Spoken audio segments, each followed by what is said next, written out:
that's probably why I don't understand what's going on. So, what y'all talking about with these numbers? Like, what do that attribute to? Somebody asked a question about the no kings, and it was 6 to 9 million of them across the country. And I'm basically bringing up the point is that's not even really a number for real. 350 million, people, almost 350 million is 345 to be exact. And counting because babies is born every day. But nonetheless, 6 to 9 people out of 300, excluding young ones that can't vote, can't do whatever. That's not a decimal. Yeah, that is the way. I ain't never heard nothing close to that. Right? Because so if it's the third largest gathering of Americans in the history of the country, then it doesn't mean anything. That does mean something. By Walmart, man. That don't even. Sean, but that don't make sense. You saying the reason that it doesn't matter is because it was bought by Walmart? Yeah, it doesn't matter. That's not organic. But we're in the hold on, let's back up. Like, who the fuck says we're in the law book, the rule book, the playbook doesn't say that it has to be organic? It's not that many people. It's 0.01%. Your numbers are way off. If it doesn't matter if it's organic, then what the whole point and purpose of the whole underlying message? The funniest thing about it is Walmart was mad at Donald Trump because of the situation of their undocumented workers, and Walmart is the highest employer of the undocumented, mind you. They're mad at the situation of, they keep fucking with our niggas. Let our motherfuckers stay. At the end of the day, we are the biggest donor kingdom, and we could be able to put $100 million and fuck you up. So yeah, when I found out that, wait a minute, Walmart was buying this, then I started putting two and two together, something that they don't expect Black Americans to do. And start realizing, man, this is a legal immigration fight, man. We hooping and hollering for the illegal immigration. That's why when Maxine Waters here in LA said, why y'all not protesting? That's because Black LA knows that human beings don't fight no documented. So yeah, it's not, none of this shit's organic. It doesn't matter if it's organic. Like doing this to front off Donald Trump, that don't mean shit. I swear to God, that don't mean shit. Because that's the same thing with the BLM shit where you got George Soros paying for that shit. $10 billion was raised and not a money went to the Black community. Like, stop it, bro. Like, and Warren Buffett too. Black communities, if anything, Black communities fighting on damn politicians. Why are these goddamn political parties? Thank you. How much sure the Black community now that George Soros is not a thing? George Soros is a thing. He's not a thing just because you say he's not a thing. He a thing. No, Sean. I'm shocked to answer. Yeah, what happened? George Soros is not a thing anymore. We're not talking about him anymore. So Trump and his... He's a large donor. What are you talking about? Like, his son on the West Coast. Wait. You finish my question. Trump is in office. He has his people with his sycophants, the kakistocracy, right? It's fine. So now that they're in office and they're doing a thing, so how much of the funds you think that George Soros supposed to have been given to the Black people? Is Trump's people doing this thing there right now? Are they giving to Black people as we speak right now because they're in power and they have whatever they got going on? Are they giving to Black people right now? I mean, we don't have to pose the question directly. God, to get some food. What is Trump doing specifically for Black folks in America? Please do not bring up the what do you call it, the PIG Act, because not everybody's in prison, so that's not a thing. But you said, what has he done to help the Black community? Specifically to help Black people. Not everybody was getting shot by the police when he was out there marching about that shit. Thank you. Like, when it comes to this situation, immigration has opened up positions. No, Sean. Immigration, no. Don't ask me man, now you're trying to police how I answer it now? You asked me the question. I'm about to answer it. When it comes to the situation of deportations and immigration crackdown, I've seen Black men personally. I was able to get construction and trucking jobs because of the scenario in my backyard, something that I can actually shake hands and actually talk to. The brother that I actually had to pick up the food for, he actually got his job because of the opening up of the immigration crackdown. So when it comes to the Black community, it's based on sections. No different how when Black people say, well, Trump cut the government jobs. Well, not everybody got a government job. So we could do that same little game that you played of not everybody in prison. But yeah, Democrats was a win. Everybody's great niggas. Truckers either, so construction, so small as a whole. Respectfully do agree. We're talking about the industry. We're talking about let's talk the facts. So we are talking about an industry that has an 8 million job gap in the labor market. Construction and trades. 8 million job gap. That's what the illegal immigration was for. So any black American, 8 million, how many times does 8 million go into black America? About 4? 5? 6? So there you go. There's jobs for about 20% of black America. If we only make up 13% of America, we think we're worthy of legislation and 13% means something. So if we're getting 20% of our community potentially jobs, then that should mean something. Since people want to get disrespectful, God bless you, Sean. Just remember I said that to you. You shouldn't ask, what is Trump doing for black America? You should ask, what is black America doing for America? You know what? That's an honest question. Because let me just tell y'all this right now. We're going to play a game, y'all know I like to play. That is a good question, King. Right? Okay? I'm answering that question. This game we're about to play right now. It's called I Am White Supremacy. So everybody in here today, for the next 3 minutes, you are a card-carrying member of the Klan. You are a card-carrying Nazi Party USA. You are anti-nigger. Now, if anybody was to ask you, how could you have such extreme views against the black community? What would you say as a white person to back up your views? Somebody chime off the mic and be honest, keep it real with me. Why don't you like niggers? Because the niggers is lazy. Alright, what's another reason why you don't like niggers? They're never happy. They're always complaining about the pay. We give them the health care. We give them all these extra benefits, and they still not happy. What about those colored gangs? What about those colored gang members out there shooting and killing each other? Does that scare you when you see it in your city? Oh yeah, they're always killing shit. reason I don't like black people is because I'm afraid they might You gotta call them niggers. You gotta call them niggers, or we're gonna take your Ku Klux Klan. Them niggas don't kill us though, Steven. No, them niggas is going to take my dad out and then poison her. I don't want that to happen. And then they moving in our neighborhoods, bringing the That's rats why I and like the that nigger. roaches. That's why I like that nigger Umar Johnson. Every time he sees a nigger trying to talk to one of our daughters, he jumps in the middle of it. So I actually like the nigger Umar Johnson. He's trying to tell these niggers the right thing. Gonna save their asses with Trump. All right, come around Jimmy Ray's house, try to talk to one of Jimmy Ray's daughters. I'm gonna make sure you meet this 30-6. And I ain't talking about that pussy ass gun they shot Charlie Kirk with either. This will take your whole goddamn head clean off.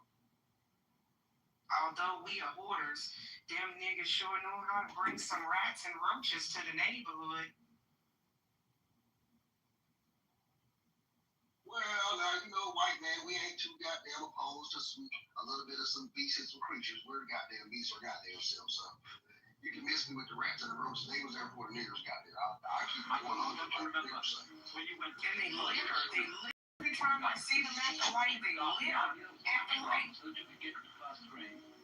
And then push along so that you can get into secondary, so on, going up and up, and then you went to high school. This was a great transition in life, and now the pressure is being put on. You must get ahead, you must go up the grades, and finally be good enough to get to college. And when you get to college, you'll see it's very much up to no right, because your niggers are well behind, and then up the right Jews out the struggle for success. You see, the Jews came here with the Italians, smart, organized, crime, racial, tribes, American law, robbed American banks, When you're about 40 or 45 years old, in the middle of life, we have to you wake up one day and all say, those things, organized crime. I've arrived. I feel pretty much the same as I Now, was. here come the niggers. I'm not so sure that I don't feel a little cheated. Now, they want to be Gambino. Listen to this. You didn't see. They're trying to get you. When you went first to school, you went to kindergarten. And kindergarten, the idea was to push it on so that you get to NAACP. and then push it on so They don't that see you it. get They to don't secondary. understand. So These on niggers don't understand why our families are all fucked up. Well, goddamn, as soon as Martin Luther King came around and got a goddamn pen in Johnson's hand, You niggas ain't been the same since. But it's the white man's fault. It's the Republicans' fault. You niggas are voting yourselves into extinction. And you want to blame your circumstances on me, the white man? I got to pay bills too. You see, the thing that I don't like about black people in America is that they're actually complainers, not visionaries. And the unfortunate thing about a complainer is that they don't like poetry, apparently, but Biggie and Tupac ain't good poetry for the soul. And so what we're trying to say is that if 40 million African Americans can complain, they can also not complain. And when you do not complain, you have solved all the problems because most of the complaints are just personal hypnoses. And unfortunately, you ain't gonna get reparated for no complaint. Ain't never been a time in history where a complaint ever been reparated. And so what I'm trying to say is be creative in your own personal life. This room is creative. And even pretending to be a card-carrying KKK neo-Nazi as a black American, that's creative. And this is funny. And all I got to say is if this was commercially viable and up on YouTube and X and Instagram and other platforms, well, maybe people would like it. They say, what the fuck is that shit about? You're confusing people. And that's creative. Are you white? Is he? Oh, God. He was a little too good, man. Let me get it. Joke is over. He was a little too good. He had me looking at his phone all funny. Is this I ain't never seen nobody have King speechless. Yeah, he don't know what to say to that shit. Look, he channeled an actual friend. But the funniest part about it is, respectfully, the black community, not black community, the Democrat community, they act like they don't acknowledge the fact that Robert Byrd had a eulogy. That was Joe Biden's big homie. Now, he was popular there. So that's why I say all this shit is performative when it comes to liberals, especially like the nigga in the chat, Christian, talking about, well, a political party that gives your existence. Niggas, their whole model is kill the baby. Kill it. Kill it. That's their whole mantra. Suppress your damn population where you become completely irrelevant. Then when you have the Humberto, the Mexican, Is that true, Latrell? nigga, Maria gonna have 5 kids by goddamn decade by 2031. Goddamn it, 18 million illegals become 52 million. Hold on. And y'all ever notice how them little Mexican babies be fat in the motherfucker? Them little motherfuckers be good as shit. They be like, oh, come here, little Cholito, come here, little Cholito. Them motherfuckers they be in the stroller. They be in the stroller. Check me out. They be in the stroller. The mama got a Louis purse. The daddy rocking the newest J's. You know, they be getting them haircuts now where they almost look like a nigga from the side. You know, a baby better than your fade. Got a nigga looking in the mirror like, what the fuck going on right now? That nigga got on a Bulls jersey, some J's and some jeans. The kids got on all the latest Nike, all the latest fashion. The little baby in the goddamn stroller. 5 months, 100 pounds, with fat wrists and gold chains. You know them goddamn little Mexican babies be having them little gold little bracelets. Y'all seen them? They be having a gold little Mother Mary, Virgin Mary around their neck. They got gold, and they only be one. Well, like Nye said, you just got to be good. And the last chapter of the good book says, be a saint. And, you know, Cesar Chavez, that guy with the grape pickers in the Union, he was a rapist. And he was practicing mind control. But Larry Hoover was also practicing mind control. And that motherfucker a rapist too. And so the point is, be good. And in a word, be a saint. Hello? Yeah, I'm scared now. I don't know what to say. Oh, God. You know, you were insane. That sounds like the cat that used to be on here and it sounded like Gilbert Gottfried. Remember the little days you sound like Gilbert Gottfried on here? Hey, come on, man. Hey, buddy. That's what Universe sound like. Man, you killed me with that one right there. Golly. But the point I'm trying to make is, man, is like there are legitimate This shit's got to be gold, right? Intense in the wrong direction. You do it in the face of the truth. And the right wing Americans, right? Largely, these are the same group of people who fought off tyranny in the first place in the Civil War. See, these crackers don't even know their history to where they believe that all the whites were anti-black, and all the blacks believe all the whites were also anti-black. Right? Not true. And the sad part about it is, this is a great question, where are your allies, Black America? Where are the allies that your great-great-great-great-grandparents had as slaves? They couldn't speak the King's English the way you Negroes can. They didn't have the education that you had. They didn't have the resources that you had. But somehow they were able to get white people to pick up arms and go to fight against their own brethren. Over you. See, this is the greatest moment in American history that we don't talk about. It's the Civil War. Nobody knows shit about the Civil War. I could walk around with $1 million in Black America and tell me, name me 3 battles in the Civil War. Motherfuckers couldn't do that. They don't know about Appomattox. You know what I mean? They don't know about the massacre of those soldiers in Tennessee that voluntarily gave up and were then slaughtered by the same Confederate general who then formed the Ku Klux Klan right there in the same state of Tennessee, Alaska. And so these white people don't have the emotional attachment to politics Black people do. We have an emotional attachment to politics because our very political voice is yoked to freedom, right? And so while we mention slavery and we mention the Civil War, and we mention this period of time only as an instrument for us to do what the brother Universe is saying, complain. We only use the Civil War in order to complain. We only use civil rights in order to complain, but we truly know the history of either one of those. That's why I did the Civil Rights on Ice lecture. Because what I realized is that ever since about 1967, Black people's civil rights have been on ice. Ever since they added sex to affirmative action policies, this shit has been downhill ever since. Why? Because Black people are out here fighting for a policy that overwhelmingly benefits the dominant white society. It benefits the very mothers and daughters and sisters and wives of white supremacy that you need to say you're fighting against. But you promote and push a policy as policy number one, as policy du jour, that literally benefits white women, which make up 50.8% of America according to the 2020 census. They are the only statistical majority in this motherfucker. This is basic common sense math. Let's not get started with the minority word and the communities of color and all these other vague and ambiguous terms. So now whatever money might be left over in the kitty of affirmative action, whatever opportunity might be left over in the kitty of affirmative action is effectively washed away because now they've opened up the border and everybody who runs across that motherfucker damn near can qualify to be one of you. But this is your backbone of your political apparatus. You're the children of Dr. King politically. We act like Dr. King got killed in 08, not 68, because we haven't moved a motherfucking inch politically since then in any different direction.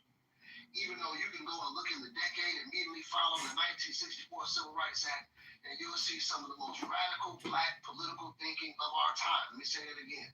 In the decade after the Civil Rights Movement, you'll find the most radical Black thinking, political thinking in the history of our race here in this country. Let me say it one more time.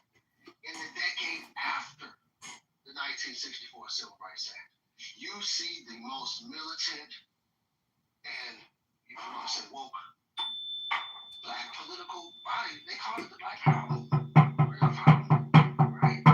So why in the fuck today, 60 years later plus, are we still practicing the politics of 64 and 65 and 68?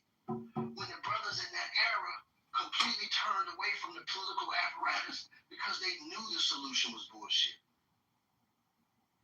They saw it in real time. You know, we live in what's called revisionist history. And Black people's psychology, the very psychology of the Black community is built on revisionist history. someone else revising the history in order to shape your consciousness in such a way to limit and manipulate your possibilities, and thereby manipulating your consciousness and manipulating your possibilities, they've manipulated your political power. The solution is always spiritual. The 1960s black political constituency would have absolutely went and talked to Trump. They would have went and talked to Kamala. They would have went and talked to Trump. They would have went and talked to, because they weren't yoked to any of these parties. We live in the era where now we only one party on one side, and then we talk about the Republicans are racist. Well, hell, I'd be racist to your black ass too if you abandon our party and we literally are the party that freed you niggas. Who should be more upset in white America at black people than the people who belong to the very party that was created for your liberation that you have abandoned? And now you didn't just abandon the party to go do your own thing. You jumped ship to their political adversary that they've been fighting since the Civil War that wanted to keep you niggas enslaved. But see, parties change and, parties evolve and the party keeps going. A lot of people think the party stopped, but the party is going right now. So, the point is, Patrick, you gotta ask yourself, why are we today practicing most of what you would call civil rights sit-in, boycott, protest politics? Why are we still practicing that form and brand of politics when in the immediate decade after, they didn't view it with the same nostalgia that we view it with? And that's because those brothers and sisters actually lived through it. They didn't have to go Google the situation. They lived it. They knew it. They talked about it. This conversation. This was their Black America, right? And so, because they understood that this is the reason why Martin Luther King was looked at as a failure. Even he said to the man who said it to us about I believe I walked my people into a burning building. What the fuck do you mean walked into a burning building? The burning building, ladies and gentlemen, that Martin Luther King was talking about was the Democrat Party. That was the burning building.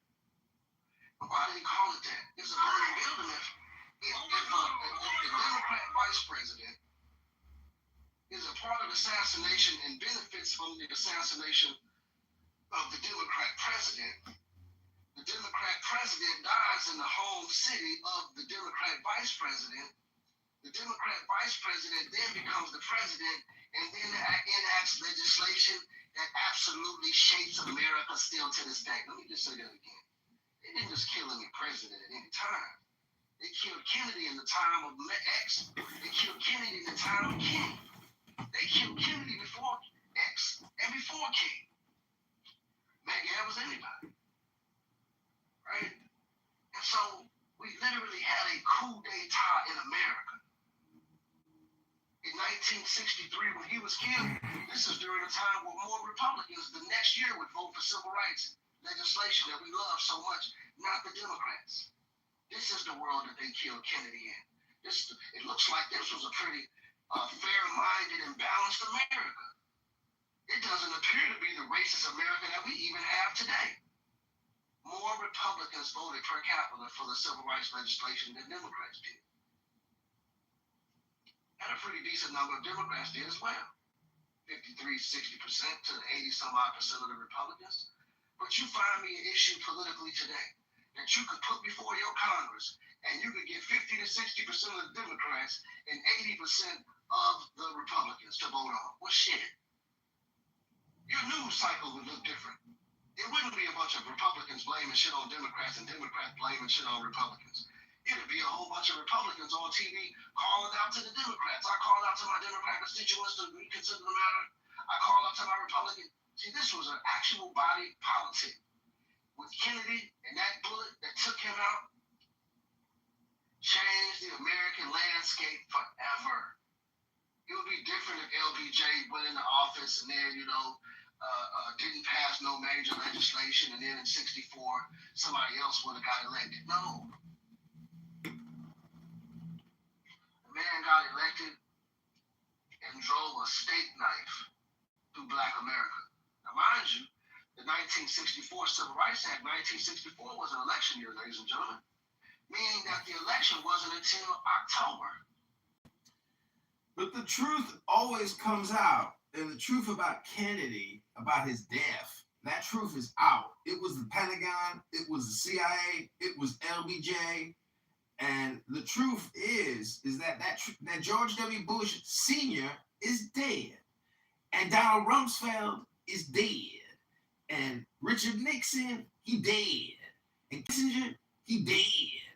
And then one day, George, everybody gonna die, and then J.D. Vance is gonna be gay, and Marco Rubio is gonna be the president.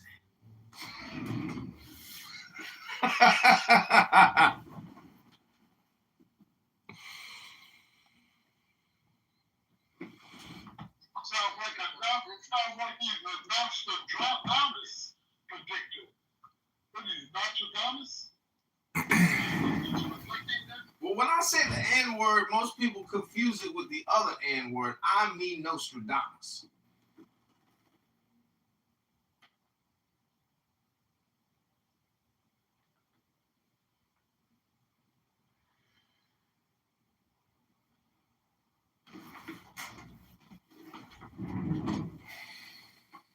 Well, Kamala Harris is gearing up to run again, and her campaign will be mostly anti-Trump rhetoric. That's going to be her campaign. Trump has win. That's the only point that she's going to campaign. That's all she needs, you know that, right? That's called tickling the clit of the ear. It's just spam. So for me, this is the anti-Trump hatred to win the election. In the hood, yes. In the hood, that's all you need. That's all you need. The only way I'm voting for her is if she's talking about reparations. Other than that, hell, I'm not going to give anything specific for black people. No.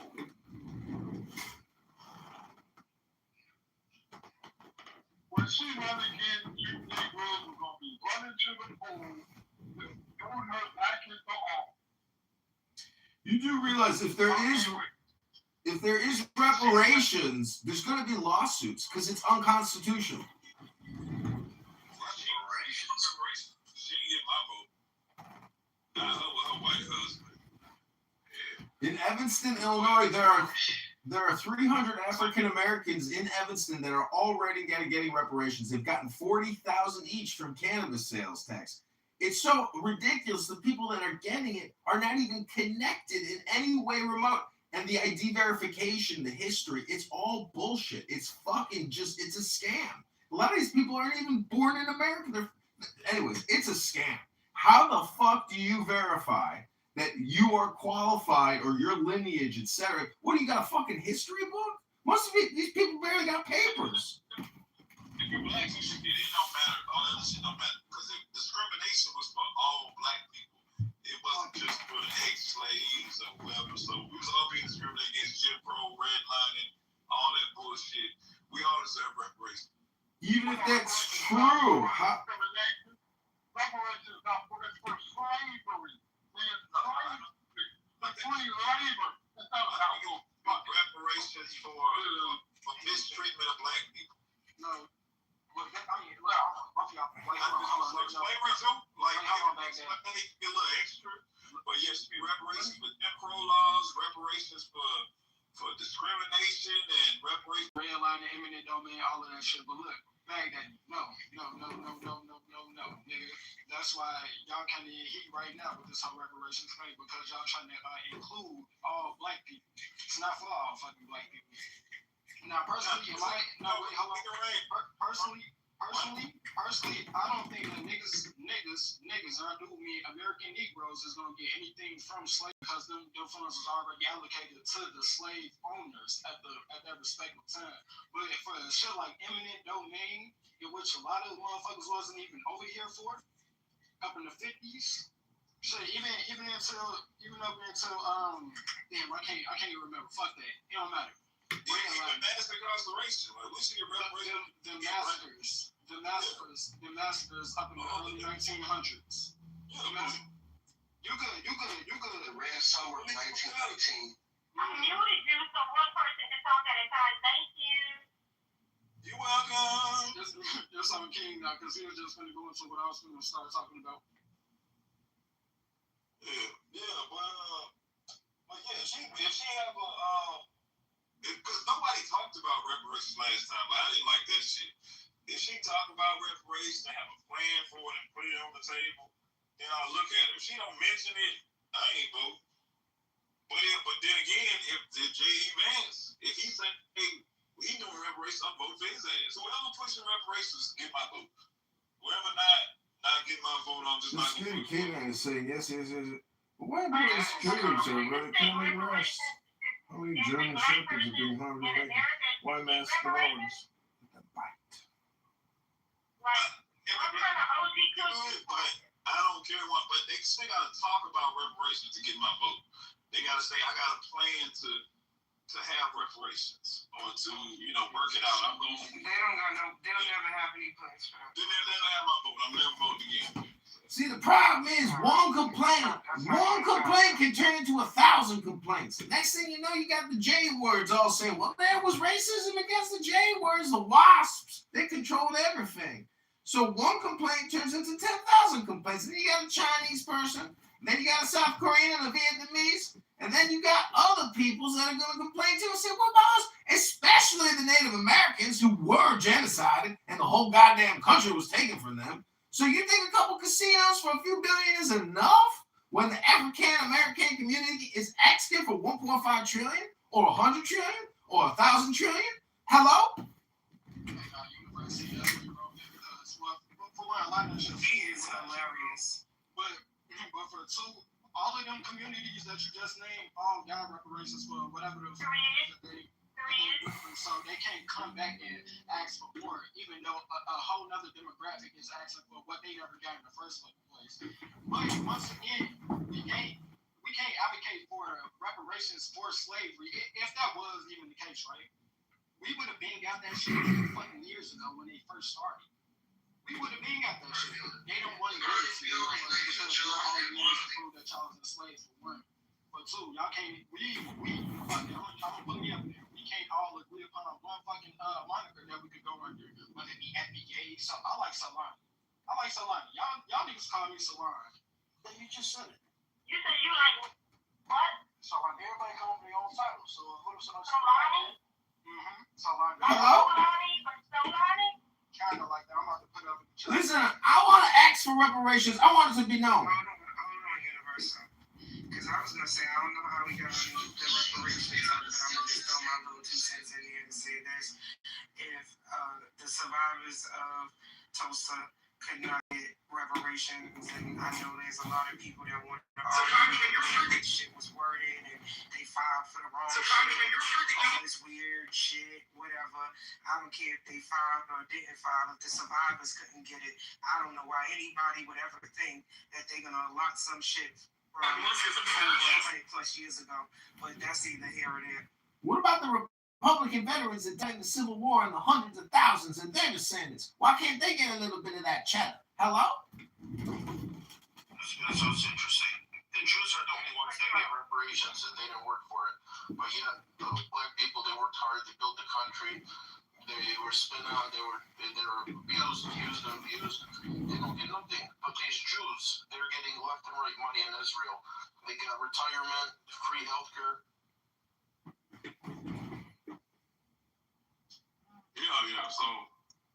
So unless they talk about it, and I don't even see why we should vote anymore. Let's just focus on, whoever wins, let's make the best out of it, and let's just focus on, getting money and making babies and staying out of jail. Oh, Lord. Yeah, man, there's so much you gotta learn, brother. Hey, stick around, bro. There's a lot of great people up in here. Sue, Stephen, Hakeem, Nye, King, of course, this is Rudy, Steph. My brother Sean down there. Matter of fact, this motherfucker on the side of me, Universe, is actually cooking. I'm cooking. If you don't vote, that means you don't know who rules you. If you don't know who rules you, well, then you a low-informed voter. Yeah, I agree. He is nutty as hell, but I agree. Nutty as a goddamn payday. Yeah, he's funny. Y'all gotta listen. He's funny. The Jews have compromised our country, our economic system. Our people are suffering. We must vote and take the right actions. And if voting don't work, y'all know what else comes after that. If voting don't fucking work, y'all know what comes after that. See, I listen to a lot of these rooms right here for years. You know, I love reason why I come every day, right? Well, we talk about revolution so fucking much up in here, but granted, I'm not telling anybody, I'm not inciting anything. I promise to God, I'm not. For the replays, right? But niggas don't want to do, matter of fact, Americans in general don't want to do what it takes to have a fucking revolution. That's all I'm saying. That's because we don't like redundancy. We already had a revolution. We had 2 revolutions, and we are in the 3rd revolution. But the truth is, philosophy and politics are intertwined. If you want to know politics, you got to know philosophy. Yeah, my philosophy is if it don't get done one way, we don't get it done another way. And that's on period. But here's the thing. See, there will come a time in the recent future, I believe, where we will be forced to act. You either gonna get down or you gonna lay down. And that's real. And by that I mean you either gonna get with people who are like-minded and build, or you're gonna succumb to the rulings of this evil regime. And I'm talking about trying to do the destruction that has come through and just pillaged the city that I grew up in that was beautiful, that was predominantly black-owned businesses. And that dynamic is changed, right? And that dynamic changed by design. Yes, niggas didn't have to pick up the crack bag or the crack pipe, or the gun. But there's no other demographic that has been targeted like the demographic to which I belong. None other. Steph, you in the matrix, baby. The demographic war is real. As someone said earlier, when Senorita Maria has 8 children and now the Black American is a minority, well, then you're going to complain just like how the Palestinians are complaining or the Jews are complaining because it's a demographic war and you know it. And when you lose the majority, you become the inferior minority. Ain't that the fact? Hello? The way to win is to populate. We gotta fuck our way into victory, but we don't want to do it. We don't have Oh my God. it's a different democracy. So I'm gonna have more people, and then one day we might look up and have a majority, and then we might vote. But until then, we ain't even gonna vote. We just gonna make babies. Hey, more kids in this fucking shit? Hey, no. So I'm gonna try to have 100 babies. he actually, My brother gonna try to have 100 babies. I hope not talking like that. Try to get them to have 100 babies apiece, and we just gonna see what happens. yeah, no, raise your IQ level before you do that, but I'm not opposed to you doing that. Hey, so he actually kind of right in the sense it's just not put into the right context. Yo, like I was saying up in this room before, I think it was this room. Kids bring wealth whether we know it or not. Reason why, there's a lot of women, and I'm not gonna put that on anyone, but there's a lot of women out here that is having children because they understand the benefit from it. Now, granted, right? Look, oh damn, where the fuck this nigga go? I want to say this shit for him specifically, but fuck it, put it on. Look, we in a losing battle. Why? Because we're not having that many children nowadays. The dominant society, very kind of. Yeah, this is probably the worst quote, and I'm gonna think of a better one in like 5 seconds. But the only thing that comes to mind is Chuck Bass answering the phone for a girl he hates, and he was like, Georgina, to what do I owe the displeasure? And I've used that line so many times.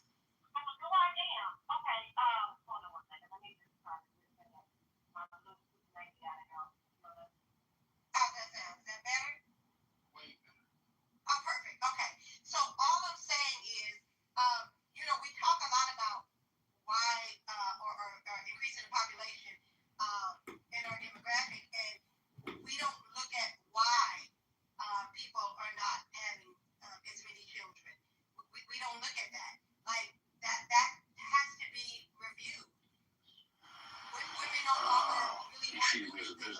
we treat people in the business. That's the way you treat most people. That's a person, right? You know what I'm saying? Like, we have to find a way. That's the way he functions. That's the way he operates. He was a consummate politician. He was the quintessence of a critical figure. He was a father figure. Whether or not he was a man of compassion, I couldn't say that damn sure he was. He struck me as being a person who you could like if you got to know. I dare say very few people knew him. I'm sure you can find on every corner now somebody who had the confidence of Daily, who talked to Daily, who Daily leaned on. I mean, they're all in the woodwork. Most of them, this just wasn't true. Very few people knew this man. He was a loner. When you get right down to most powerful people who have real integrity and real character are loners, they don't spend all their time gassing around there. They have to pull back and think and reflect and get their batteries charged. They may like people, they may deal with people, they may function with people, but they're basically and fundamentally loners. And that's true in politics, it's true in art, it's true in science, it's probably true in the entertainment world. And Daly was in that group. Not you trying to start a gender war. I'm not. That's why I'm trying to be so careful with my words. Daly was in the business. He treated me as a business person. We treat people in the business. That's the way he treated most people. Nothing personal about it. That's the way he functioned. That's the way he operated. He was the consummate politician. He was the quintessence of a critical figure. He was a father figure. Whether or not he was a man of compassion, I couldn't say that damn sure he was. He struck me as being a person who you could like if you got to know. I dare say very few people knew him. I'm sure you can find on every corner now somebody who had the confidence of Daily, who talked to Daily, who Daily leaned on. I mean, they're all in the woodwork. Most of them, this just wasn't true. Very few people knew this man. He was a loner. When you get right down to most powerful people who have real integrity and real character are loners, they don't spend all their time gassing around there. They have to pull back. We could say that economical strategy. Daly was in the business.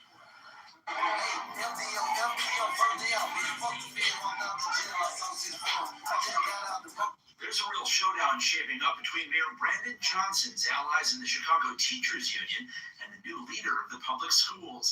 It's over the union's demands for schools to be closed May 1st for a day of protest and activism. I'm WGN-TV investigative reporter Ben Bradley. You might be surprised by some of the union's proposed lesson plans for that day of civic engagement. In addition to the history of May Day and the labor movement, we've reviewed documents being circulated. They include a section on youth organizing against authoritarianism. It also suggests students should be asked to describe what hardships are people in your community facing since Trump was reelected. WGN political editor Tamon Bradley pressed the union leader. Why involve the students in that? We're not trying to involve the students in that. We're actually trying to involve the entire country in on this. The benefit of making Which increases our The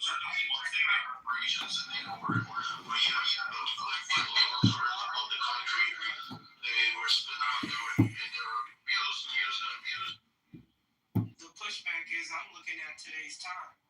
I'm looking at men and women now. So, Congressman, you're trying to give our monsters a pass? Looking at this whole poly, quote unquote, epidemic and how women are not really in favor of that a lot of men today are trying to pick up on and trying to implement here that their women don't want here. So I'm looking at all these different dynamics and I'm just saying this sound good. I'm on board with you because I think I've said something similar to that not too long ago. I agree with that. It's not that I disagree with you, but I'm looking at today's time and I'm saying never gonna make it. Okay, I see where you and stuff coming from, right? Y'all not wrong at all. I think it's a different perspective, but I'll pose y'all this question though. How many of y'all did y'all genealogy and found great uncles and great aunties? A lot of them, that quantity of great uncles and great aunties from y'all great granddads. Satellite space having your great uncles and great aunties.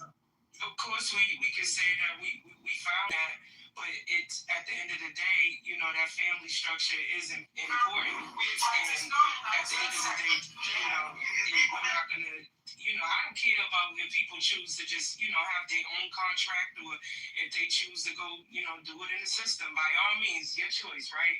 But the fact that it's not happening, the fact that there's so much pushback on it, and the fact that people is telling us to go make all these goddamn children them, but don't want to be committed to. And then to top it off, they want to bring another party into that situation. It's just weird out here. It's very weird, Avo. I don't think women today is jacking that, and I don't think men today is really jacking where we at women today either. So it just don't even make sense to bring more kids into this fucking situation that we got going on for real. It's really counterproductive. It's already bad, and that's just gonna make it even worse, because then that's gonna continue the conversation about, you should have chose better, and all these babies and all these, man, please, don't nobody want to hear that shit. I think it's all relative. Like, we do both, and I'm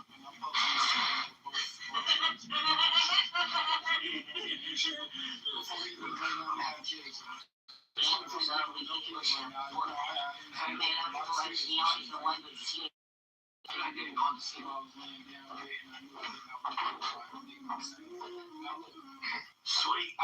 One thing I do on is the timing, right? So I feel like we as black people, so to say, black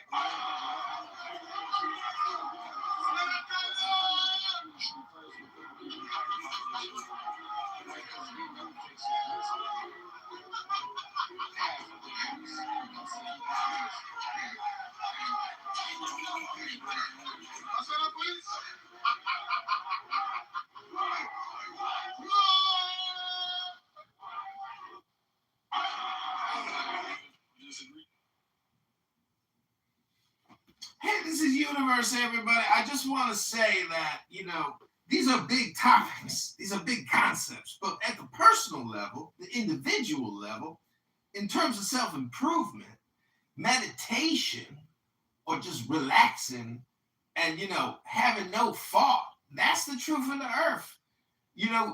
We're living a culture and a society where we put the self down.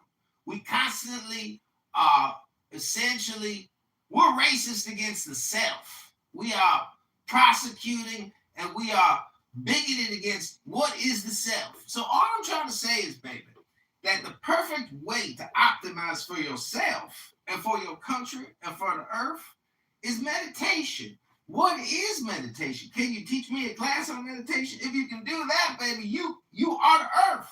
Hello, this is Universe.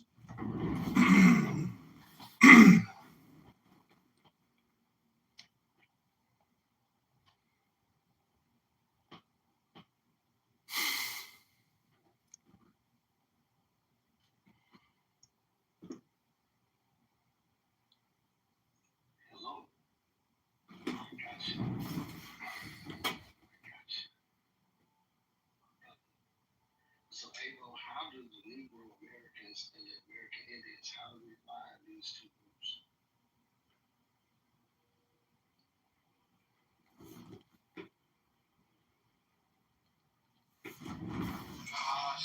we have one of those. King, I'm gonna bow out gracefully only because it's like okay, so I identify as who I am, right? You identify as who you are. It don't fucking matter because we're all in the same fucking category at this every time right now, right? And so I want me to come out and give us our own classifications, whether if you consider yourself FBA or whatever. What's going on here? King Junior here, man. Bring himself inside 5 heads. We don't look at the same thing. It's all on the map. Hey, put your money on the table. Get back to work. Sucker. How the hell did you do that? Well, you as the Participated in my show one time, and I can just do it how I want to now. goddamn man, does that hurt? Yeah, it does. Okay. But not as much as Your I'll put it back in. whole premise is Constitution. Listen, Mr. Sigmund Freud.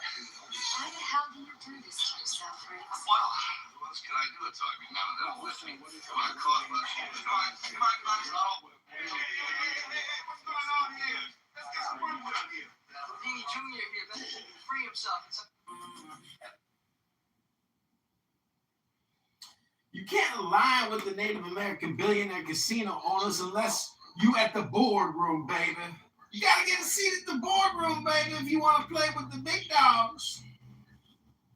So, we got to understand that it's the commerce that we're engaging in incorrectly. And so we've got to correct our commerce.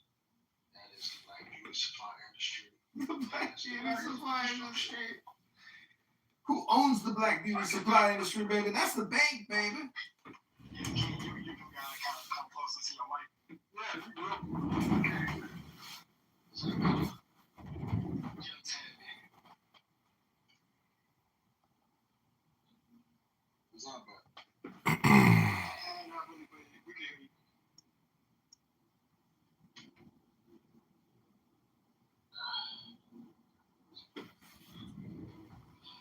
So I'm saying the thing is that we gotta have the black beauty and the commerce game change. The black church is giving billions of dollars away to white Jewish banks.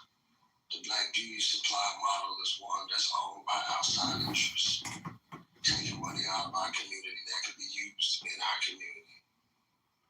The blacks in construction that I push and promote with We Are the Builders would go back into these communities and actually build the infrastructure with the banking system that I have designed, where black churches would be primarily sponsors and beneficiaries of the good work of banks that don't allow the communities around them to gentrify because your members are there. These churches have to work exponentially harder to get members to come in and keep the church up and running when they're in a city like Atlanta or Memphis or Dallas, etc.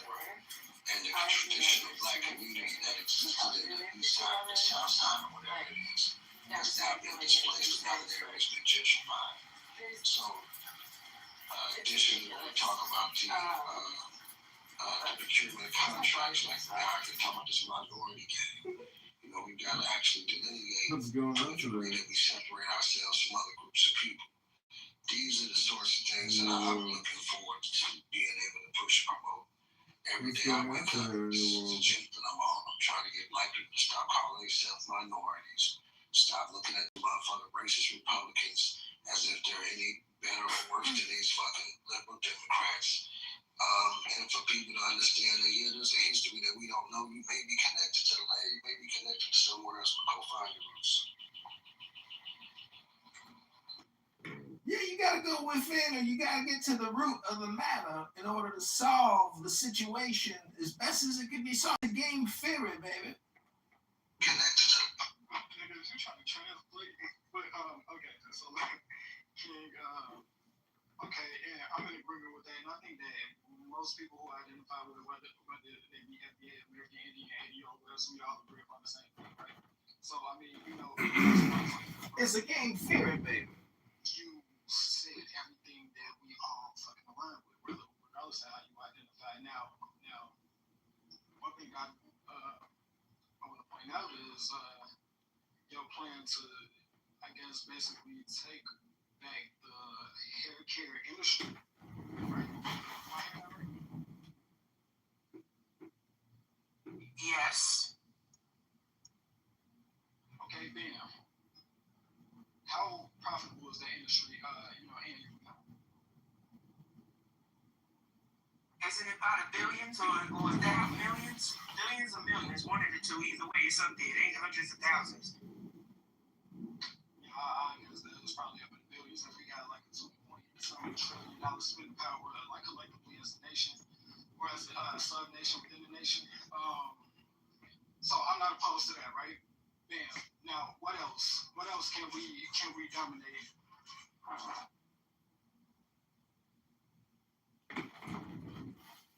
Baby, you could take over the whole fried chicken market in the whole goddamn country if you could get the people organized. Period. Like, sure can. Because when you got white people on YouTube talking about they may taste some chicken and said all of a sudden they're black, you sure can. So, culinary, like food. Okay, cool. And you know what? That's definitely feasible. Now, what I'm thinking is, right, corner in the market. Because once we, right? Regardless of how you identify to take over any industry, there's going to be a lot of curveballs, a lot of obstacles, a lot of fucking hurdles to jump over, right? Defunding. A lot of shit's gonna get defunded. I mean, we see it up in our inner cities every day. I was just talking to somebody on Facebook within Minneapolis, right, asking about why a lot of our inner city schools don't have the funding that these schools on the outskirts have, right? So we know why that is. So what I'm saying is, instead of just focusing on one, two, even a few, we gotta focus on at least 10. Now I could be exaggerating that number, right? But this is just how I see it. We gotta focus on 10 because once one become compromised, then we got the other to fall back on. Once another become compromised, we got the other to fall back on. Shit, we need to just even figure out a way to start creating industries in order for us, since we're so fucking far behind, in order for us to make a generational fucking wealth gap within at least like 2 generations. That's just how. Hey Mo, you ever sit on a quarterly earnings call with a large hotel group talking to the bank that owns the mortgages? The point is, everybody's just working for the bank at the end of the day. So until Black America has their own bank, you can't have a conversation with yourself. So, again, I'm just saying that if you want to know the truth of the earth, the more you think, the more you speak, the further from the truth you're going to get, baby. I'm glad he said that because we actually do have a black bank. I wonder how many of us actually utilize it, though. Well, then the problem is awareness. That's a big problem. So, and I ain't opposed to what he said. I actually agree, right? Because that was what keep me. Listen, but how did we even get to 1 second? Hold on. What's it called? United One Bank. It's the largest black-owned bank.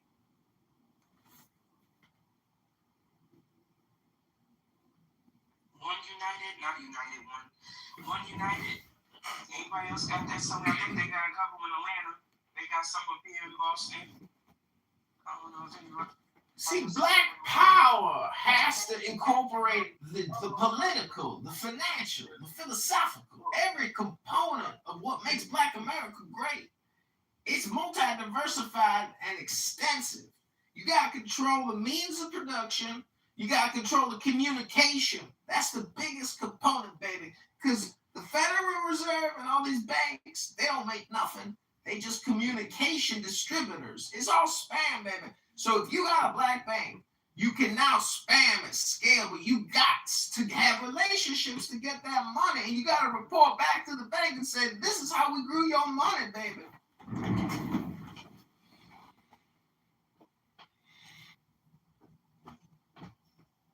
Hey, damn, my bad. Where we left off at because I had to talk to one of my coworkers. He was about to say something. No, I was just saying that I had put some money into that black bank. Was the First United Bank or whatever it was. Going online. I put some money in there. But then they started all these fees. They charged me. And my initial principal was shrinking.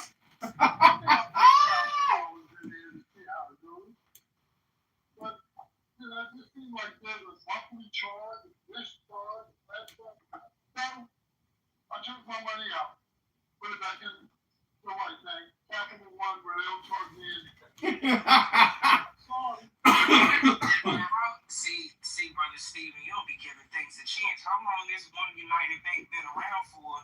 And don't it take a little time for them to build up and all that stuff? Yeah, it's been around for a while. But, it's a black banking name, but, it's still controlled by white folks. Of course, the banking industry is controlled by white people, so they can't get around that. It's regulation. But, I try to support, I always try to support black businesses.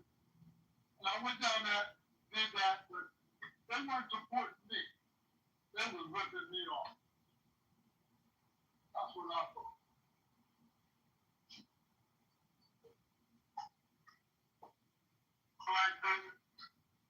But, good counseling.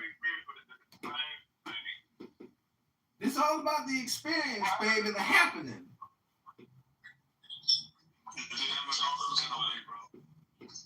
They were charging way too much, Yeah, way too much. The things were ridiculous. That money sit in the bank. Like, I wasn't even doing nothing. I just put money in it just because it was a black bank. Like, I wasn't doing nothing with it, really.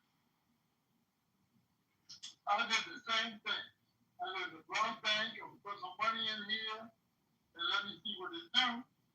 But if it didn't do anything, I would have been okay, but they were taking my money. Same, I would have left it in there. Yeah, but they're taking my money. That's all right. Yeah, but Steven, look at it this way. It's just like Clubhouse. Some people get paid for content. Some people are the content. Some people don't get paid for their content. And some people will spend their whole life listening to content and never get paid for it. Hello? As long as I ain't got to pay for the content, I'm cool though. Cause I don't like being content, so I don't even want to get paid for content. I just want to be entertained for free. Absolutely. That's why we have to pay for content. Fuck that. Be a part of the content that you like. You see what I'm saying? Like, pay for the content you would like to be a part of. That's all I'm trying to say. I just want people to entertain me all day while I'm, doing deliveries, shit like that. Facts. Why do we gotta pay for that, man? Everybody wants to money now. We related to the topic. Yeah. He don't want to bank with a bank that charges him money. It's the same principle of content. Paying for it, getting it for free. Or there are people that get paid for their content. How the fuck does that miracle happen? Hello? Yeah, commercial, but I don't care to get paid for content. I don't care to get paid for. I don't want to make content. I just want to be entertained for so many hours, and then you niggas. I get it, but that's the food chain, baby. Because this app, the owners are getting paid for the content that we are creating for them right now. We are the field workers. Working for the white man in the White House on the plantation. This goddamn app is the new plantation.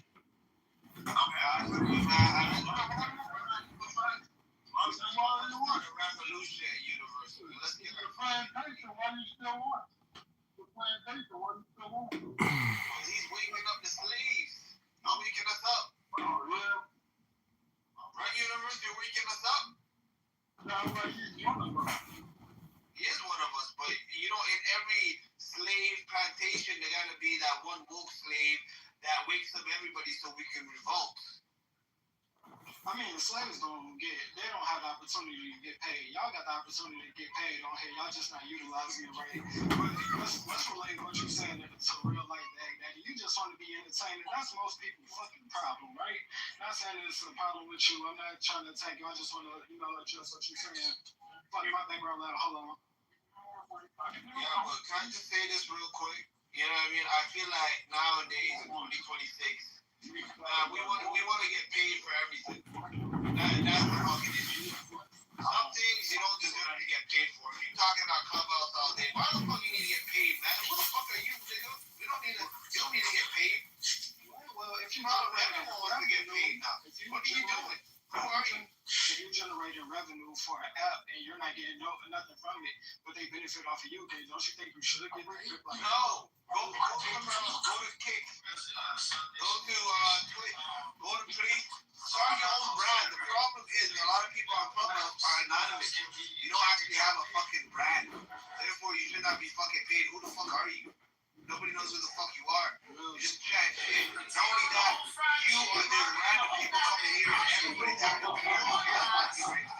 If you really have a talent of creating content, then you will go on platforms where you could actually make money, like, for example, YouTube, Twitch, Kick, these places. And we're going to see what the market really values that. But the reality, people come up ain't really that talented.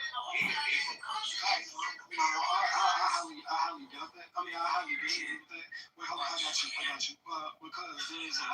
fact, Black Man Hunter is probably like the most number one person on here who should be getting paid for his content. He fucks with me, but Look at he has his own platform.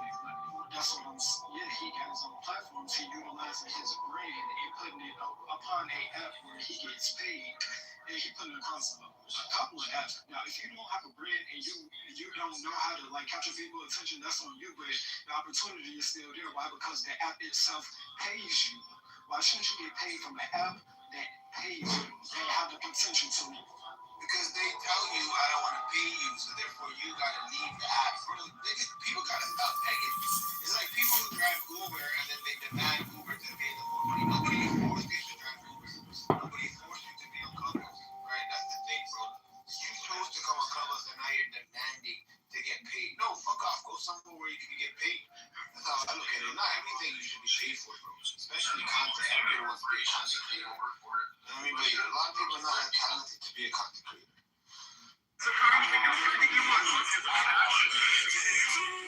People don't be having talent to be getting paid for shit, but then again, there are some people that shouldn't be getting paid.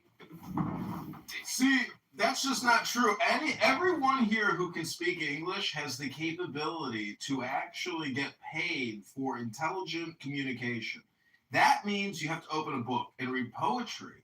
If you were to do that, it would actually liberate you personally, and you'd be transmitting very high value conversation communication. Now, hold on one second. Listen to this. At this point in 2026, if you've been on this app for a few years, you have heard every conversation that could possibly be debated in every different way. There will be no new conversations on this app. Every second you spend here is 1 second lost to spam. There can be no new conversations. Admit it. Who here thinks there could be a new conversation that would pique their interest and say, God damn, that was a great conversation? No, everybody here has already heard every bullshit argument and debate that could possibly be had. So, if you want to bring something new into the communication, go get a poetry book, a good one. Go get a stoic meditation book, a good one. Get a good book and just read it on here to people. Because what's the fucking point? This app is like an audio book. So the point is you have to create it. But the easy way to do it is to grab a book. Hello? People don't want to read. They're too lazy. That's the messed up thing, bro. People need to be reading, but shit, it's not convenient. Even if you do audiobooks, shit, I count that as reading. But Man, look, it's like this, bro. There's always gonna be new wars. There's always gonna be new things going on in society that we either disagree or agree with. There's always gonna be something to be talked about, new topics. Now, maybe you might hold the same premise that you always held to similar topics to these new topics, but it's always gonna be something to talk about, bro. All I'm saying is if the app is giving out money, right, for those who do have the talent and do have the brand to capture a lot of people, why not capitalize on it? That's all I was saying to Alpha before he left, because what he was saying to me didn't just make sense. He mad because motherfuckers is making money off of the app. Well, there's two variables. There's the spectrum, which is what the app does, which is aggregating large numbers and selling the data to data brokers who then sell it to the government. And so this app is a surveillance capital app. And there's no ads here. And the gold coin feature here is bullshit. It's stupid. Now, ain't nobody here walked away with $200 yet from this stupid gold coin fucking marketing scheme, which nobody gives a shit about. Nobody gives a shit about Plus. Because nobody wants to pay for content. But everybody wants to get paid for content, but nobody getting paid for the content. That's why this app is the new plantation. Hello?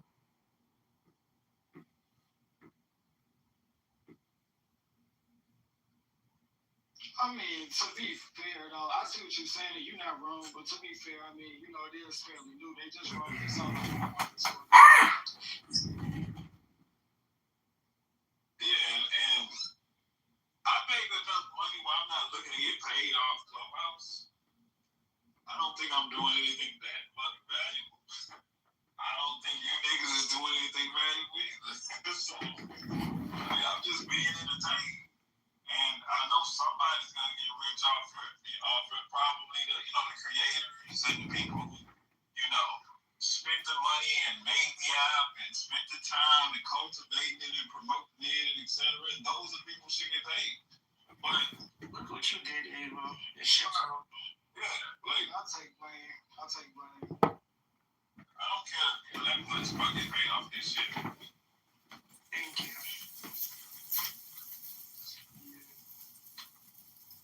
We were talking about the banking system, and I wanted to hear about that, right? Because I'm not too versed into banking. I'm not too versed into APRs and YPAs, all this extra shit. So, You guys like it?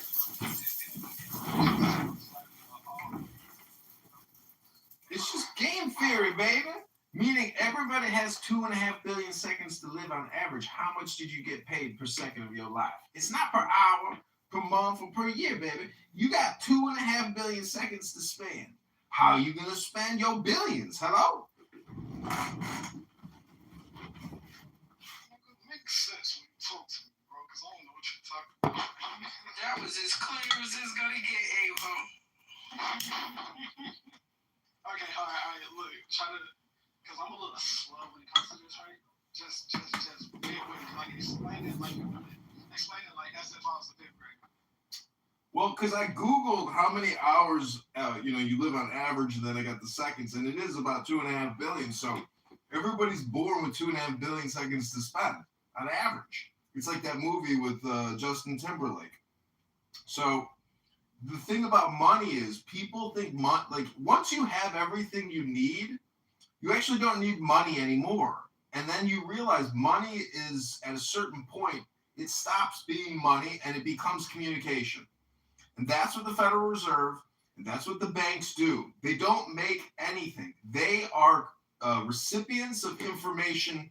They are upstream, and everybody else who borrows from the banks and has mortgages has to communicate with the bank and confirm the situation and make sure the payments are flowing. So, anyways, I'm just trying to say that for everybody here personally, in terms of your experience or your happening, I have filled my house with books, and I could read to you poetry right now.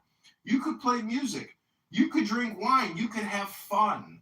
This app, though, unfortunately, because of all the political polarization and spam communication, ruins your experience. You need to be Michael Jackson in this life. You need to try to play music.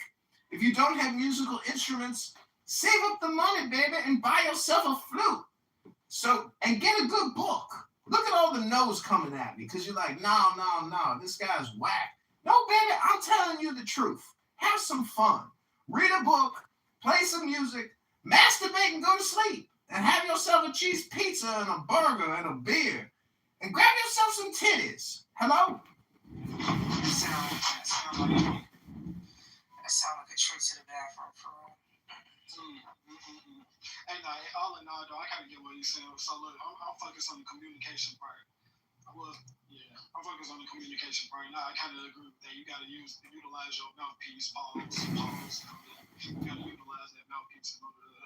Give them New Yorkers back they shit, Avo. Pause. No, but for real, you got to utilize that mouthpiece to gain commerce, to gain income. I get that, right? But in relations to banking, that's what I was talking about. I get what you're saying, no, but in relations to the banking. Well, it's word control. If you have a complaint against white people controlling the banks, you're complaining that they control the definitions of words. And that's the truth of the earth. That's the law. He who determines what the word means is the one who controls the outcome of the situation. If you trans and you try to change into a different adjusted gross income and you want to get in the cum, well, my friends here on Clown House, this is your personal development moment and opportunity. You don't need to go to Harvard philosophy. You don't need to go to Brown Law. You can pick up a book and just read it here on this app instead of listening to people talk for years. That audiobook sucks. You have to create your own audiobook if you want to change your situation. It's called using the brain to improve the brain. That's the value of the brain. Hello? Damn, I ain't gonna lie, bro. Funny as hell, but nigga, you worse than these word science temple niggas, bro, because I don't understand what the fuck. No lies detected. Like, goddamn. He didn't lie about nothing he said. Nah, he probably did. I just don't understand him. How be y'all social? I understood him. somebody make it plain to me, bro. Like this is. You sound like King 3.0. Facts. Yeah, he lost me at get in the come. Because you was worried about the wrong shit over here, Mr. I want 100 motherfucking kids. You was worried about the wrong shit. You wasn't paying attention to the other shit. Exactly. You had a core message and you guys are distracted. That's the problem. That's true, baby. If you're gonna have a kid, that's gonna take away from your opportunity for your brain to educate your brain. However, if you got a kid and you ain't reading a book to your kid, well then you are stupid. The point is, a book is the liberation that you are looking for. Ain't no man, ain't no woman, ain't no horse, ain't no dog, ain't no cat, no chicken gonna give you the liberation that a goddamn book can. And if you think God can liberate you, well, where the fuck do you think God lives? He lives in the goddamn book. Hello? Wow. I sure do that happen. So much man talking like this. What's going on here? Facts, man. All y'all say is send me the corporation. That's just not true, man. Send me the Wait, hold on. Our ancestors was working off the damn land and they didn't know how to read a damn thing, bro, and they was thriving. So what? Not all of ours, but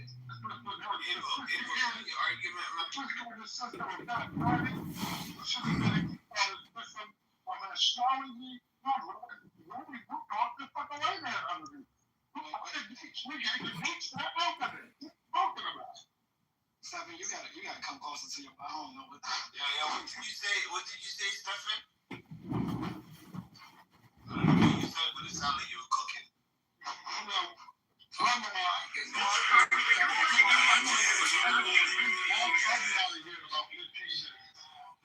You're not. Just quickly say what you just said. I actually want to know. Our ancestors were scholars. We're at the University of Timbuktu. University of Timbuktu? They taught the Greek.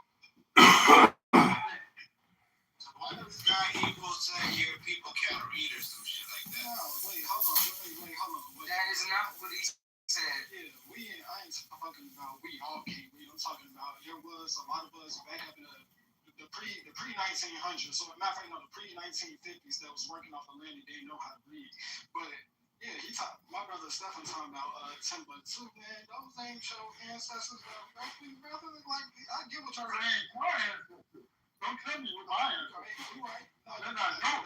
I don't, because I really don't know, and you right. But that ain't all of us. Let's go. I do know. That's what I'm talking between me and you. Stephen, For me, you have all of us. you have faith, and I have nothing yet. No, Stephen, that's probably true for you, but I'm talking about a broad brush stroke. That's not true for all of us. You're right on your end.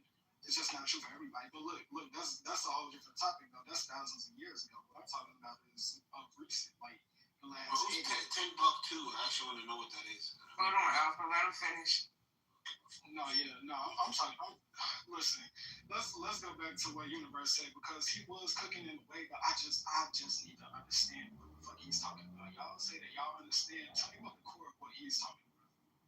Well, let's start when he was talking about Banks. What did you gather from when he was talking about Banks? What did you hear him say? Communication, and the flow of communication at that. I would have to concur with that. What you about to say, Brother Stephen? He's talking about everything in a book.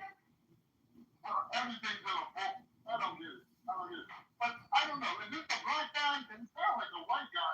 It's a white guy. He's been in here since we started the room, Brother Stephen, and we was actually engaging with him.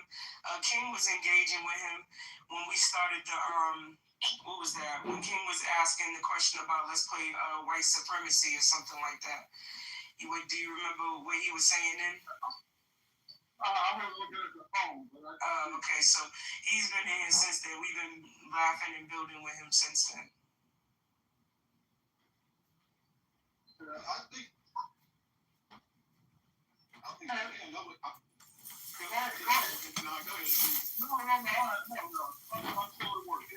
He basically highlighted the importance of banks and how they basically control everything and how we need to get more involved in the banks, right? And I said that we actually do have a black-owned bank, right? And then he started to talk about, oh God, give me a second, brain fart. Brother Steven said that bank was charging him all kinds of bullshit fees. Yeah, He said he dumped them motherfuckers. His experience sucked. His Google review was 1 star. And when you mentioned reading books and stuff, Universe, can you reiterate what you said? Because I can understand the crazy shit the others can't. I can understand it. Go ahead, say it again. It's whether you read a book or you listen to an audiobook or you listen to Clubhouse, it's an experience. It's content. So you have to program your contentment. And if you want to change the game, you can't listen to Clubhouse. Clubhouse can't change the game for you. It's the same conversations, repeated 1,000 times, 1,000 different ways. If you read a philosophy book, if you study Marcus Aurelius, if you study Epictetus, if you study Plato, if you study Aristotle, if you study Lao Tzu, 1,000 other different people, if you listen to those audiobooks, they're all on YouTube. That's the programming your brain really needs and the programming that you will enjoy because you're basically increasing your large language model. You're, doing what the AI is doing. And the algorithm on this app, it's just like clickbait. It wants to emotionally charge you and gaslight you. And that's what you want, but you have to try to reverse engineer, your personal development. And so this app isn't going to give you what you really want. What are you talking about? Hello? What did you hear him say that it's off? That's what I want to know. I'm just saying, look, you have. All I hear the nigga saying is educate yourself. And educating yourself on an app full of folks that ain't, on this level, like this room, if they're not talking like how this room's talking, you know what I'm saying, then no more than likely 100 times out of 100, they ain't talking about shit. So what is wrong with someone telling you need to educate yourself? Because that's what I'm summing up from what he's saying. What did he say that was wrong? He said, read a book, fucking listen to music, masturbate, and go to sleep. Brother Steven, that's what you translated it to? That's what he said. That's what he said. It's crazy. That's what he said. I don't think what the man said. Sounds crazy. Bro, all I'm getting from this is we are the commerce that these banks capitalize on. That's kind of what I'm getting from what Universe talking about. On top of like the last part that he said, right? Go read a book. Now,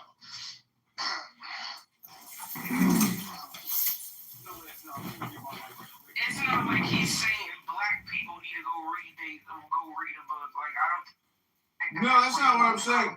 You know that video game? You ever play that video game where you got like the lightsabers or you got to hit the music notes and you're static, but the river is flowing at you?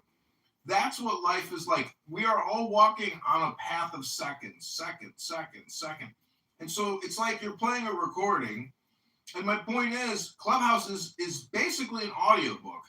But if you go listen to Lao Tzu's Tao Te Ching, a very good audiobook on YouTube, I can put the link in the chat. And you program yourself on that, and it's just an hour recording. That's the same thing as you playing that video game with the notes and the lightsaber, and you're basically there's a flow coming at you, and it's up to you to determine what that flow is. That content really matters, and it is just education. And you don't need to go to a fucking college to educate yourself. You just have to program yourself on what's in the good books. But the last chapter says, in a word, be a saint, be good. If you are a good person, generally good things happen to you. If you're a bad person, guess what happens? Generally bad things happen to you. So be good in a word. Always triumphs. People always triumph. There's the mighty, there's the powerful, there's the wicked, there's the evil. Good, underrated. Hey, you want to get real power, you got to do evil. All that. necessarily say that. I think it's we probably tend to get off onto a whole nother topic, but I'm gonna say this and get out the way. Ain't nothing really like truly evil or truly good. That's just based upon perception. Now, whatever your moral compass leads you to is wherever it leads you to. I get what the universe is saying. It's all about what's good. You could be a quote unquote good person, right? All your actions is good, but your intentions is fucked up. So that's what happens in life, right? But yeah, and vice versa. Now relating this to what you're talking about, universe. I kind of get what you're saying now with the whole, like Guitar Hero analogy where you got to press the buttons at the right time and you catch what you catch, right? The flow. I get that. But you were saying that, I get that with life, right? But you were saying that in relation to the banking as if it was like the answer to like the question that I asked. Yeah, the banking is a part of liberation, but again, it's just a hierarchy of communication. And if you want to reverse, see, the whole thing deals with personal development. It's not about modifying your destiny or understanding interconnectivity between large organizations and the individual. I'm just trying to say that there are books. I'm going to put a link in the chat. Just listen to it. It's called the Tao Te Ching. Basically, it's a mystical journey book. And, your life is a journey. This app is part of that journey and experience. But what you listen to matters because what you listen to is really what you are. You have two ears and one mouth. I'm just saying that there's a program that you can utilize, and I just put the link in the chat. It's a program. You could use the Bible. You could use you could use any book to try to optimize your situation in life. But the book that I just put in the chat, to me, is a very good one. It's from China. Wait a minute. Go back to the banks. Go back to the banks. Because that's what he was asking. Go back to the banks, universe. Yeah, the bank is the center of communication. That's all it is. That's what people don't understand. It's a communication center. It's an accounting center. So what does that mean? Because I'm in accounting. It means they're at the center. They're at the center. Bank of America, JP Chase, Wells Fargo. So you're saying communicate with these banks, build relationships with these banks, just so we can get what it is that we want. Is that what you're saying? I think he's saying, or I think to add to that, the banks are the center of communication, global communication. That's what I'm taking away from it. The financing is the center of communication. Okay. Now that when you say it like that, that makes sense to me. Yeah. Because we do know without these banks, these motherfuckers can't bust no moves the way that they've been busting moves for real. These banks pay, for a lot of shit to move. Exactly. Yeah, so they're the real wizards. How he's saying have a relationship with these banks. They're the real wizards. Can I ask a question to someone made this statement earlier, and he said that true power is that you have to do evil in order to obtain true power. Was that the statement that was made? Yeah. Yeah. Said that. Yes, it was. No, I was going to say yes, it was, and then I was going to ask Kenny to show us where in history where that wasn't a factor. Well, I was going to ask. So when you say true power, can you explain exactly what you mean by true power?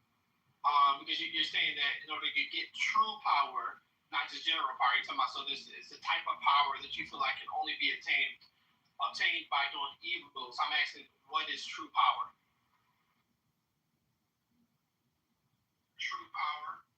True power is love of the law. Stephen failed to fully explain it because you got to look at the word love and evil. They're intertwined. Evil is love backwards. Love is evil backwards. So Stephen just failed to mention a couple key words there. But his point is by destruction, by chaos, you can create. And that's the theory of destroying nations or terraforming. Through destruction comes birth and resurrection. That's the philosophical point. Hello? Yeah, but I'm not understanding. I'm not understanding how they answer the question of what true power is. So I understand what love is, but I'm asking, what is true power? Divide and conquer. What is true power? I think he summed it up just fine. But Brother Stephen, you still on the plantation? True power is mass mind control. Meaning when Donald Trump at 2:30 in the morning says, I'm doing what no other president has ever done before. I am independently taking this country to war against Iran at 2:30 in the morning. That's true power. And when he has destroyed 100,000 soldiers, and so my point is, mind control is communication control, and that's the true power. Because all this money is irrelevant when you are yourself are a simple sheeple, and you will do as you are told. Hello? Are you describing when you say mind control? Because I'm trying to, if you could be more precise with your words. When you say mind control, are you referring to political influence, or are you referring to actual enforcement power? Those are two different things. So Hierarchical loyalty. For example, Loyalty and hierarchy. Hello? Hello? I could argue, universe, that the individuals who are pulling on the strings of the puppet Donald Trump, the lobbyists, the bureaucratic sort of system that we have, are kind of pulling on his. So are you saying political influence? No, historically, the true power players are the warlords. Hello? Can you repeat after me the word warlord? Okay, so the enforcement order. So are you saying the individuals who have power to kill, essentially, those are the ones who are in true power? Technically, politically, yes. Unfortunately. Okay, so would you agree that if we're looking at, so Hitler would have been an example of someone who had true power, right? Any historical leader that has, notarization, as you just suggested, has a historical notoriety. But the point is, I don't know what your point is, Kenny, but the truth is, love is the law. Hello? I'm asking questions to press up against this worldview of true power. So you agree that Hitler, in fact, had this true power? No. Stephen is making an all or nothing statement, and we all know that only Siths deal in all or nothing statements. We can't speak for what Stephen says. We gotta let Stephen answer for Stephen. I thought he was speaking for Stephen. No, another man speaking for another man. I don't know about that. You gotta get your answer from Stephen. So right now you're getting your answer from Universe, and I'm just, for the sake of conversation, I agree with what Universe said. Yeah, I don't necessarily disagree either, but he's not necessarily answering the questions I'm asking, which is fine because it's not the problem. He didn't make the problem. You originally asked what is true power. Correct. I asked what was true power, and he gave me sort of a combination of answers, which is fine. Then I asked a follow-up question. I said, well, under because true power is a combination of things. Well, I understand that. That's why I related what he said, and I said, well, if that's what true power is, and I asked him a question: was Hitler an example of someone who had true power? And I didn't get an answer to that. Does Hitler check off a combination of things that Kenny, the point is, I know this is Clubhouse, and I know you want me to be polite to you, but I don't have to answer every question thrown at the universe, because I'm the universe. The universe decides what questions the universe wants to answer. I'm the oracle, baby, and as the oracle, I don't have to respond to every single question. Hello? All right, so the universe don't. Don't answer. You don't have to come off. That's easy. You could let somebody else answer. Well, this dude is hilarious. He is. He's had us cracking up for the past hour, yeah. Yeah, I missed a lot of what was said, but Kenny, as far as your question about what is true power, I think I'm like total power. That's how you worded it. Yeah, because I was trying to get to the bottom. Steven said the only way for you to amass true power is to do evil, and I was asking him, well, what does he consider true power? because it seems as if the argument rests on that. So, and really, I might even agree with him. That's why I'm asking. If I ask the question, because I'm trying to debate with him. We might dismantling governments, getting people to turn against their governments, getting them to flee from their countries to our countries, or vice versa, however which way it looks. Like this, like I don't know what more we can say on that for real. So that because it all goes into. Oh, he here now. He here. I want to hear my bad. Yeah, I just gotta let me get in my car and let my Bluetooth. Give me a minute to let my Bluetooth catch up to me. Okay. Get that Bluetooth together. Hey, yo, chill out. But yeah, I mean, that's some real powerful shit right there. When you can get, you know, these different nations to turn on their own fucking government and come in. Go ahead, Danny. And that's political power right there. You got economic power. I mean, you got military power. Those are just three big forms of what we could say whatever it is, true power or total power that y'all was saying. And I believe all three of those were taken by force. So, you know, that wasn't my original statement to start with. I believe that was Brother Stephen that was saying that. But in terms of the people who actually controlled those three vectors of power, they didn't take it by unanimous decision or democracy. They took it by force. Right, which would then be classified as, classified as quote unquote, as Brother Stephen said, evil. Which all of what y'all just explained is influence, is what I'm trying to get y'all to realize. Total power is influence. Now, what solidifies total power is execution of plan, but influence. Stephen, you there?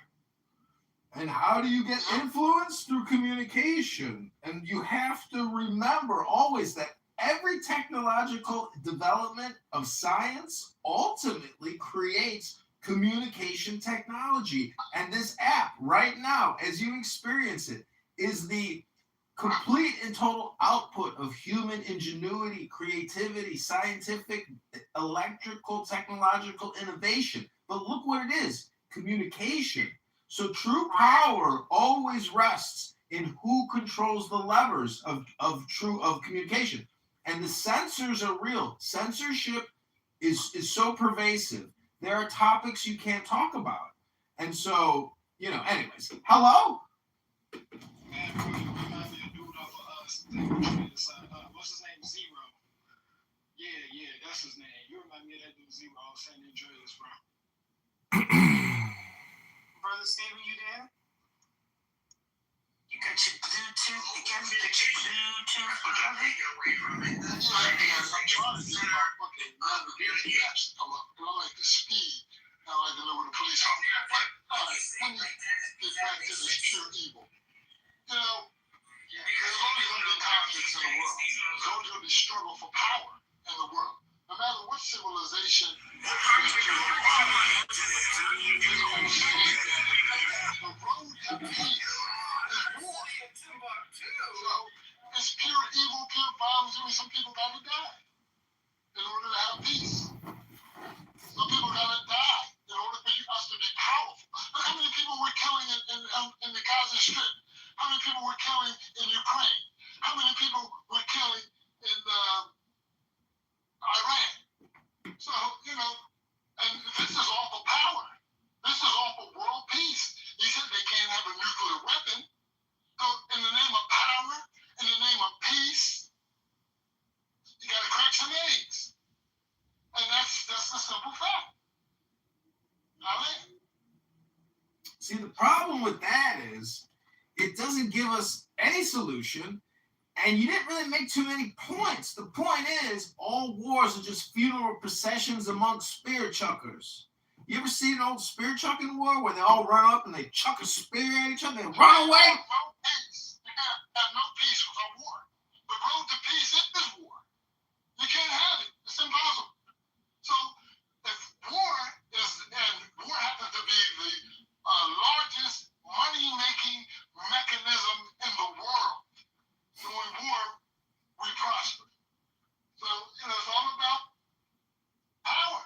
And power, like I said, there will be blood. There will be blood.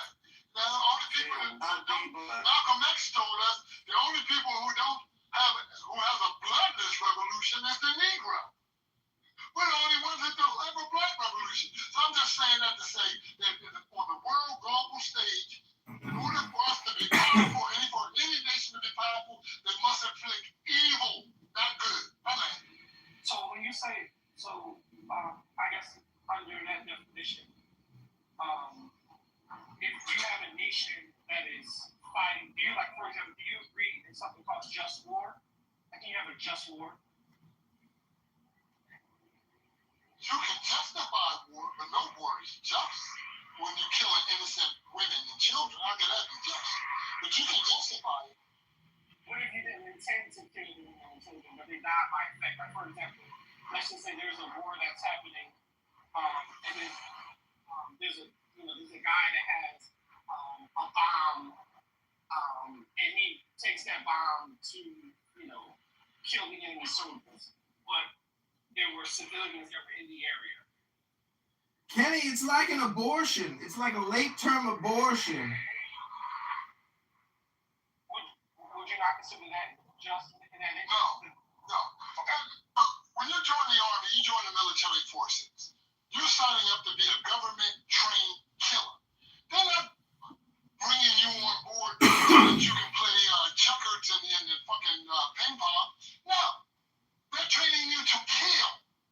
And that's your primary, main purpose of being in the military, is to become a government-trained killer. So a killer can't be good.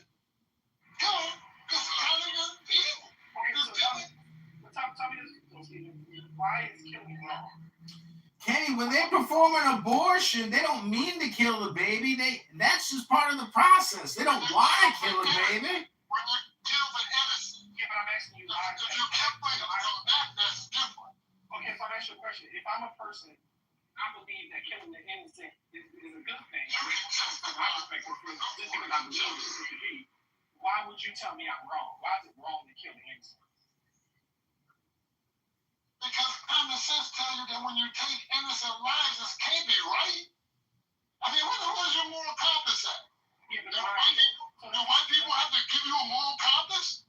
No, that's a fallacious argument. You can't argue for common sense because basically what you're doing is just restating your preference. So what's the argument that it's wrong? And the reason I'm doing this, Stephen, is not that I disagree. I told you the reason it's wrong is because you take innocent lives. I know, but that's circular.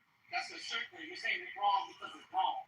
But I'm asking you, why is it wrong? You're saying the circular reason of why it's wrong is. Kenny, you can just put it in a formula. You know what a formula is? All right, I'm gonna give you the Google answer just for the sake of conversation.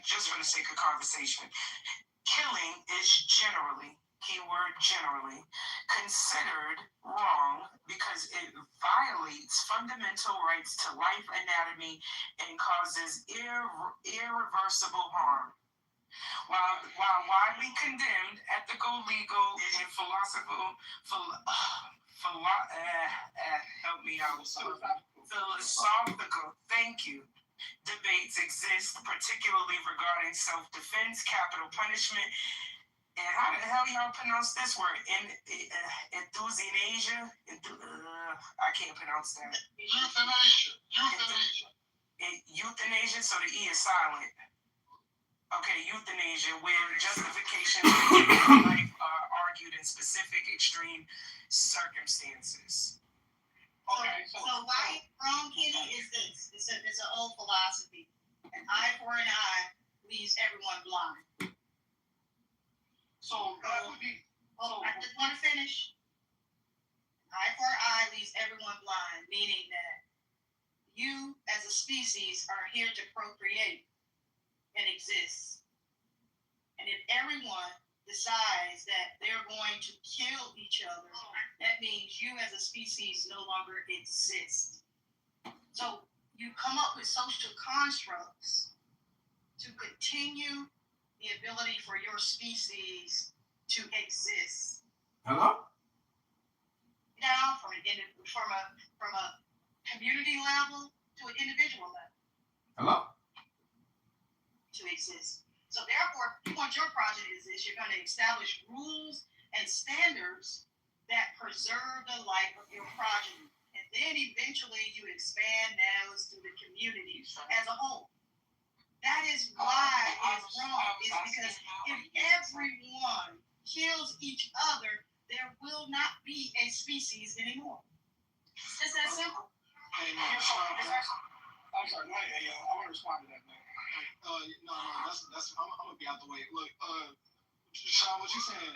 It definitely has some validity to it, but people kill to survive for the most part, right? So, like, Brandon, I think what we're talking about is indoctrination that we somehow had downloaded into our subconscious, which connects to our nervous system, right? Our moral compass, right? So, which we now believe that it is wrong to kill, but yet we will all sit around and eat burgers, chickens, fucking lamb chops, motherfucking goddamn just all type of animals that was already killed and not feel nothing from it. Why? Because I mean it's not innately it's not wrong to kill. It's just that you've been told that it's wrong from the very beginning, so you adopted it to your subconscious. But go ahead, King.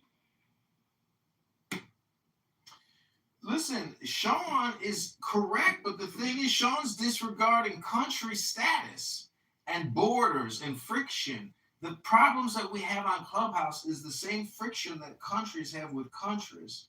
It's no different. It's microcosm and the macrocosm. Hello? Well, I'll ask you this question then, Universe. So was the Revolutionary War good or bad? The problem with that question is that the Revolutionary War is now. It is a compression of the past and a compression of the future into the NOW. Hello? No obfuscating. I'm talking about the Revolutionary War that led to the creation of this country. Yeah, I'm telling you right now that people think the Constitution was written in whatever year, but the fact of the matter is it only applies to now. That means it's written right now. The Declaration of Independence is right now, baby. Hello? No, you're obfuscating. I asked you about a very specific point in history because I'm trying. I get it, Sean, but baby, I'm an oracle. It don't matter how many times you ask the universe. The universe ain't gonna respond to every question, baby. You know what? Universe, chill. You gotta chill. Papa.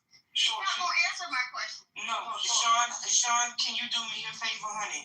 Can you please reiterate your question? And we're gonna have to either. Did you want him to answer, or you want somebody else to answer? No, I wanted him to answer it in a real context of history, because he's talking about people don't read, and so I'm going to bring it to the forefront about the birth of this nation.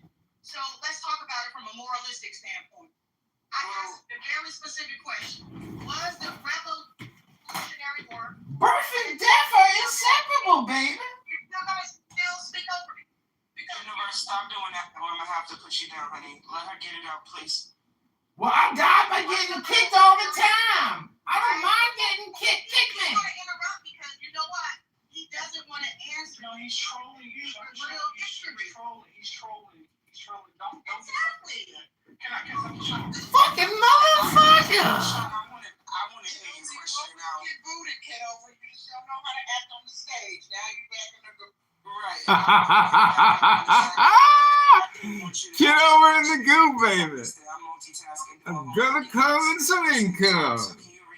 In the goo. Yeah, because it's important when we're talking about killing it, right and wrong. So the birth of this nation started with the Revolutionary War. So my question to him was, especially a person who's always cited books, things that were written in the past. Because they're experienced in the now. In the past, because it has to be mass produced. So I asked, my question was, is that right? Was that right or wrong? Was the Revolutionary War right or wrong? I feel like we're trying to get a factual outcome from something that's only perception based. And also, I wanted to kind of undermine Sean's answer to my question earlier.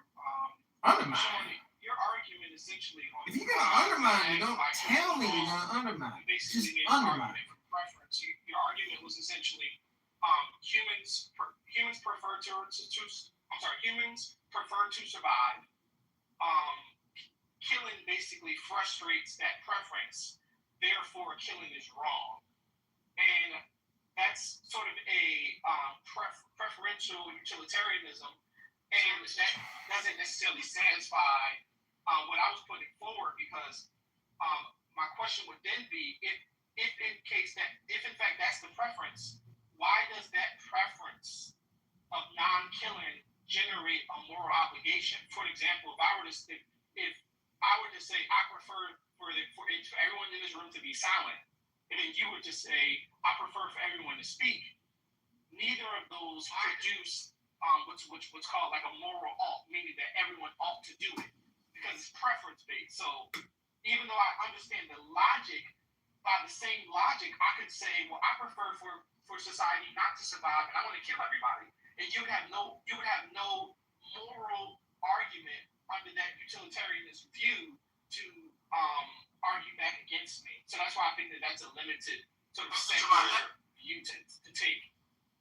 And I would say that you're missing the point of what I'm talking about, the biological impairment. I think I'm completely starving.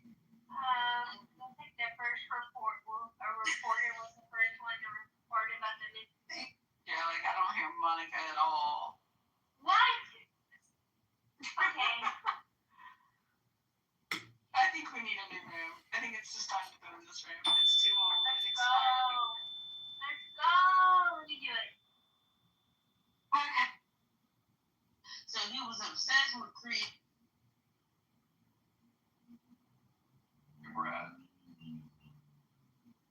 Unlike many others, though, my dad's job kept us on the move marijuana. Moved a lot. From what Joe B told me about him and his cryptography for what, 30 plus years? I think is what he says. Cryptologist, yep. And then you followed in his footsteps, dude. Like that's, and then you have your brother did the same thing. Like my family, Active duty. I mean, he was in his Desert Storm. Never mind, I won't make up the point. I don't know what you want. Running a supply. Dude, but it's all one team, one fight. Nobody can get it all done by themselves. The instantiation of that metaphysical. Hold on, let me write this down. Okay, so say it again. I want to make sure I got this right. The claim of having grounded consistent moral values in the world, in the Christian worldview, the theist worldview, for the most part. Wait, the Christian or the theist worldview? The Hindu worldview? Is itself an instantiation of that metaphysical grounding. So you said a bunch of nothing. Are you ready to say something substantive now? I mean, did you have a pushback for what I said? I want you to say something substantive that's worth writing down. I have my pencil in hand, but I haven't written it. So then, what can I say that would be substantive for you to write down? I want to know what you mean by metaphysical grounding. Metaphysical grounding is that which is non-physical, that is unchanging throughout eternity. Okay, unchanging throughout eternity and not physical, right? So it doesn't involve physical things? Correct. Okay, so it doesn't involve human minds or anything? No, it wouldn't. It involves a mind, otherwise it wouldn't be grounded. Wait. It does or doesn't? It would have to be. It would be a non-physical thing that involves physical things. Okay, hold on, let me write that down.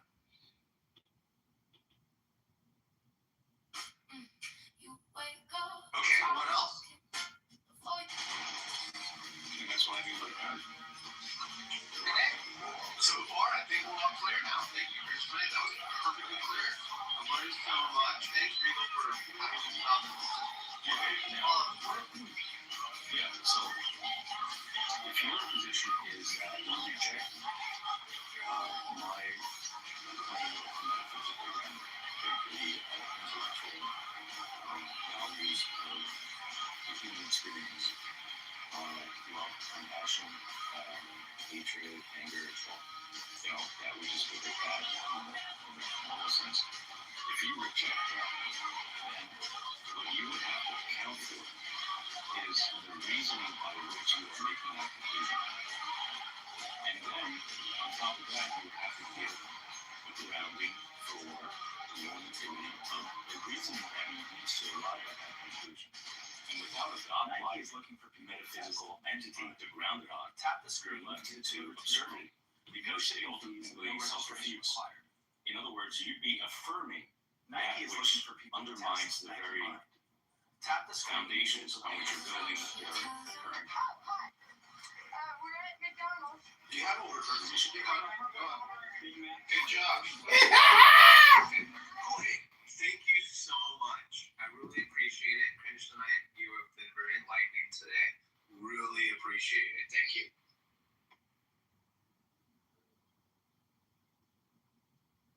Anything else you wanted to clarify? I was just answering your questions.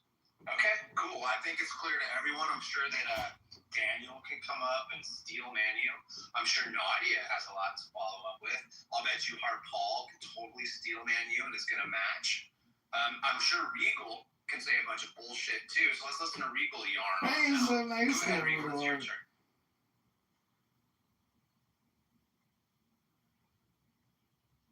Regal, go ahead. That's between you two. You wanted to call out Crimson. I love how You friendly wanted to have Honey the is. discussion with them. You guys can interlock and do that. We've done that. We've locked horns, and now I'm separating myself because it's time to shed that. And I welcome you now, so you guys can talk. Why don't you guys clear up? Do you have any disagreements with Crimson on that, or are you on board?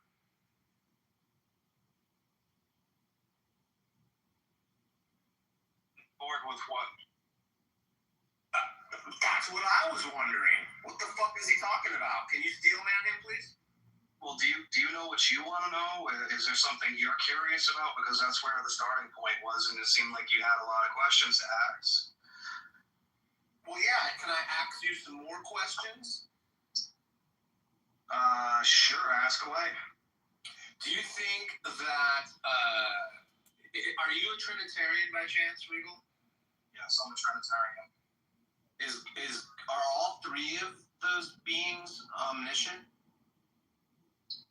What do you mean, all three of those beings? What do you mean by that? Well, I've heard that the Trinity are three beings, but one entity. Where did you hear that from? Oh, well, can you just say here? How about this? Let's just keep it really simple. Can you explain the Trinity to me so I know what you mean? The Trinity is Crimson Knight didn't want to talk, but now he's butting into our time. Don't you think that's a little bit rude? Okay. Why don't you mute up while you finish your quesadilla? Come on. So when you refer to the persons of the Trinity, we're referring to who God is, how God reveals himself. So if you've heard that there are three persons, it's not the person in a sense of a being, an individual in that sense. It's the concept of how God reveals himself, who God is. So if you've heard that from somebody else, I'm assuming you probably heard this from Muslims, they tend to conflate the who God is with how God is. So they have tawheed. So they explain God through essence and attribute distinctions. They don't have a... Why are you talking about what other people say? They don't have a distinct category for who God is.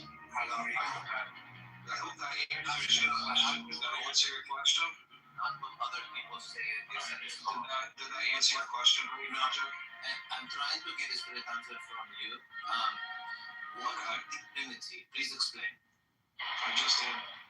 Okay, I'm sorry. I heard you talk about what other people said. So let's be clear here. The essence is God. That's what we're pointing to when we talk about the persons. Which persons? Father, Son, and Holy Spirit. Okay. Are those the Bosnians from the missing persons? Is that what you mean? Like walking in LA? That kind of stuff? The fuck does that mean? Gentlemen, Regal, I know this is new management, but put me in the queue. I know the honey show is exhausting sometimes. Thank you. Yeah, no problem, man. You're on the queue. So, Honey Badger, I hope that clarifies that. I have explained that to you. Do you have any further questions? No, I'm totally up to speed now with what the trainer is. Thank you so much. I appreciate it. Okay, cool. So now you know the difference between Tawhid and Trinity. They're both two things in common. The only thing that Tawhid doesn't have is the who God is. And when I ask a Muslim, who is God, they have no means of explaining that whatsoever. And I dare you to ask them one of these days, who is Allah? And they'll defer to the essence and the attributes of God, but they won't explain who God is. So when we explain who God is, we explain the factor that God revealed himself to Adam, Moses, Abraham, in a personal way. So they don't have that in Islam because the way God is revealed is through a person, for an example, coming from God. He sends Gabriel. So then that Gabriel tells Muhammad what he tells him. So there's no who God is on that basis. Okay. So who is God to you? The Father, Son, and Holy Spirit. Are they all omniscient? Yes. So they don't talk about anything? Well, that's how you know that they're not a solipsist. That's how you know God's not a solipsist. God's not a solipsist? That's right, because he can know himself. Interesting. That's really cool information. That was really informative too. Thank you. Yeah, the Muslim God is a solipsist, though. See, what's interesting about this conversation is not so much about what we're learning from Regal, but the fact that Honey thinks he's being funny, and he's also making fun of somebody. And it's funny that some people probably aren't in on the inside joke. Am I correct? Hello? Hello? I fucking love it, dude. Just, like, you can be here, man, just don't do much. Hello? Well, I have a question for you. I'm looking at a sentence here. It says, a life of greater joy, power, and satisfaction awaits those who consciously design their life. Do you think Christians are trying to consciously, design their life? Yes. Consciously design their life. Meaning that you take the book known as the New Testament, and then you use that book to consciously design your life. Hello? Well, I mean, no. You would have to say that the design is dependent on the New Testament. So, I mean, maybe there's some truth to that on Protestantism. They're just taking the blueprint and designing something new, but I wouldn't say that for Catholic or Orthodox stuff.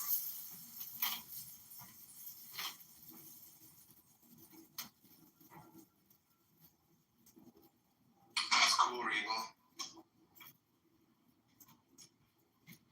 Yeah, no doubt, man. So are you interested in becoming a member or a catechumen, Money Badger? I'll tell you something interesting that I learned. I learned that Miley Cyrus did a cover of Blondie's Heart of Glass, and it's fucking rocking, dude. Rabboni Shalom, new management is here, so all stupid communication will be eliminated. And honey, you can see how stupid that statement is compared to an interesting, introspective conversation about our Lord and King Jesus Christ. You're failing to see the finer things of Christianity, honey. You're just verbose and vulgar and crude and immature. Grow up, young man. Hello?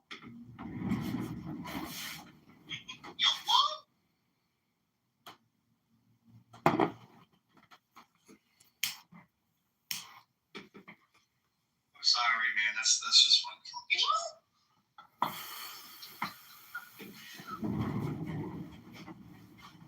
I think people like Paul rags to riches. I don't know if you're familiar with him, John Kitover, but he's consciously designing his life. sure who that is that you're talking about, but I have somebody in my other room. Just entered the room and he laughed really fast as I mentioned it. So. Oh. Well, anyways, listen, I want to just ask Regal, can I read a poem for 60 seconds? Hello? Can you try to sum it up in about 30? Yeah, I can do 30 seconds. Take a fresh 45 seconds, bro. Oh, no, it's okay. It's Regal's room. We'll do 30 seconds. There are other people here. I don't know if other people want to listen to this. It's very quick. 30 seconds is fast because you guys could be here for hours, and 30 seconds of multiple hours is nothing. Okay, everybody just take a deep breath. The creative desire. The Oriental tradition sees in desire the beginning of the universe. This card is an invitation to not complicate life, accept the desire. It is unnecessary to fight against sexuality. Any repression puts you in struggle against yourself, and you realize that you need all your energy. The card signifies that you are in harmony with the creative power of the universe. Number 2, receptiveness. This card is a sign of a strong yin presence, that of receptivity in your life. Observe how it governs your life.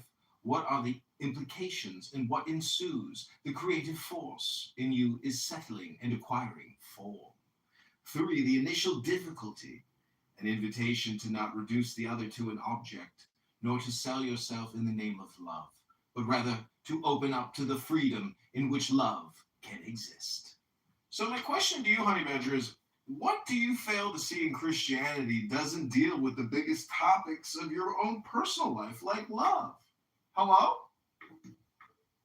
I don't know, but I like what you read. I mean, that's better than anything I've heard from Christianity.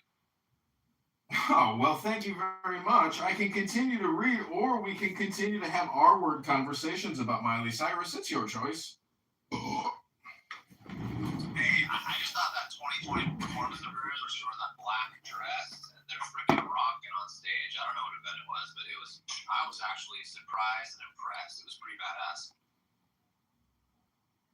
I don't know, dude. I mean, I'm not really into all that. I'm actually into music, not like beats and loops and studio. Yeah, like I said, it was a rock and roll grungy version of Heart of Glass by Blondie, which is typically like this 80s disco feel, and it was fucking killer, and I was actually impressed. I mean, yeah, sometimes musicians come out with good covers and singles and shit, but how come she can't make her own music? Why does she have to, why do all the all the current existing, like, young people of today want to parasite off of what came before and then completely erase the culture? It's like, back in the 1990s, everybody was coming together and making the world a better place. Everybody was trying to stop pollution. Everybody was getting together and getting along. And then in 2012 up to 2016, all of a sudden, it's all feminism returning, it's Black Lives Matter returning, it's all this fucking racist nonsense returning when all that shit's been defeated already.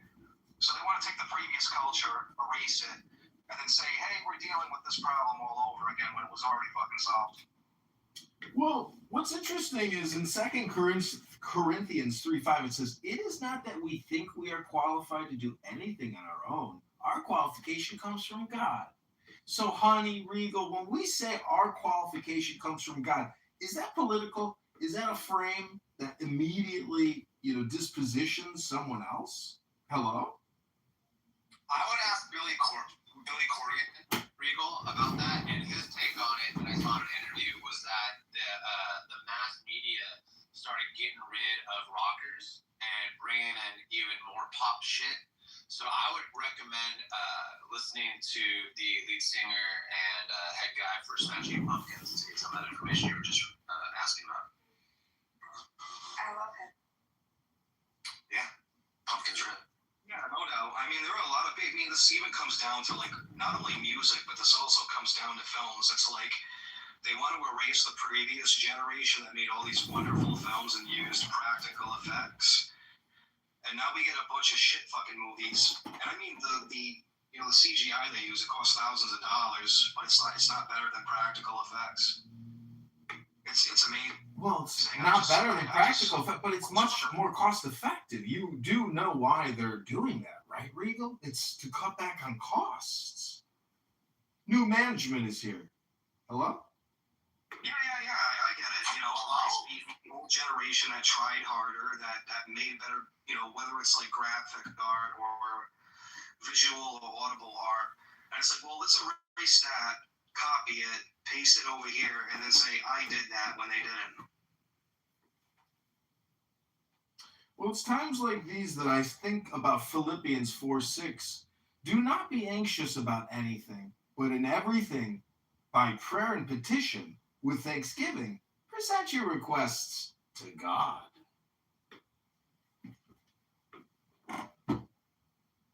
See, honey, it's all the same thing. Whatever program I deliver to you, you're going to like. Because honestly, it's the way in which I deliver it, and it's the content of the message itself that matters.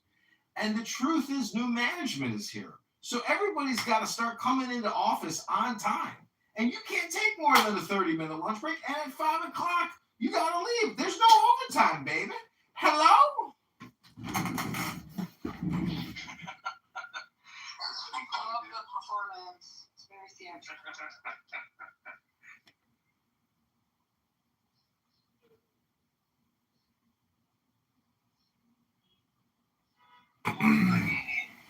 You guys can resume the discussion. I mean, you guys can talk about whatever you want. Just throw it on the fucking table and. Rico, how are you doing? Nothing but gumdrops and ice cream here. I'm just basically prepping dinner for later. Yeah? I don't know what I'm making. Pretty much ate all the food in my house this morning because I'm quitting smoking. So. Did you have any bagels and cream cheese? Oh, bagels and cream cheese. You know, technically a bagel with cream cheese is really just a pizza. No. We're not going to have your hot dogs and sandwich discussion in this room. Everybody. Hey, everybody. I found a treasure box, okay? What's it called? Is it called the Bible? Not necessarily. Well, how do you know it's a treasure box then? Because there's gold there. You know what is in the box before you open it? Because it's a treasure box, you know what I mean? And literally under it, it's an X. So what do you expect? It could contain really anything, right? Yeah, but I'm 100% sure. What if someone shit in the box? Ooh. That's not right. It's a treasure. Now, millennial?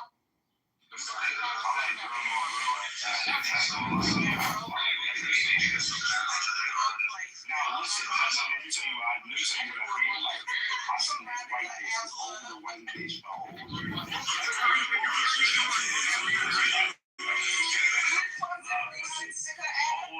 and young bitches together? Oh, yeah, that shit is fire, nigga. Like, when you got like a bitch, that shit, them bitches be bad as hell with the fire old bitch. Oh, hell yeah, nigga. Old white bitch. I think this guy suffers from sex addiction. Shout out to He's a sex addict. You're a sex addict, Starscream. So you're a sex addict. You need help. I ain't gonna lie to you, gang. I'm gonna keep it real with you. When Shorty, from being younger, dealing with grown women and shit, what they opened my mind to, that's what I ain't gonna lie. Having a woman that lets you access her body however you want is like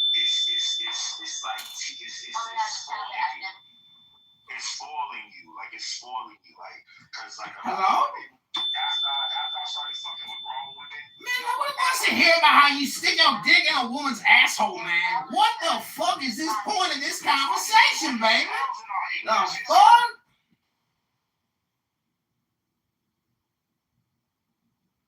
You went up there. For an example.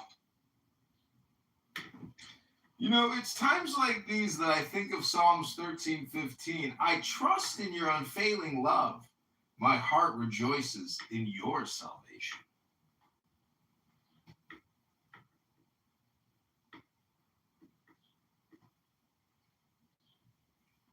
Sorry, John. You gotta take a break for a little bit, dude. I do appreciate you, though. I do like having you here. So what's up, Nargis? Nothing much. Just reading up some. What happened last night? Like, were you guys like really intolerant of like, you know, my dogmatic notations on Catholicism? Because I sit there and listen to all of you guys for hours on end without speaking. And it's like none of you guys seem to. He wasn't listening to me, but I have to listen to you. Want to like pop in and out here and there and just pick and choose your beliefs. So it's like when I have a backbone, it's like, well, Control freak Regal. Look at this dogmatically in this way. Why does everybody have an issue with that? Your backbone was a bit too stiff for us. Oh, you got too stiff of a backbone. It's not valuable. Damn, roasting Regal time. Time to roast the Regal. I'm giving you charity, Suzuka. I'm giving you Suzuka. Right, and the second that I don't want Hans in here doing his stupid Muhammad rhetoric stuff, and I'm like, you know, this whole Christ dying on the cross thing, it never happened. It just, God made it look like it to appear that way. I don't like that narrative, and it's insulting to my religion, and that's okay. So I can't kick him out. That was not the topic. The topic was like, he was denying reality. No, I kicked him out of here, right? And all of my friends that I thought were my friends that hang out with me, that I give this room charitably to, were my friends. And they all just ditched me last night because they want to be intolerant and bigoted to me. When I'm not bigoted to anybody else. Well, this is sounding a bit emotional for me right now. No, I'm not emotional. I'm fine. I sat in this room by myself. No problem at all. Like, you guys can leave anytime you want. Yeah, so we did. Don't have this like expectation of like charitability. I'm not getting it the same way. I don't think anyone expects charity because we didn't come here for charity. But we did come here. Charity club. Yeah. So I'm supposed to peel my ass cheeks and let Muhammad like fuck me? Is that what you want? I think it would be a nice experience if you had like. Okay, well, it's never gonna happen. Like, I'm sorry, I apologize. Like, it's just never gonna happen. And that goes if you want. You're using an argument that never happened and never existed. Yeah, here's the argument. The argument is how does the infancy gospel of Thomas end up in the Quran if Muhammad himself was not a plagiarist? Not the topic. We were speaking about Caleb is here actually. Caleb, are you here? This is being completely twisted around. Are you going to explain that to me or like not? This is not what we spoke about, and I think you're using. So Muhammad plagiarizes the infancy gospel of Thomas, which is a forgery, and that ends up in the Quran, and then Muhammad repeats it. Does it make sense to you that Muhammad copied that from somewhere, that he didn't get it from God? That's the argument. May I please remind you that most of the myths and legends you have in the also come from sources prior. All right, I'm not interested in that. I'm not interested in the Muslim tap dancing, the what about this instead, the what about your Bible. Like, if you want to answer the question and accept the challenge and actually, like, explain it, like, accept the challenge, you know what I mean? Muhammad got this, like, infancy gospel of Thomas. Okay, he repeated it and ended up in the Quran. Reconcile that. That's the challenge. If you don't want to do the challenge, then, you know, it's okay. We can talk about something else.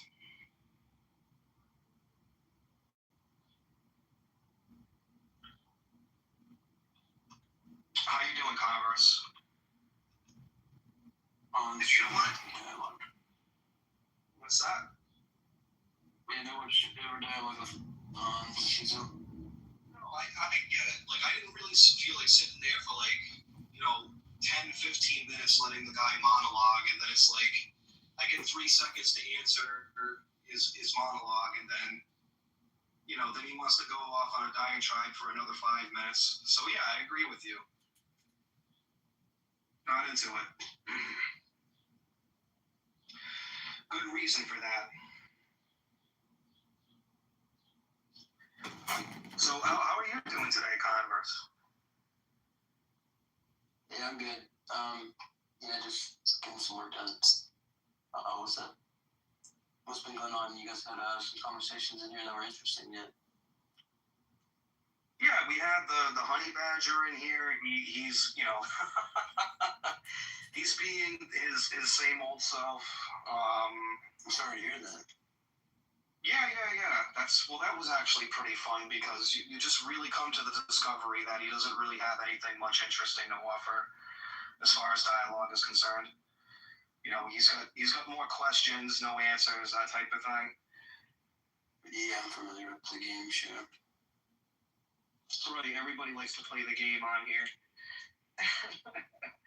We had I don't know, I think there's this up and coming debate on trolls bad. Like, when I say I trolls bad, like, to the point to where it's like I be a one-legged bitch and I be like, so what? Now I unscrew this motherfucking, I hung this bitch at your motherfucking head. Hey girl, this room's being recorded by the Alistair guy, so kick him out, please. That is John Kitover. He records rooms. Okay. I do not consent with being recorded. You gotta remove him. Still put you on YouTube, Pandora, everything, so I'll get him out. Pandora.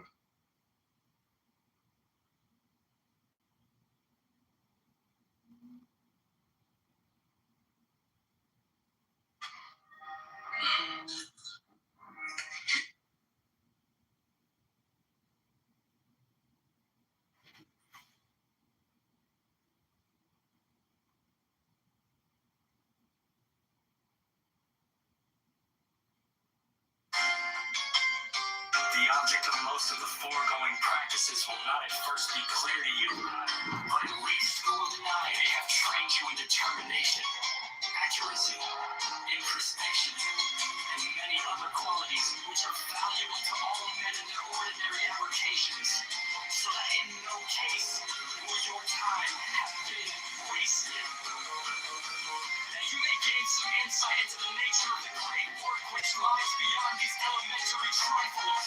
However, we should mention that an intelligent person may gather more than a hint of its nature from the following books, which are to be taken as serious and learned contributions to the study of nature. Though not necessarily to be implicitly relying upon ye king of bees.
and slow. Dreaming of a better day, just letting it go. Yeah, letting it go. And the wind on my face, it feels like a spark.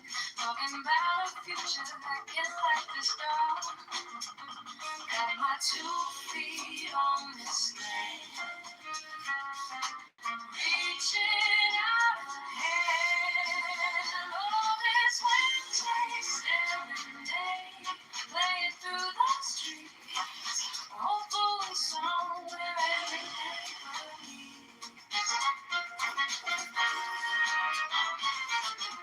Voices rising strong and bold. Stories of a city told.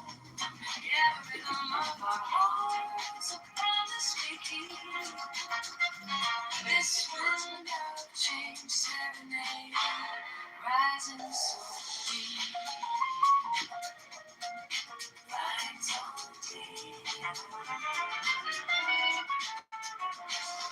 Big sunshine, in the skyline light and sight. Dreams of every block, stepping into the light.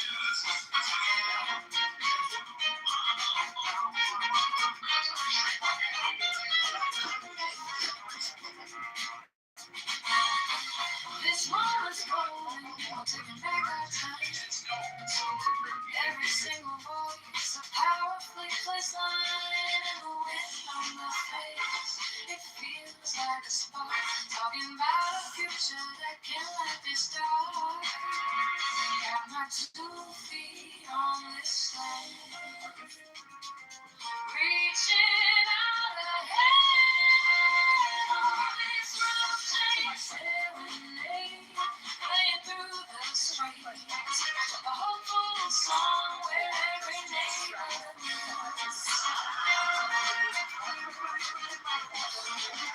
Voices rising strong and bold. Stories of the city told. Yeah, the rhythm of our hearts. A promise we keep. This wind of change serenade. Rising so deep.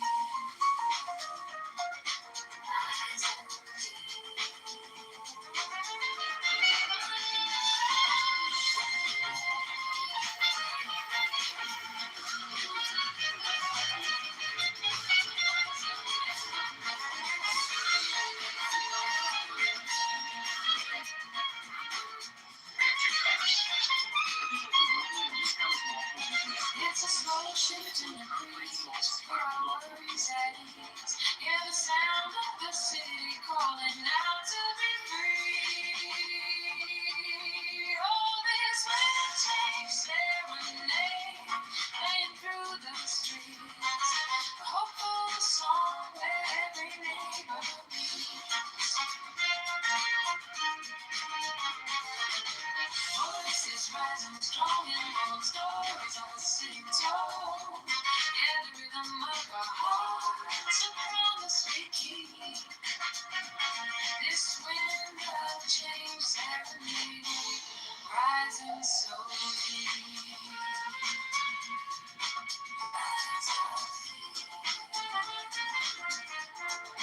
Wind of change serenade.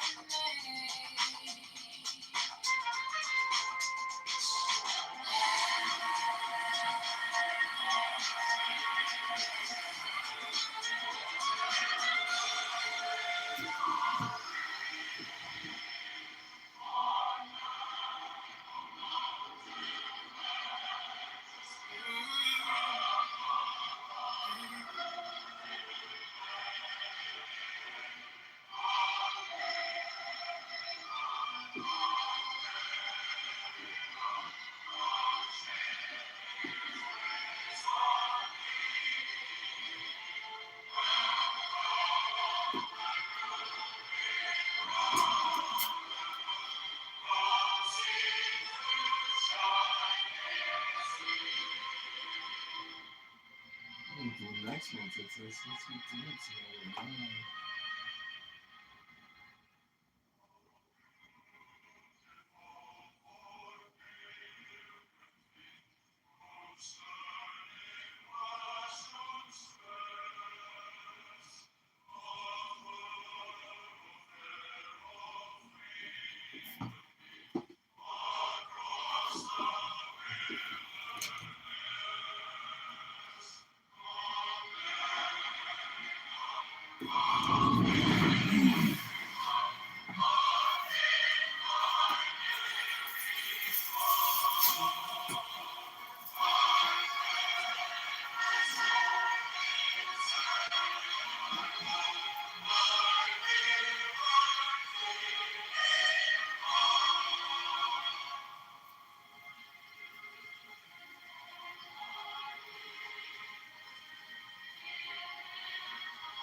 O children of the sun,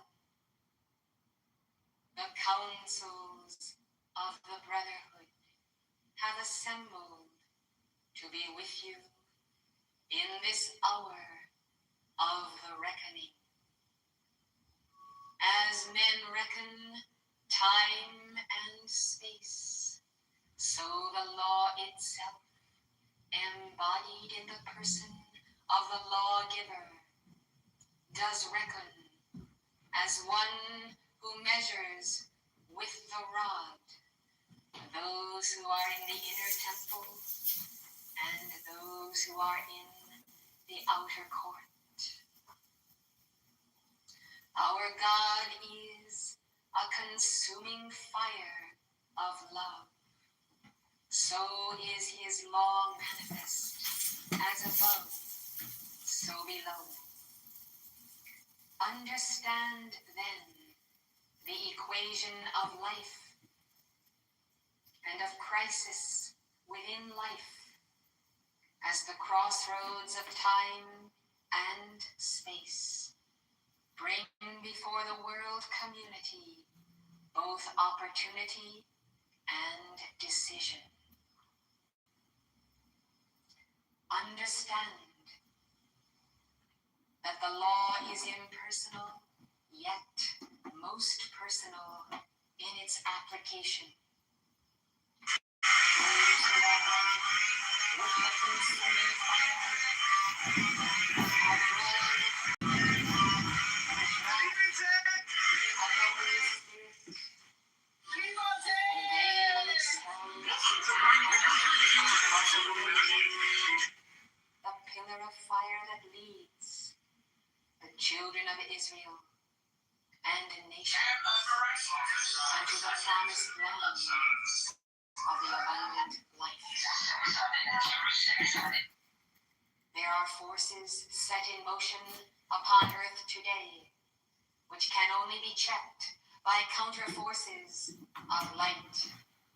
Light that must always be embodied within you, our representatives.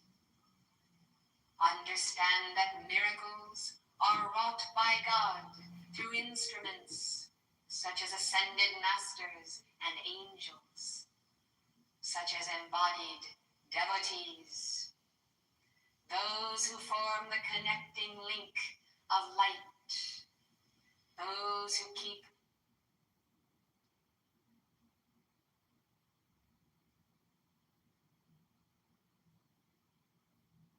Hello?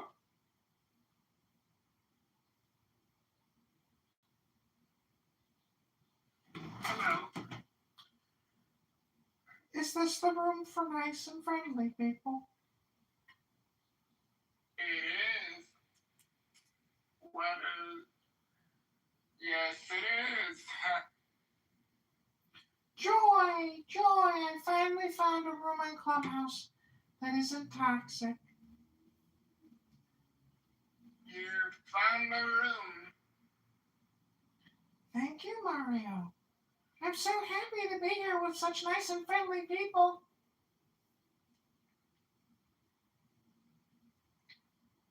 Glad to have you here, Universe. Thank you, Mario. Listen to this. The currents flowing in the heart of the earth. Understand then that inasmuch as the lawgiver is the law, there is no abrogation of cosmic law in deference to this or that person who may be beloved of God, yet who stubbornly remains outside of the geometry of that law. God loves himself in every part of life. Every child of his heart is beloved. And all that has proceeded forth from him, even energy itself, contains the very magnet of his love, whereby that substance, that will, that force, that energy, and that very mind will ultimately return to him. Now then, there are individuals today, through ignorance, through manipulation, who are aligned with force fields completely outside of the nucleus of God's law, God's economy, God's abundant life, and God's own reality. When the Lord God intensifies the sacred fire in the midst of the people Israel, and the whirlwind begins to accelerate, you must understand that only those who are aligned with the law, that is the consuming fire, remain within the vortex of reality. Those who are unaligned or misaligned. So this is like some crazy chick from 1979 who had some kind of cult called Camelot, and it's this Ascended Masters teachings on YouTube. And they released it 21 hours ago. It's very crazy. It's like super cultish, but the setting is pretty beautiful. But this chick is like really far out there. Hello? Those who remain at the periphery of life itself are thrown off by the very force itself from the whirling action of the sacred fire. These are laws that have ever been at work in the matter spheres. If they were to be violated by the Lord for one or for another, then the entire system of universal law would break down, and those who have abrogated the law and worship the lesser self in place of the greater self could then find passageway into the very midst of the garden and the tree of life. You must understand then that the hour of reckoning is the hour of summoning your own God consciousness, your own will to be, your own centeredness in the mother flame. Great wisdom comes from understanding what can be changed lawfully by cosmic law and by the intercession of miracles of grace through individual life streams. And then again, wisdom is to assess what cannot be changed because the majority of the people have aligned their free will with the non-aligned energies of the mass consciousness. Thus, free will is ever preserved, for without free will, there is no evolution, there is no continuity of being, there is no experiment in the great laboratory of time and space. When free will is withdrawn, time and space collapse. Yes, I said, when free will is withdrawn, time and space collapse. Time and space themselves are the manifestation of the free will of the Creator within the creation. They are verily coordinates of universal creativity. Thus, should the Lord God determine to enter the mainstream of life in violation of free will, that free will would be withdrawn, and therefore the entire opportunity for the law of transcendence to be outpictured within the individual. This law of transcendence decrees that every individual manifestation of the Godhead has the divine right to transcend himself. Understand the meaning of this, that the spiraling flame within you, God ordained, has the right to spiral higher each day, and the soul has the right to decide to identify with that spiral, to become the spiral, and therefore to transcend the former state. This law of transcendence is the very foundation of life, of evolution, of expansion within an expanding universal God consciousness. You will note how the fallen ones have attempted to deprive the children of the light from self-transcendence. Once you have sinned, they will nail you to the cross of sin. Whatever you have ever done, in whatsoever embodiment, they will call forth the record and nail you to the cross of that record long after you have repented and advanced to heights of virtue. The crucifixion is not the nailing of the individual to the cross of individual sin. It is the cosmic cross of white fire that is the foundation of the initiation of that crucifixion. And through that cross of white fire, Alpha and Omega, lo, they impart to you the light of God consciousness to transmute bodily within your temple, planetary karma, personal karma, and to hold the balance in the hour of transition.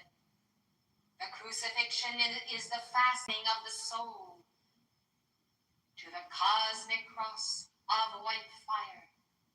It is the great privilege of having access to the line of Alpha and Omega, whereby freedom in time and space is indeed sustained. Therefore, you can understand that the crucifixion itself is the means whereby the soul transcends itself into higher dimensions, namely into the great spherical being of the Godhead. This is liberty. This is the fiery core of the torch of liberty that will pass to light, understanding how the fallen body has achieved the very path of initiation, and to use sin and the sense of sin, struggle and from the mainstream joy of God realization through initiation. Therefore, the law of transcendence decrees that those who will to be and to accelerate life must be given the opportunity to do so. And those who exercise free will to confirm and affirm the nefarious deeds of the fallen ones and their manipulations of life upon earth, must also be given the opportunity to do so, because they must understand the beginning and the ending of their decision and their exercise of free will, so that ultimately they may make the decision to bind the spoiler within the temple of life. Free will, then, is the supreme opportunity to learn. Learning itself is a most necessary experience for evolving souls. Therefore, the Karmic Board looks upon the evolutions of Earth and of the land of America, and our decisions must effect each individual and groups of individuals who fall necessarily into the categories ordained by their own expression of free will. The free will to misqualify energy in certain areas results in individuals aligning themselves with all others who so misqualify energy. This is the understanding of the law that like attracts like. Thus you find yourselves in the company of light bearers of a certain dimension and understanding. This is the definition of your community, representing the Great White Brotherhood. Now we look at a nation, and we look at the crossroads. The crossroads for some represents the cosmic cross of white fire, and the supreme moment of self-transcendence. There is no law that is written in heaven or on earth that says you may not pass through the fiery crucifixion and emerge walking the earth in the full power of the resurrection spirit. There is no law that has decreed the death either of the soul or of the physical temple, simply because you pass through the crucifixion. And therefore, life, reborn, resurrected, charged with that flame of mother of pearl, is the result of your submission to the path, and gives to you a net gain of life and light with which to infuse the decay and the dying of society itself, yea, even of the dream of Saint Germain for America. How the clouds of greed, of hate and hate creation have distorted and covered over the dream for so many. So few have the vision, and those who do have so little understanding of the implementation of the vision. Therefore we come, that you will understand that God has set you aside as a peculiar people. It is not only the people of the world who think you peculiar, but the angels and the ascended masters also know that you are a most peculiar people, willing to have the full power of the Holy Ghost flow through you in the spoken word, in your affirmations that have an unending chain of life, all of their own, proceeding from the heart of the mother, where all invocations gather. This chain leads to the very heart of Alpha. It is forged and won by every prayer, every dynamic decree, and the calls of keepers of the flame are that certain frequency of light charged by the Holy Ghost, the Father and the Son, united as one through the mother flame. This chain of light is a two-way street, a cord of love. It is the opening of the way of life descending. It becomes the umbilical cord of the earth itself, whereby the child in gestation, not yet even born, is nourished with life. And all of you collectively give birth, ultimately, as it is God's will, to that universal man-child within the planetary body as the Christ consciousness of the few and hopefully the many. Thus, the lifeline of energy, sustained by those who have never lost the memory of the word of Sana Kumara, is ever the hope of the karmic board, and therefore we come in our concern that this lifeline be not cut inadvertently by any force whatsoever, most especially not by the ignorance or the absence of preparedness or readiness by the children of God. We have proceeded upon a course of parallel line in the past 7 years. We have determined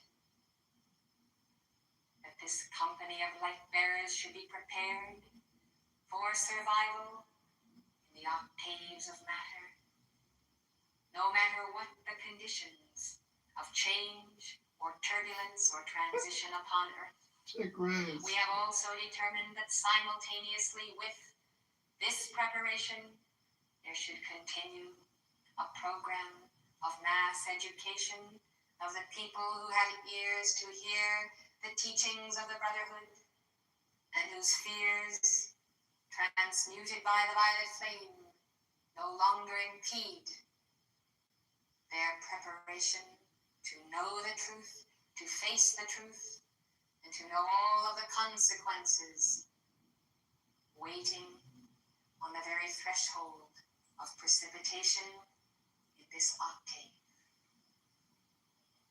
Thus, 7 years are drawing to a close, which mark the anniversary of the ascension of beloved Lanello. This has been a 7-year opportunity for the expansion of the message. Each 7-year cycle contains within itself a certain seed matrix of the cosmic Christ, born by the Chilas. Therefore, the Lords of Karma look to the conclusion of this cycle on February 26, 1980, as the moment when we will know the harvest and the results of our experiments, with the release of illumination's flame, with abundant joy of freedom. Many students have come and gone through the halls of Summit University. Some are pillars of fire in our teaching centers and study groups, and others are situated throughout the earth as real and living keepers of the flame. Upon some, the seed of the sower has fallen as upon the rock, and they themselves have not assimilated the seed, and therefore they have gone their separate ways. It is our consideration that many more who could have accepted the full effulgent light of our torch should have done so, but have not. Therefore, the balance of light in the earth is precarious. Therefore, while we pursue the posture of conversion and preaching to the nations, we desire to confirm within our very midst, a strong, potent center, a viable center to this community, a center that would be the refuge of light bearers, a spiritual refuge, and even a material refuge.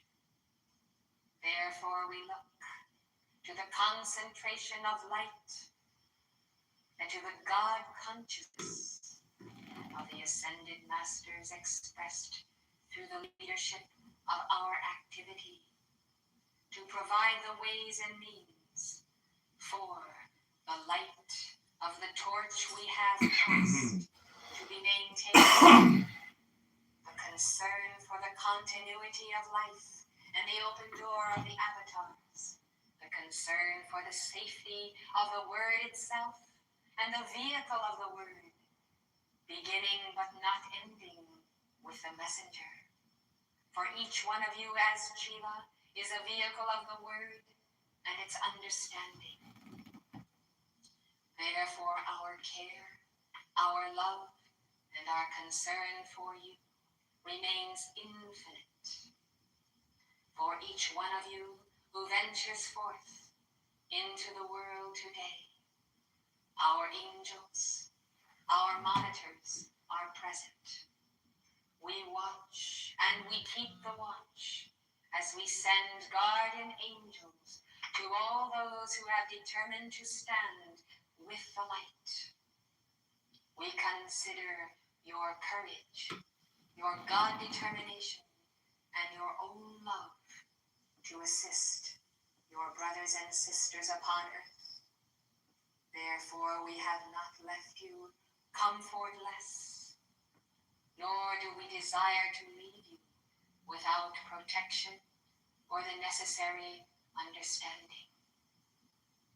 It is the time for the pooling of resources, energies, consciousness.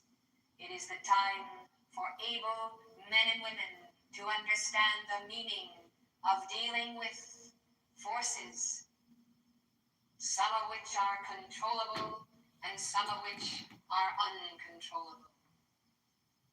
Understand my meaning and understand what I have already said concerning the great law and the lawgiver, which does not violate the law. Understand then that gravity itself dictates life upon earth, and the gravity of world karma is also the subject that must be studied in terms of coming events whose shadows precede them even now in the conditions of a historical stream which are recycling in the modes of war, of economics, even of persons re-embodied in the governments of the nations who have risen once again, finally to outplay their own free will and to be judged. And this is somewhat the crucifixion of the light bearers, that this seed of the wicked is allowed to return many times over, as they think they are the ones who implement the crucifixion of the children of God, whereas only the Lord God Almighty administers that initiation. Their abuse of life can never be termed the crucifixion. Rather, it is persecution.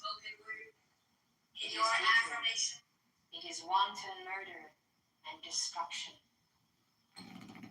Nevertheless, the children of the light have interpreted such conditions as the crucifixion, for they have not understood that the crucifixion is neither death nor pain, but is life and bliss. Therefore, my beloved, while these individuals are that must all be confess the Christ. Their position at points of relativity in the governments makes them instruments of ultimate decisions affecting life and death upon earth.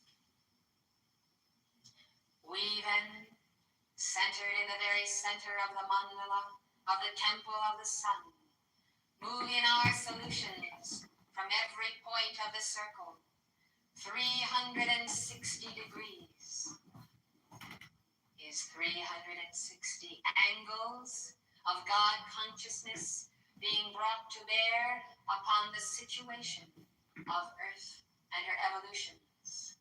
Multiply this by the spherical nature of infinity, and you will behold God in the center of Earth and her evolutions, God on the periphery, in the person of legions of the armies of the faithful and true, moving into position at every point and dot in the sphere of Earth itself. God within, God without, and mankind betwixt these 2 points of the law of life, of Alpha and Omega. What then does this constitute? It constitutes the pressure of light. Understand the pressure of light when that pressure comes down upon discord. It is very simple. Discord increases, is forced out of itself, is forced to the very surface of the planetary body. All karmic conditions, thus the turmoil, thus the chaos and the confusion. And in the midst of all of this, the tension of light, the pressure of life itself results in God coming into manifestation in his sons and daughters. Your own advancement on the path, the increase of light within you, could only be the result of such cosmic conditions unprecedented. You have seen the miracle of the Holy Ghost within your very own temple and taken it almost for granted, as though the moment you should place your attention upon God, such miracles would occur. My beloved, this is no ordinary manifestation that souls of light could come into our midst and drink at the fountain of the messenger herself and receive that light for which she is the vessel of the light in the center of the sun, and the vessel of the light of the armies of the Lord. This light transferred to you is like a giant pump, pumping air, pumping the sacred fire, pumping living waters until you are so filled with light. It is almost as in the early church when they were drunk with light, so joyous with light, their cup overflowed. This is indeed a phenomenon of the centuries that occurs only at preordained moments, only when the pressure of the brotherhood and cosmic beings comes to earth again in the course of cycles for a harvest. This is the hour of the harvest, when many will ascend, and others who are resurrected by the very force of the light itself will be resurrected to the final judgment. Now then, with these conditions advancing and intensifying, you must understand that certain conditions, as Saint Germain has always told you, are unpredictable even from our octave because of the nature of free will, because of the nature itself of the human consciousness. But there is one thing that is certain: the paucity of leadership, the impoverished consciousness, the total absence of consciousness from God within key figures east and west is certainly calculated to manifest the worst decisions, the very worst decisions that could be imagined. From the standpoint then of leadership alone, we consider that the earth has never been in greater peril than she is in this very hour and moment. The peril being great, the countermeasures for the protection of souls must be great. Inasmuch as all conditions are in a state of flux, and no downward avalanche, even in the economy itself, has yet crystallized into outer darkness, it is a supreme moment for alchemy, for change. Thus, the infusion into the very heart and mainstream of American life of the violet flame itself is calculated by Saint Germain with his cosmic computer to actually have momentous effects for the good and for the turning around of those conditions capably charted to you by our messenger and our faculty. Saint Germain also dreams a dream, and he measures in his heart the quotient of light and the effect that certain portions of the violet flame would have and could have in America. He sees the cosmic cube. He sees the intensity of the violet flame through you. And he shows us not one or two, but many, no less than 360 alternative outcomes in coming months, dependent entirely upon how the spark of freedom and of liberty is received as it is being transmitted. Understand that in one sense, freedom has never been so free, and free will has never had such a moment of opportunity. Free will in the heart of the light bearer is still the opportunity to become God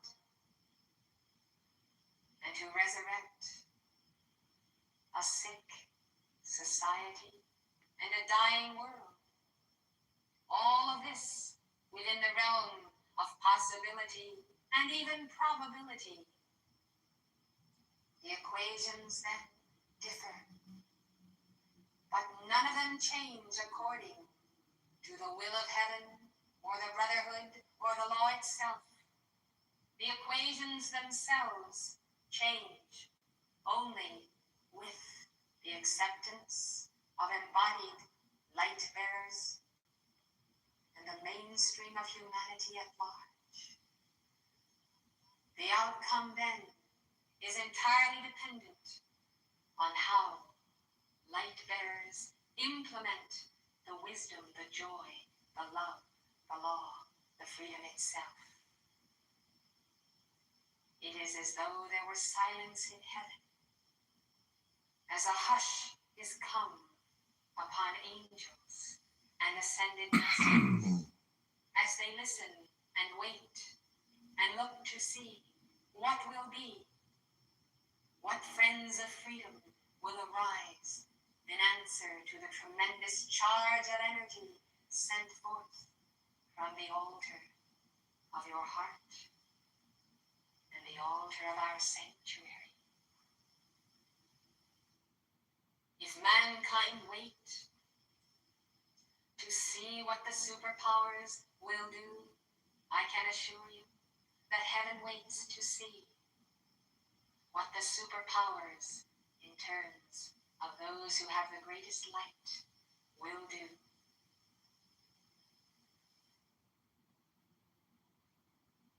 We admonish you to stay close to home in your heart, to always be with the Lamb whithersoever he goeth. We admonish you to have the sense of home as being not only where the heart is, but where the mother is. We admonish you to have the sense of mobility of the spirit, mobility of soul and heart, and the realization that wherever you go, you are always secure in the heart of Mother, when your vibration is one with Mother.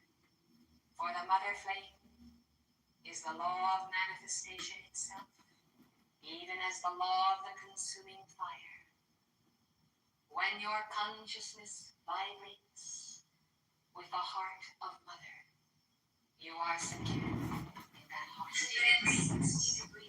When it is not, no amount of outer provision for safety.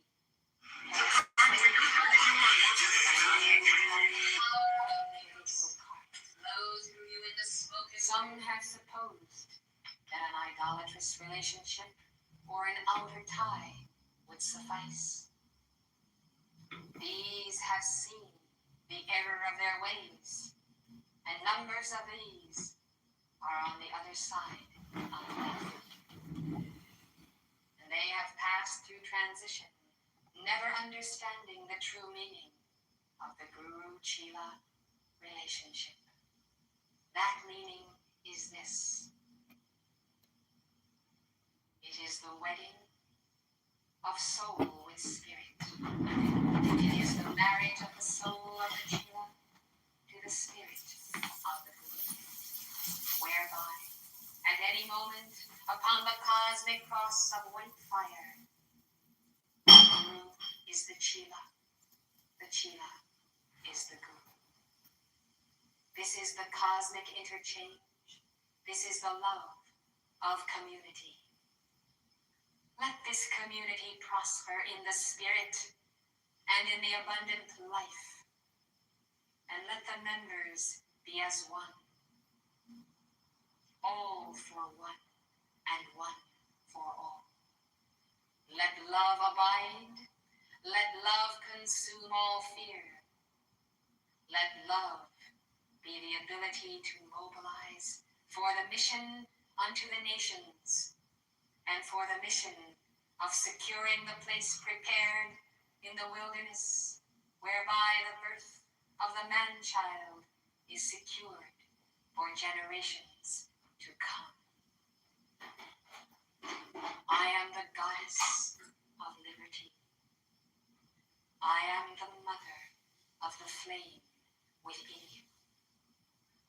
I seal you in my threefold light, and I am with you always. On the battle line, in the fight, and in the hour when your souls take flight. I am in the sea, I am in the wind, and I hold my torch for the guarding of the cosmic cube, for the guarding of the promised land. I bid you take my hand in defense of life everywhere, and most especially within the souls of my little ones throughout the nations of the earth. I breathe a prayer for holy angels to inspire you and care for you always. And they are waiting in the wings to answer my prayer and abide with you. I am that I am in the mother light of the Ancient of Days.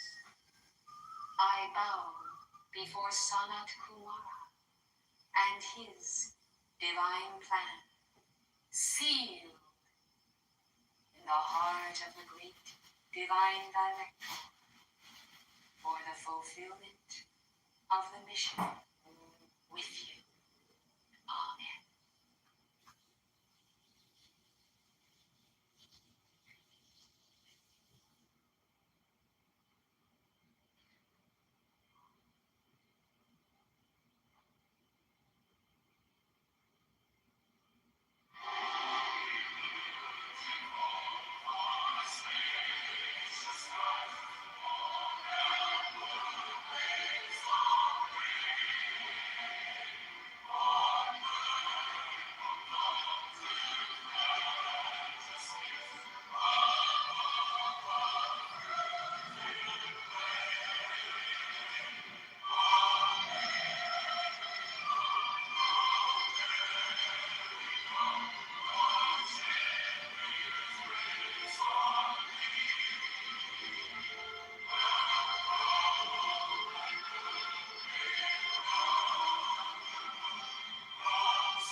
children of the sun, the councils of the brotherhood have assembled to be with you in this hour of the reckoning. As men reckon time and space, so the law itself, embodied in the person of the lawgiver, does reckon as one who measures with the rod those who are in the inner temple and those who are in the outer court. Our God is a consuming fire of love. So is his law manifest, as above, so below. Understand then the equation of life and of crisis within life as the crossroads of time and space bring before the world community both opportunity and decision. Understand that the law is impersonal, yet most personal in its application. Those who are one with the consuming fire are drawn up in the draft of the Holy Spirit, and they themselves become a part of the vortex, the pillar of fire that leads the children of Israel and nations unto the promised land of the abundant life.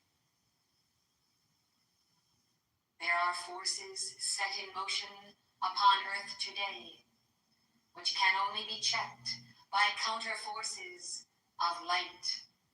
Light that must always be embodied within you, our representatives. Understand that miracles are wrought by God through instruments such as ascended masters and angels, such as embodied devotees, those who form the connecting link of light, those who keep the currents flowing in the heart of the earth. Understand then that inasmuch as the lawgiver is the law, there is no abrogation of cosmic law in deference to this or that person who may be beloved of God, yet who stubbornly remains outside of the geometry of that law. God loves himself in every part of life. Every child of his heart is beloved, and all that has proceeded forth from him, even energy itself, contains the very magnet of his love, whereby that substance, that will, that force, that energy, and that very mind will ultimately return to him.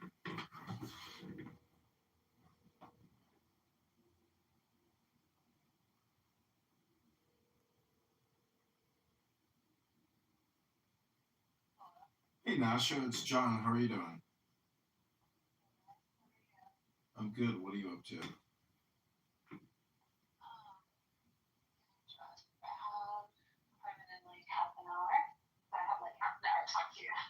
A half an hour? A whole half an hour? You think we're going to chat for a whole half an hour? I think if there was even the slightest bit of chemistry, you probably would have gone off the phone for a few hours. Yeah. Wow. So what's your appointment for?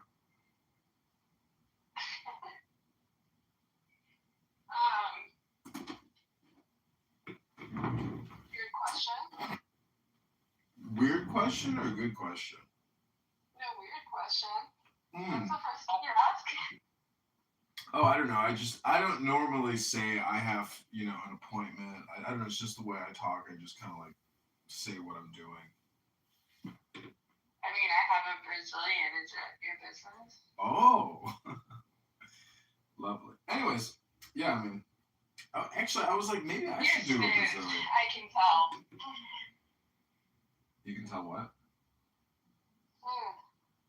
Smooth. Smooth? Mm-hmm. Well, that just means no friction, right?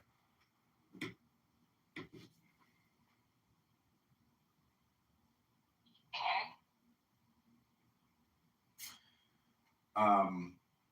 So, are you free for dinner this evening?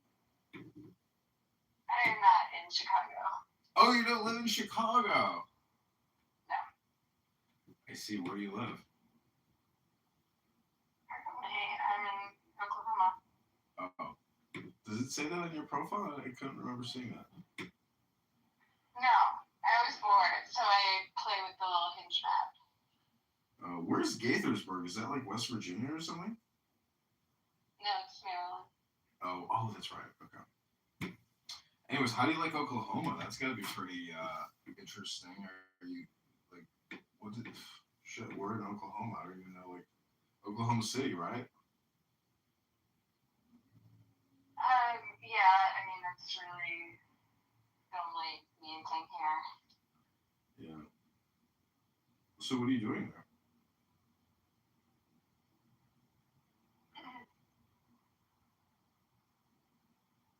I might be really new to online dating because I only downloaded Hinge like 2 weeks ago, but it feels weirdly like interrogation-y.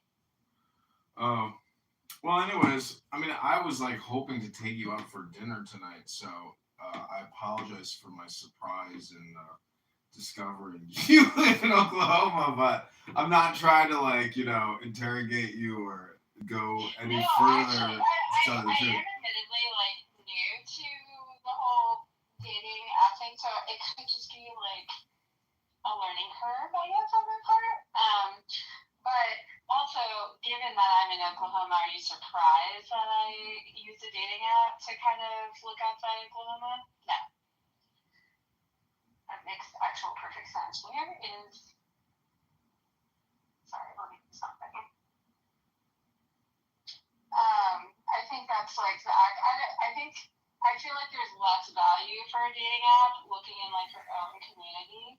Mm-hmm. I think actually this would be, in my mind, the most valuable use of it is like being able to, in the same day, like have conversations with people hundreds of miles away.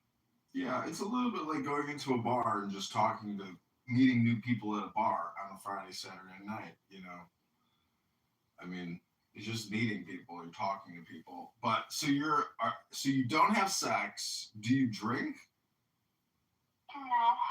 So you're waiting to meet that perfect man. You want to get married, start your family, and live happily ever after. That's what you're looking for, right? I mean, I have been married, so I guess yeah, the next married. Do you know what the I Ching of love is? No, what's that? It's like Chinese tarot cards, and it has this little booklet, and there's 64 numbers.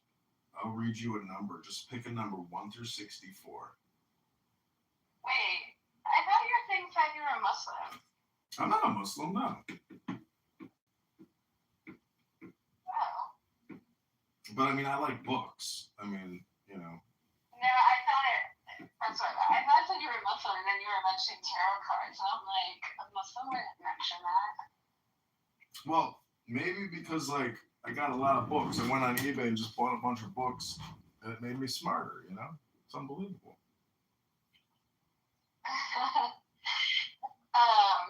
Yeah. Well, I am Muslim, so I'll respectfully skip the tarot cards. Okay, so I guess instead of asking me about me, tell me about you. I don't like to be interrogated. It's just a joke. I don't know. What do you want to know about me? How would you describe yourself to someone who doesn't know you? A gentleman, a knight, a charming, handsome, intelligent, sophisticated, powerful man. So dashingly handsome. Okay.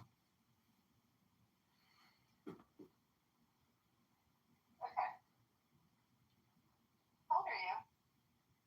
So the law itself embodied in the person of. Hello. Sorry, I'm 43. I'm just in my kitchen getting some coffee.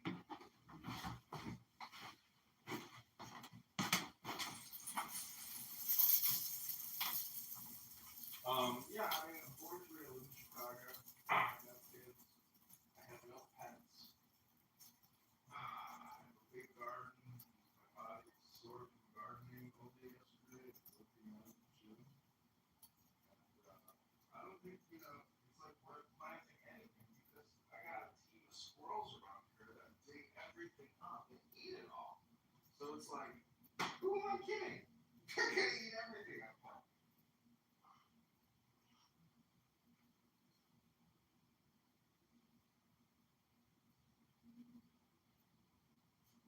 But no, never married, no kids. Just happy guy, 43. Life is good. Yeah. So do you go to the gym? Are you like a workout person? You look like you're in pretty good shape.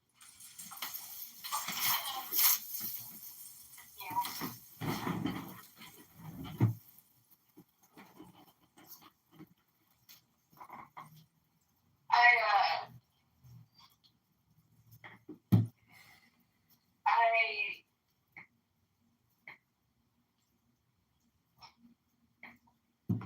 I don't know that we're like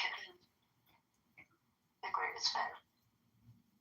Yeah, I mean, you're just like a random person at a bar that I just met for like a quick little 10-second chat and cut, Yeah.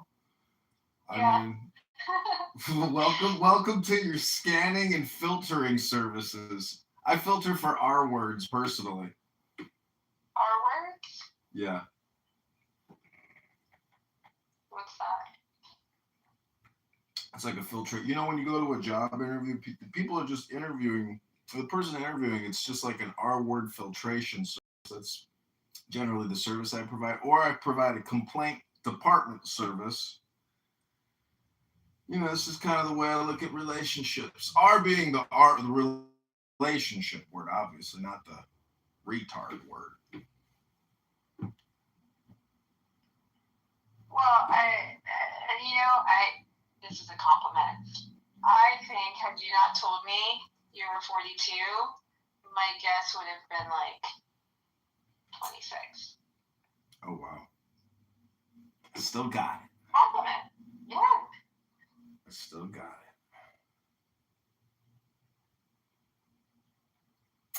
So how do you keep those eyebrows looking so fleek?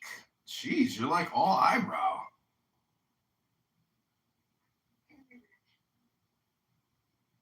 Those are some thick, impressive eyebrows. Thanks. Yeah, you got some amazing hair.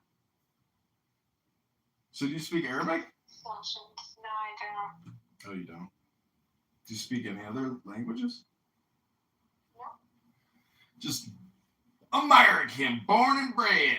Yeah, I guess. So what happened in your first marriage? I mean, you don't have to tell me. This isn't an interrogation. Well, we got divorced. Yeah, that happens. It's like getting married.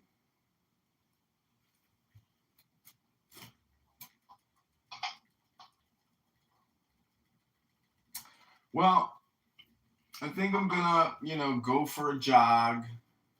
I know you wanted to schedule this call for 30 minutes, but now since you've determined we're not a good fit. No, I appreciate it. And I think it is so interesting and such a cool thing to like get to play a little bit of like roulette, you know, kind of with people all over the place, and I think it's cool. And I do think, and I mean this in a genuinely complimentary way, that like you come off very young. That's not really my thing, but I think it's like really awesome. And No, I'm a social person. Like, I'm a nice person, and I go out and I meet a lot of people all the time, and I'm nice. I try to be nice to everybody because, like, what's the point, you know, to be like a disagreeable person, you know? yeah, I don't think anyone wants to be disagreeable. I really think that's anyone's goal. Oh, there's a lot of people out there that are just so argumentative and they don't know how to have a conversation. They're just horrible people to talk to. Well, you know, I don't think we all really like, what is it, Labrador Retriever category, whatever it is. Like the Pat. The what? The Pat? I don't know. Somebody called me the Pat the other day, and I was like, oh, well, now that I'm your Pat. Yeah. Well, I mean, you are extremely friendly, like you said. I think I'm going to start doing what you're doing, but in Brooklyn and Miami, and then just like say, hey, let's go out for a date. And then I'm going to like get them on the phone and be like, oh, by the way, I live in Chicago. And I'm going to tell them how awesome it is to like use this app as a way to like talk to people hundreds of miles away. Wow. Great one, Nasha. Bait and switch. Talk about a bait and switch. Do you run a Ponzi scheme? Do you run a Ponzi scheme? Dude, I don't know if I mean, maybe you are financially challenged, but like, there are planes. Like, I don't know. And frankly, if you were so good at finding the love of your life within your geographic area, you probably would have Found her already, yeah. Yeah, although... Wait, you're divorced, right? What? You're divorced, right? Yeah, I've been divorced for 9 years. Oh, wow. You've been single 9 years? Since a guy who's literally apparently never taken care of someone else in his life. It's not true. I have taken care of plenty of women I've taken care of. You're making quite an assumption for some random guy from Hinge. Never had a wife. Someone who's never had a wife? Well, you know, technically speaking, every woman you sleep with. That's not my business. I'm just saying, if you're like, yes, I have been divorced for 9 years. Mm-hmm. If you're going to make a determination on that level of singleness, you've been doing that your entire life, dude. Dude, you're making assumptions, and these are not facts. These are just like your opinions, bro. Dude. My only assumption was that you haven't. Dude, listen, dude. I know we're not going out to dinner tonight because you live in Oklahoma, but bro, I mean, like, dude, these are just your opinions. I mean, truthfully, if you wanted to, if we had hit it off and you wanted to, that dinner probably would have been in the realm of the next couple of weeks, which actually for me is preferable than the same night, because if we're gonna have a lack of compatibility that I can determine over the phone, which seems possible, then I would save us both the trouble. Dude, so I actually excellent analysis. Dude, you listen, dude, I understand your filtering, dude. Okay. Good one, dude. Anyways, listen, dude. Have a great night. I'm gonna go to the gym. I know you wanted to schedule a 30-minute call, but I hope 15 minutes is good enough for you. Nasha, health, wealth, love, peace of mind, happiness and strength, joy and love and all those positive, super positive vibration words from me to you, from my heart to yours, Nasha. Thanks. Do you know what the difference between a message and a massage is? A massage? What's the difference between a message and a massage? And a what? A massage. Are you drunk? No, a message versus a massage, meaning when you give a massage. I'm actually asking, are you drunk? Or is this your normal? No, I'm just having fun, but I am about to go work out. I'm just sipping coffee. Okay.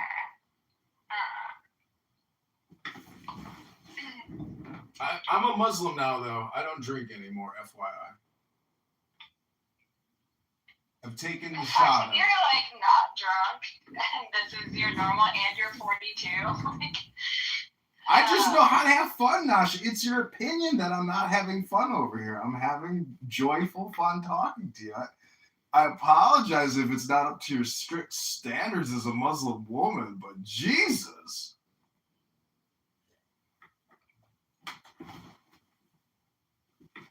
No, the Muslim thing was separate. I think I missed you. I just had it. That was my bad. But that's not really relevant to the rest of this. Is any of this relevant? You don't even live in Chicago, and you live in Oklahoma City, and I know you want to talk for 30 minutes, and then you have an appointment. But right now, I'm hanging up the phone. Chicago wasn't so backwards. So yeah, I live in Oklahoma.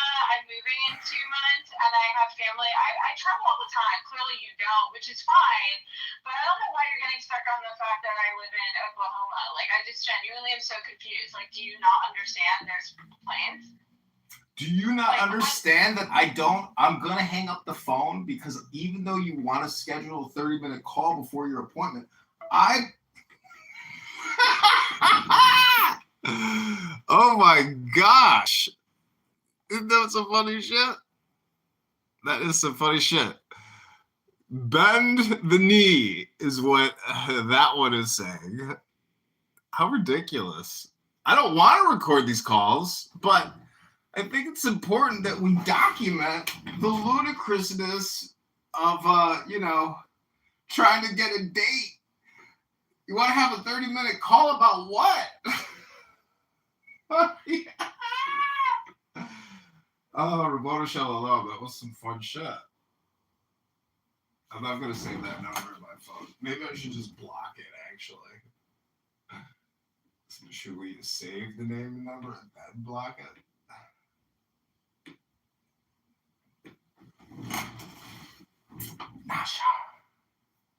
Nasha interested.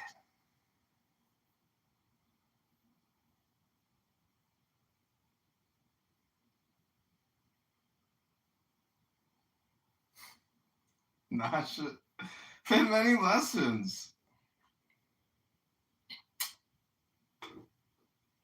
Okay, that was fun.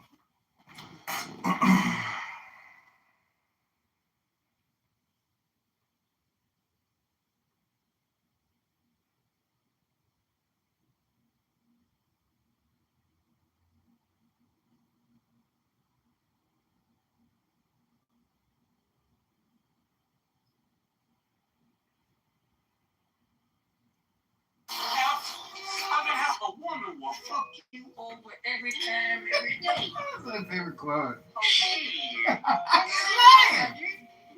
they will. They will fuck you over every time, every day. If you ain't paying attention, G, they will tear your whole heart out. Woman will fuck you over every time, every day. And I ain't lying, G. And they will. They will fuck you over every time, every day. If you ain't paying attention, G, they will tear your whole heart out. Women will fuck you over every time, every day. Oh, shit. Up it goes through. Ah! And they will. They will fuck you over every time, every day. If you ain't paying attention, G, they will tear your whole heart out. Woman will fuck you over every time, every day. Oh, shit. And I ain't lying, G. And they will. They will fuck you over every time, every day. If you ain't paying attention, G, they will tear your whole heart out. Woman will fuck you over every time, every day. Oh, shit. And I ain't lying, G. And they will. And they will. Fuck you over every time, every day. If you ain't paying attention, G, they will tear your whole heart out. Woman will fuck you over every time, every day. Oh, shit. And I ain't lying, G. And they will. They will fuck you over every time, every day. If you ain't paying attention, G, they will tear your whole heart out. Woman will fuck you over every time, every day. Oh, shit. And I ain't lying, G. And they will. They will fuck you over every time, every day. If you ain't paying attention, G, they will tear your whole heart out. Woman will fuck you over every time, every day. Oh, shit. And I ain't lying, G. And they will. They will fuck you over every time, every day. If you ain't paying attention, G, they will tear your whole heart out. Woman will fuck you over every time, every day. Oh, shit. And I ain't lying, G. And they will. They will fuck you over every time, every day. If you ain't paying attention, G, they will tear your whole heart out. Woman will fuck you over every time, every day. Oh, shit. And I ain't lying, G. And they will. They will fuck you over every time, every day. If you ain't paying attention, G, they will tear your whole heart out. Woman will fuck you over every time, every day. Oh, shit. And I ain't lying, G. And they will. They will fuck you over every time, every day. If you ain't paying attention, G, they will tear your whole heart out. Woman will fuck you over every time, every day. Oh, shit. And I ain't lying, G. And they will. They will fuck you over every time, every day. If you ain't paying attention, G, they will tear your whole heart out. Woman will fuck you over every time, every day. Oh, shit. And I ain't lying, G. And they will. They will fuck you over every time, every day. If you ain't paying attention, G, they will tear your whole heart out. Woman will fuck you over every time, every day. Oh, shit. And I ain't lying, G. And they will. They will fuck you over every time, every day. If you ain't paying attention, G, they will tear your whole heart out. Woman will fuck you over every time, every day. Oh, shit. And I ain't lying, G. And they will. They will fuck you over every time, every day. If you ain't paying attention, G, they will tear your whole heart out. Woman will fuck you over every time, every day. Oh, shit. And I ain't lying, G. And they will. They will fuck you over every time, every day. If you ain't paying attention, G, they will tear your whole heart out. Woman will fuck you over every time, every day. Oh, shit. And I ain't lying, G. And they will. They will fuck you over every time, every day. If you ain't paying attention, G, they will tear your whole heart out. Woman will fuck you over every time, every day. Oh shit. And I ain't lying, G. And they will. They will fuck you over every time, every day. If you ain't paying attention, G, they will tear your whole heart out. Woman will fuck you over every time, every day. Oh shit. And I ain't lying, G. And they will. They will fuck you over every time, every day. If you ain't paying attention, G, they will tear your whole heart out. Woman will fuck you over every time, every day. Oh shit. And I ain't lying, G. And they will. They will fuck you over every time, every day. If you ain't paying attention, G, they will.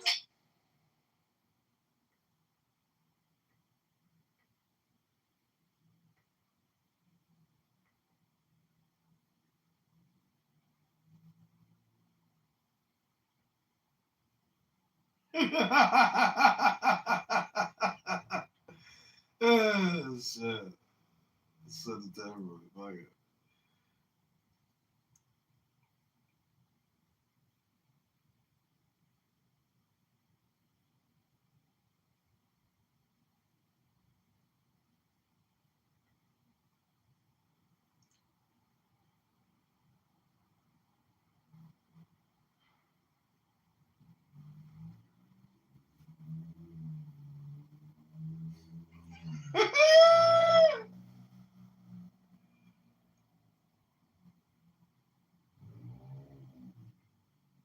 Attention, Jesus. They will tear your whole heart out.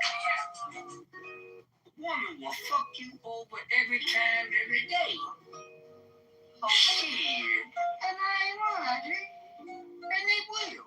They will fuck you over every time, every day. If you ain't paying attention, G, they will tear your whole heart out.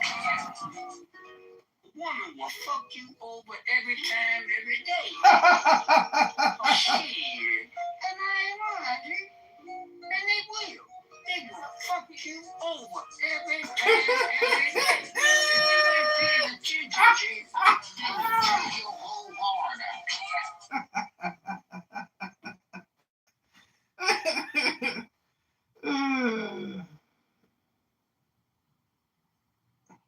A woman will fuck you over every time, every day. Oh shit. And I ain't lying, G. And they will.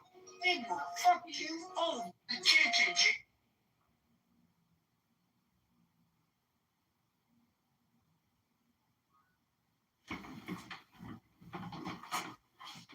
Hello? No more protection money. Well, there have to be, or else you won't be protected anymore. Then anything can happen. Well, what you see here, Olivet, is a peasant army. This is a grassroots rebellion. I see. The time is long overdue. We demand majority decisions by democratically elected bodies. Well, that sounds pretty solid. Or what do you say, Freya? Well, yeah, I think it's great. Is it just a list? Or is it a symbol of the power of the people? Huh? Right in the solar plexus.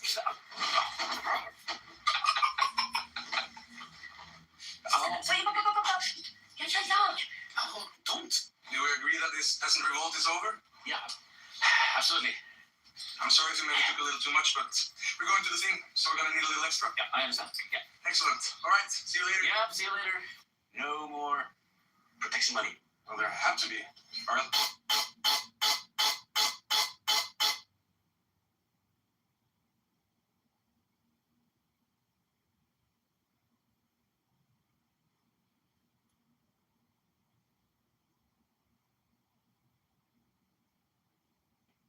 Attention, G. I celebrate. Nike is looking for people. I'm not begging. Call me baby. It's impossible. You condemn me. You can damage me. You're never ever gonna be. Why be normal when you can be the best? I don't want to be normal. I want to make the difference. For everything I do, I want to make the difference. Because when I make the difference, I'm the best.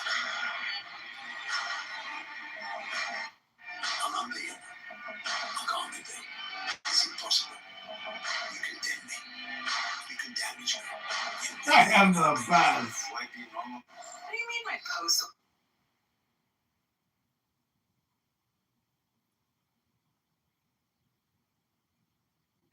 Nor to sell yourself in the name of love, but rather to open up to the freedom in which love can exist.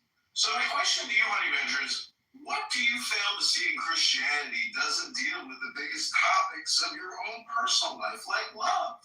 Hello? I don't know, but I like what you read. I mean, that's better than anything I've heard from Christianity.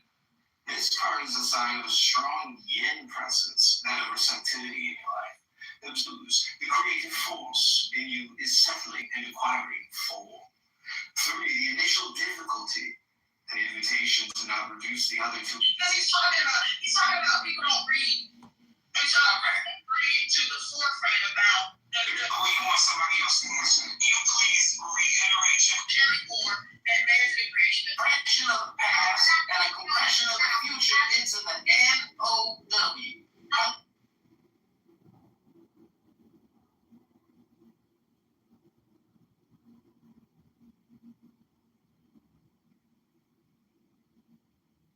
What do you mean? Excuse me, how do you read so many books?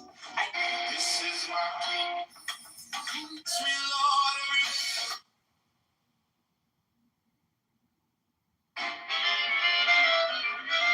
Where's Starlight? This doesn't feel like a party without my little lightning bug here. Jesus Christ, William, you've got a viper's nest in there. I heard about it, of course, but seeing it for myself, it's incredible. I mean, disgusting, of course, but it's beautiful. What you've done to yourself, what you've become. And you did all that for me. Now that is devotion. You know, William, I know we're not exactly equals, but I'm compelled to say you're the only one that's ever challenged me. And there's a part of me that will be sad to see you go.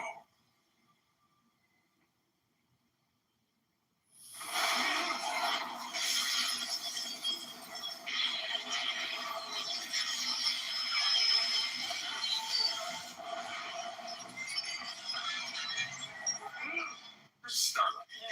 This doesn't. Just you and me. I guess it's true. You're one of us now. Well, if you can't beat him, join him. Fuck you. We had a deal. You sold me out. Put me back in a fucking box. Homelander's the one fucking you up tonight. Did he mention that we've got a new virus strong enough to kill every soul on the planet? Bullshit. Things this virus can do. Fucking diabolical. What do you think he sent you here? You're a sacrificial cunt. Again. I guess we'll see. You don't get it, do you? Everyone fucks you over. Do you want to know why? Because you are a dumb fucking twat. Just you and me. Okay, this is Men in Black. Fucking ho-hum. Yeah, it's me. We got into this war. Fucking ho-hum. Yeah, it's me. I don't miss these fake fucking Virginia. Tell you the truth. I don't stay with the fish.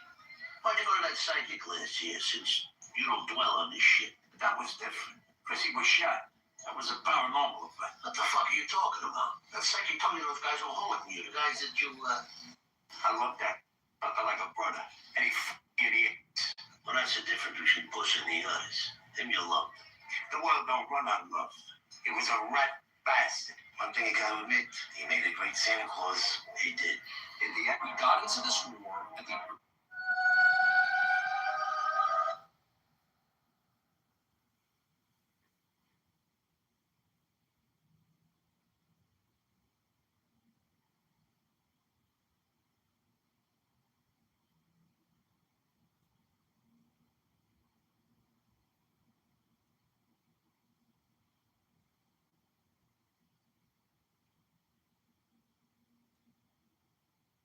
America, computer of souls must. But there is one thing that is the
You better pay attention.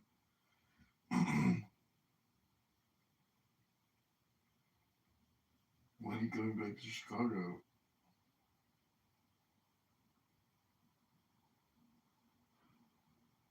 When are you coming back to Chicago?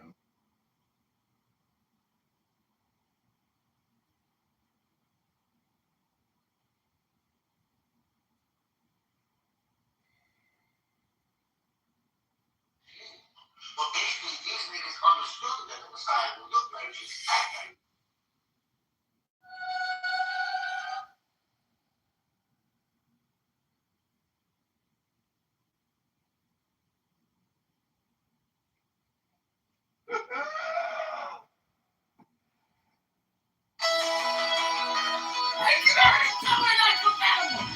Okay.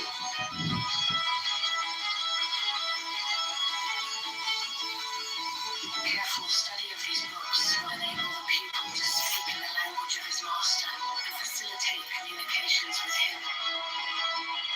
The pupil should endeavor to discover the fundamental harmony of these very varied works. For this purpose, he will find it best to study the most extreme divergencies side by side. He may at any time that he wishes apply for examination in this course of reading. During the whole of this elementary study and practice, he will do wisely to seek out and attach himself to a master, one competent to correct him and advise him. Nor should he be discouraged by the difficulty of finding such a person. Let him further remember that he must in no wise rely upon or believe in. That master he must rely entirely upon himself and credit nothing whatever which lies within his own knowledge and experience. As in the beginning, so at the end, we here insist upon the vital importance of the written record as the only possible check upon accuracy derived from the various qualities of the experiment. Thus let the work be accomplished duly. Yeah, let it be accomplished duly.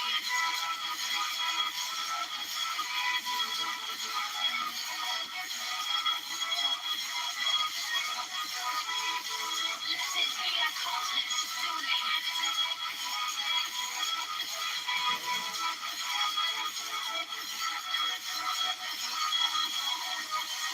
Then you really got some remarkable results to come up. Or a great difficulty presents itself. Anyway, the account is form the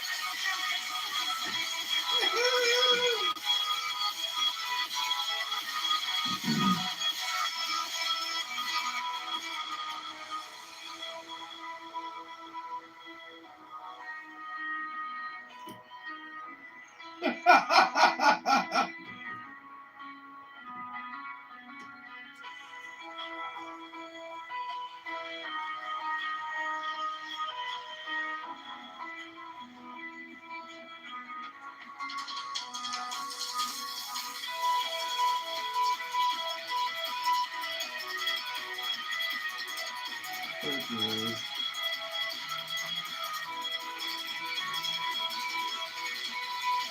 Dusty dog.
study all these books. The pupil to speak in the language of his master and facilitate communications with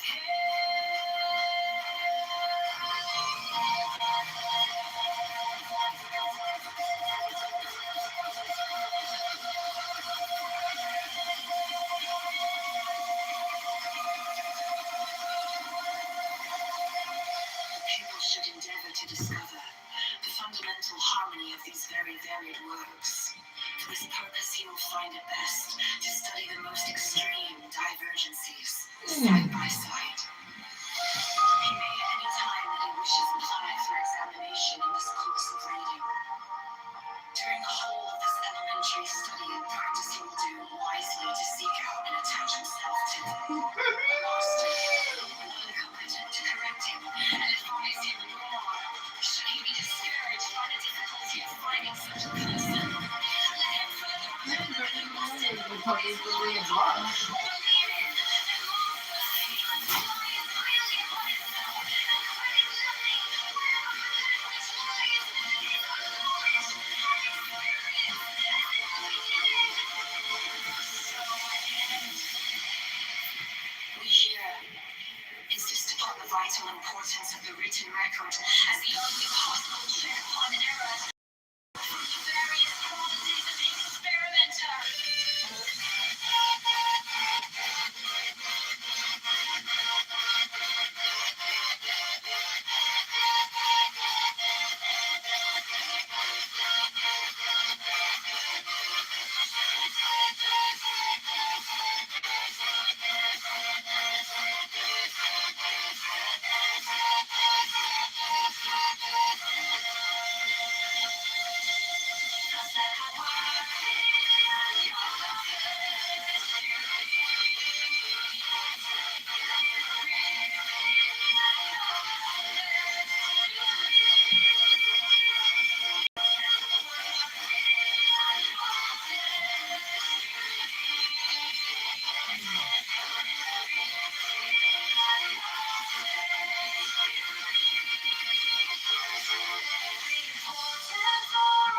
Remarkable results should occur,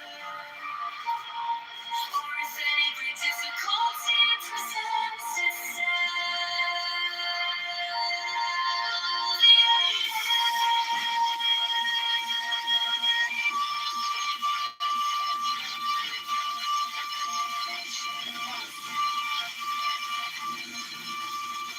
informed of the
The book of the sacred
It's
so small though.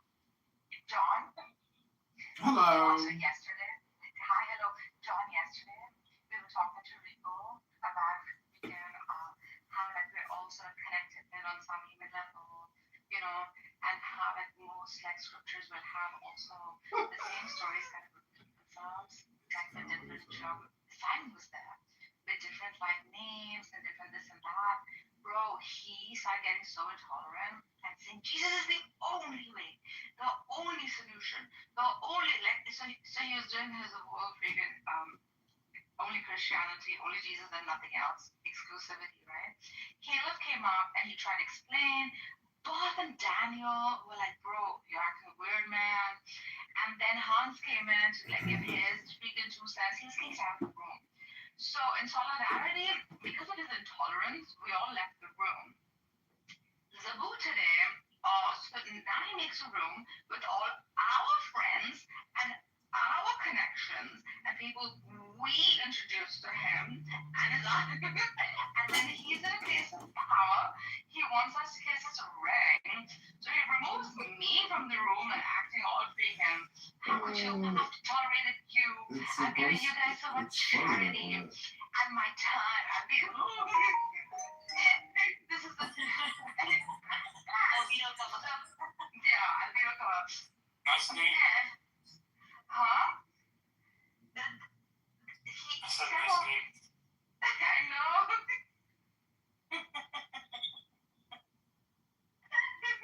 We're dying right now. Sabu, and then Andrew finds it very convenient to talk about people with Down syndrome, and he kind of like makes fun of them or whatever, right? Sabu, please explain your story. So we have a bro. So Nadia and I like call him out and say, oh, you should use a different word than idiot, and he doesn't. Well, okay, it's just quadruple anti-T bro. Firing guns, snorting from downhill bumps before eventually killing friends. It's a bizarre. Oh my god. Creating the room obviously is inspired by a very wise man who once very, very wisely said, when people get in power, they want you to kiss their ring. Oh my god. Regal's crazy. Well, even with Regal, yeah, like the thing is, it's his show. When you're the green bean, it's your show. And, as a participant, like I want a fun, entertaining experience. And if like you're a sourpuss and you don't know how to have fun and you're demanding people specifically discuss your, strange theory or opinion, like not everybody wants to participate in your experiment. And the truth is, like, if you open yourself up to giving everybody the green bean and you just let it go, that experiment is a lot more interesting than your boring simulation. And that's just my opinion. Hello? Is this the same guy who was performing yesterday, but just a different account? Yes, Tom. And is this supposed to be a picture of Alan Watts' universe? Yeah, that's Alan Watts. Yes or no? Yep, that's Alan. Nice.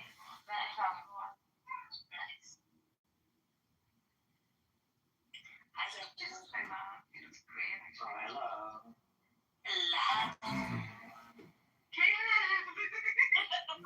So then when I got to Canada, I came here, and then we just pinged everybody from Andrew Regal's room to here.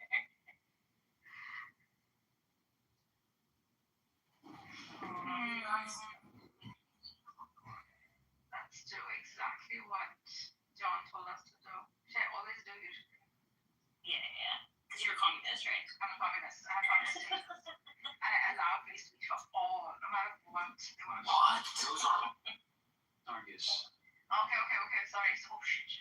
We don't even joke about. We don't even joke about that. Yeah, we don't joke about that. As objectivists, please. I'm so sorry. Please, Iran. Inshallah. That's not how you use that word.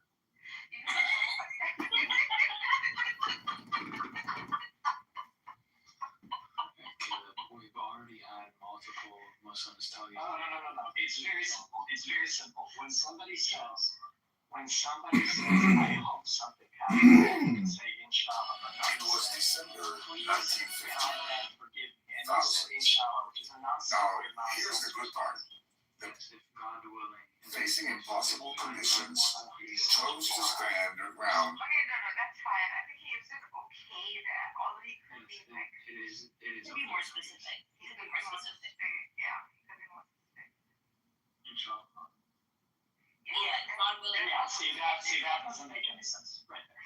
Like you can use words like alhamdulillah, which is like praise be to God. This is when someone says, how are you doing? You don't say inshallah, you say alhamdulillah. But you didn't ask how I was doing. You don't use the word the other Allahs. You just use inshallah for everything. That's the problem, Simon. Exactly. That's how it's meant to be used. No, that's not. That's what Kayla was telling you. That's not how it's meant to be used. Kayla, did we even discuss like Regal's butt cheeks, Muhammad, or Jesus? No, we did not. Never, and I mean never say, sorry to bother you. Sorry to bother you. Now, some of you may be unaccustomed to this idea because I see some new faces here. But it's my fundamental philosophy. It's essentially a game. But we use the word game or we use the word play in varying senses, and it may give the wrong impression because very often people assume that when such a word is used, it indicates something trivial. As we say, it's only in play, or only a game. And then when you consider what an appalling amount of... Yeah. I'm not finding the correlation between what he said and the question he posited like that. Regal was just questioning his sexuality, and that he took the moment to be open about it.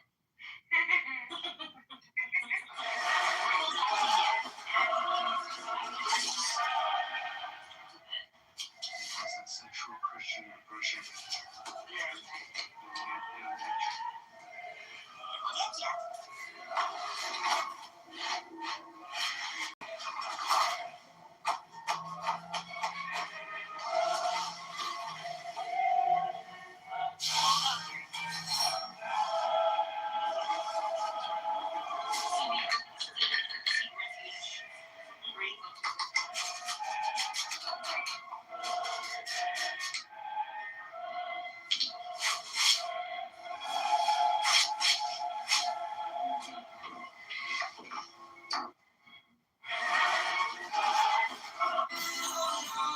What would you tell someone who knows exactly? What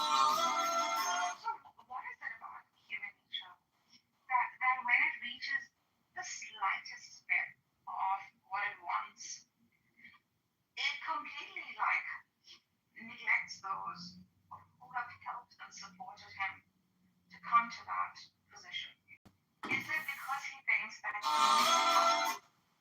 especially a theist, right? Simon is obvious. Like a theist who believes that it all comes from source.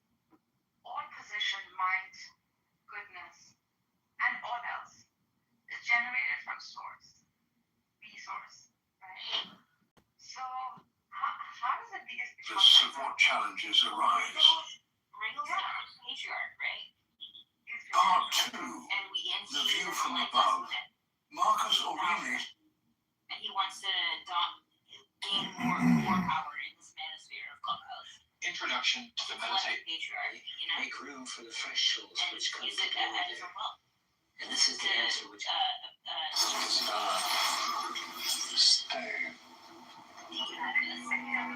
Heathcliff, let the poor thing go. Can't you see she must hate you?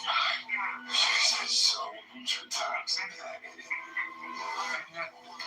Isabella, if I leave you alone for half a day, won't you come sighing and wheedling back to me?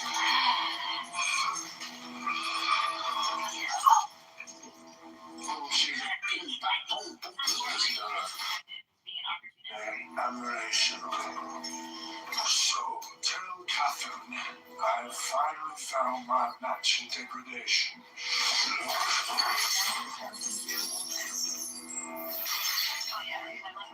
Isabella, let me take you out.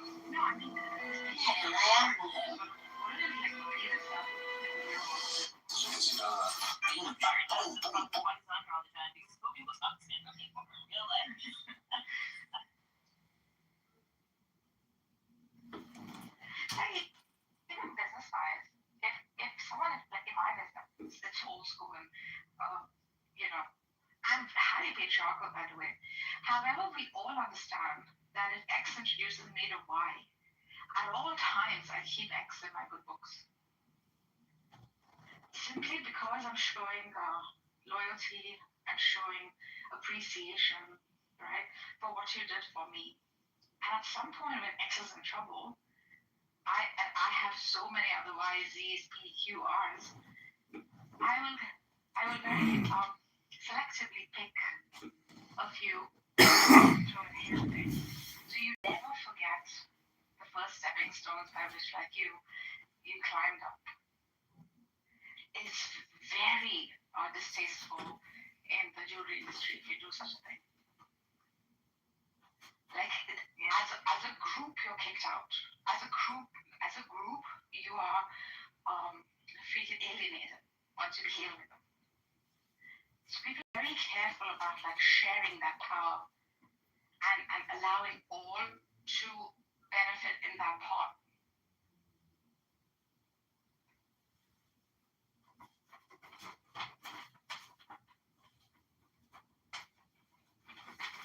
Caleb Simon, Universe, any comments?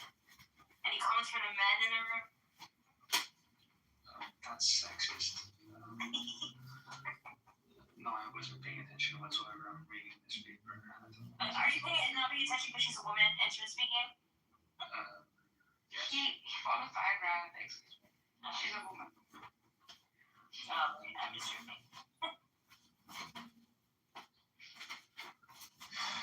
My God is a woman. God is a woman.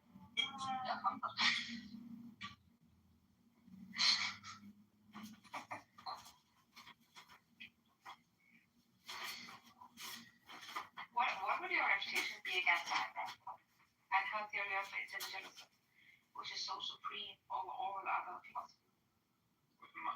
What's my reputation? If you were to refute, and don't get me wrong, I'm a ragged objectivist, but if I were to refute her, I have a few refutations. Maybe one. Do you have anything to refute? I can still man the collectivist argument, but there is no actual to refute individualism is to negate your life. So it's like it's not in your self-interest to allow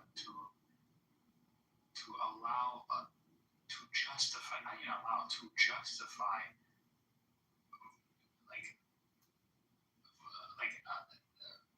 to justify the principle of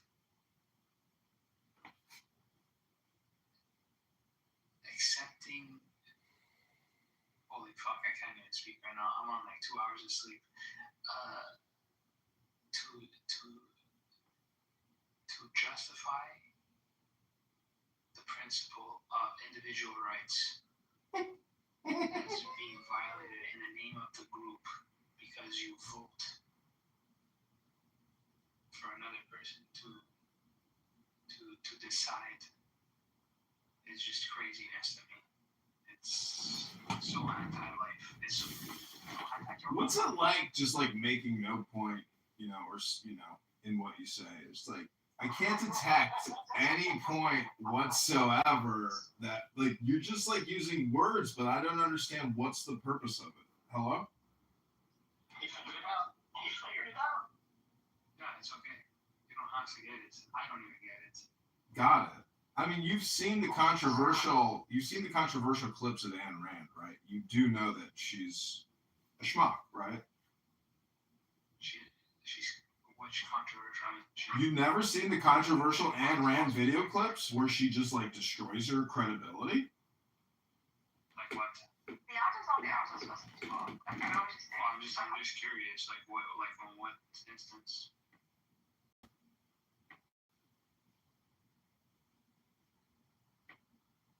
Where she just destroys her credibility. I'm just curious. Oh, I'm sorry. I'm actually using Google to find you the video clips. This is the universe. Please hold all questions for the Oracle until I have found the clips. Please hold.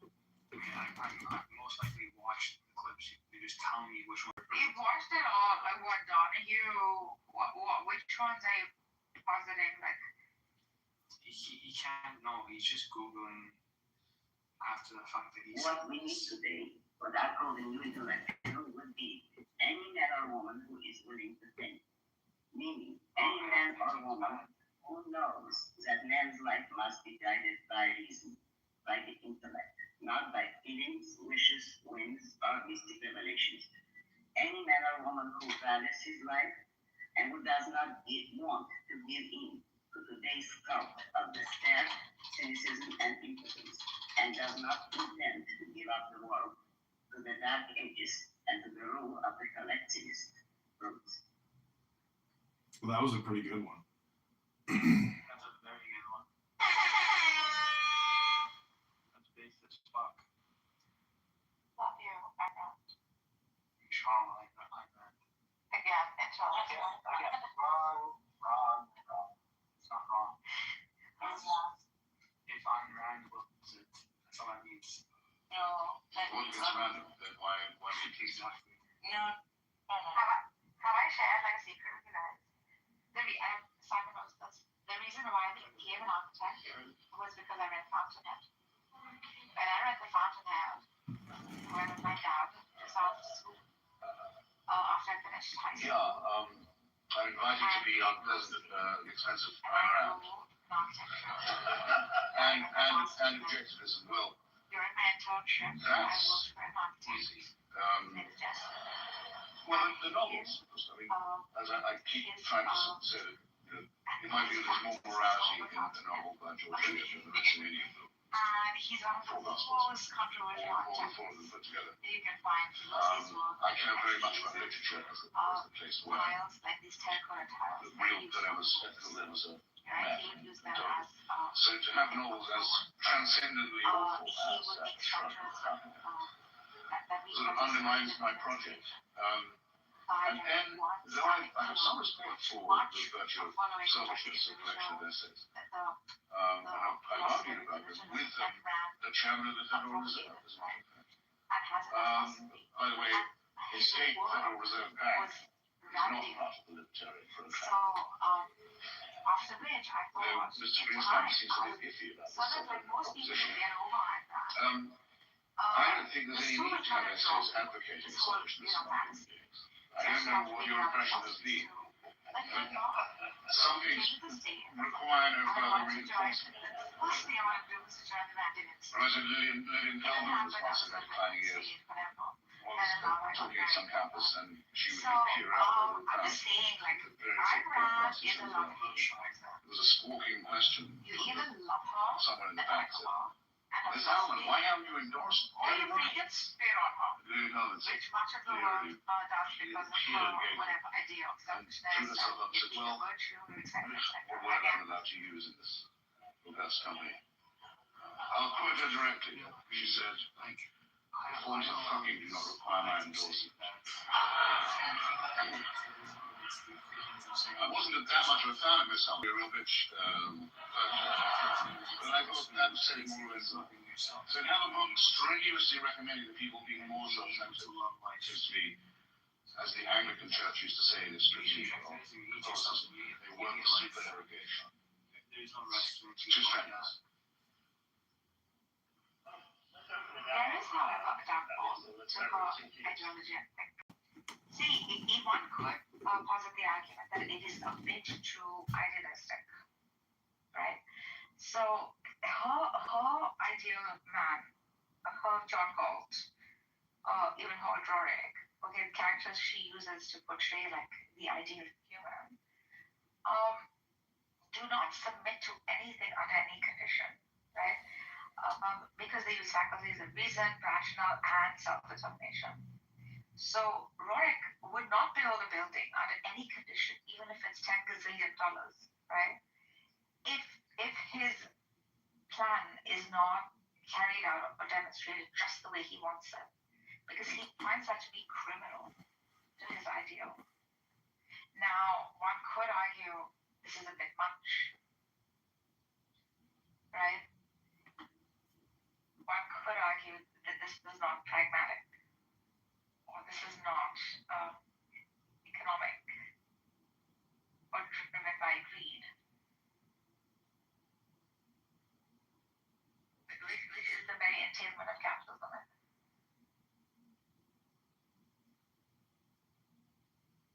Well, Roberto Shalom, thank you for that incredibly insightful opinion. I have the I Ching of love in front of me. Does anyone want to pick a number? A mystical number of revelation? John, the video you sent is not interesting whatsoever. Neither is Ayn Randyism, the cult. The cult. Okay, that's fine, but it's not a cult. Oh, it's not a cult? You're not in a cult? You sound like you're programmed. Generally monotone people who get 2 hours of sleep and think they can put together coherent sentences, which they're not. Those people are generally brainwashed in a cult. And some people claim Ayn Rand is a cult.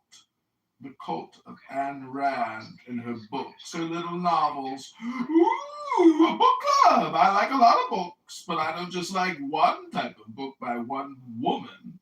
I like a lot of books in my life, just like different types of pizzas. I love ranch on my pizza. I love pepperoni and sausage and jalapenos and giardiniera and garlic and onion. And I like a lot of toppings on my pizza, just like I like my book club to have a lot of books. Hello? Inshallah.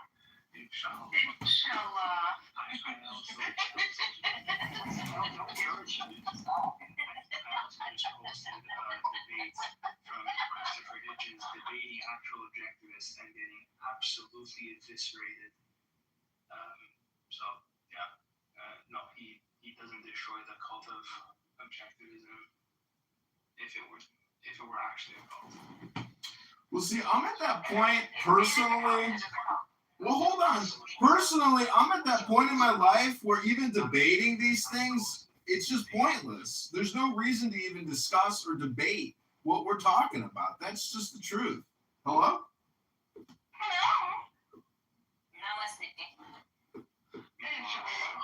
See, that's what cult members do. They always try to force a certain topic onto you. And unfortunately, no one cares about that crusty old Eastern European bitch.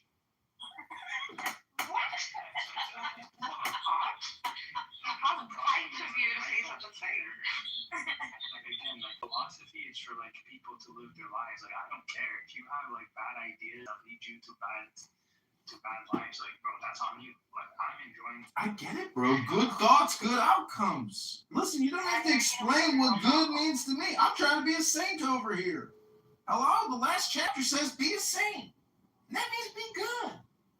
Hello? I'm not gonna like your body. I'm just making sure because you're trying to get loud. Oh no, I think I just put the mic a little closer to my mouth. Okay. That's what she said. Zabu, do you want to see my septum piercing, Zabu? I do want to see your septum piercing. Okay, please hold. You do not have septum piercing. Shut the fuck up, John Kitover. If he shows a septum piercing, I'm officially declaring John a psychopath. Why? Like he's not already. Why? I have a septum piercing. What's wrong with that? I have a septum piercing. I have a septum. I have a navel. I have some other piercings. I have 2 nose piercings. I have 10 ear piercings. Oh my god, I have Yeah, 2 but nose she piercings. lived in India though. So what? So what? That has nothing to do with where you live. It's not even cultural. I like tattoos and piercings. I love tattoos and piercings. Me too. I don't have any tattoos or piercings. You should get a tattoo of Iron Man. You should get an Iron Man. You should get it on your probably against tattoos. You should get it on your ass so that when you spread your ass cheeks, like you go Objective is she would be against tattoos. I'm just. Why? I'm an objective. God damn it. I want to get a piercing. I want to get a piercing of Iron Man's teeth and the gap between the teeth. Oh, I have Iron Man too. It's so cute. I have a gap too. I love that. My sister is like, I'm gonna get this Iron Man's teeth exactly the way they are, with just the front 2 teeth and the gap in between them. Right on my heart. This is just absolute trash. My sister's one of 2. So pretty it looks.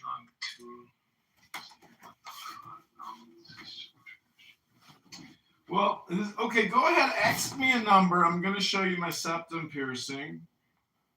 Okay, I'm gonna go with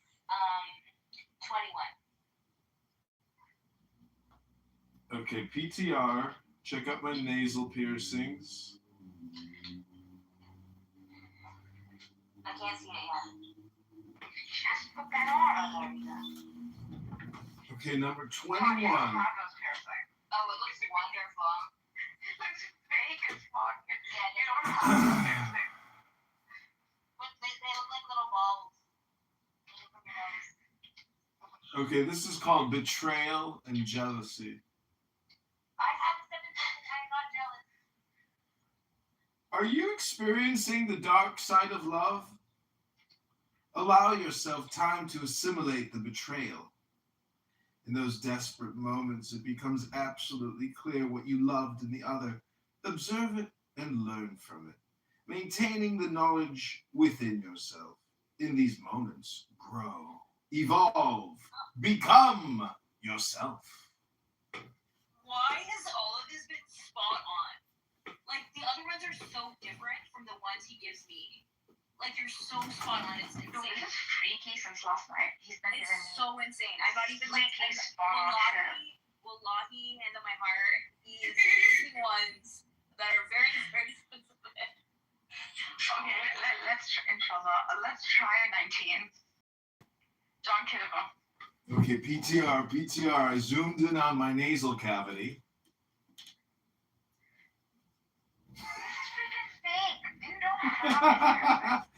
I know, this is like party jewelry I bought on Amazon or eBay. Okay, this is number 19.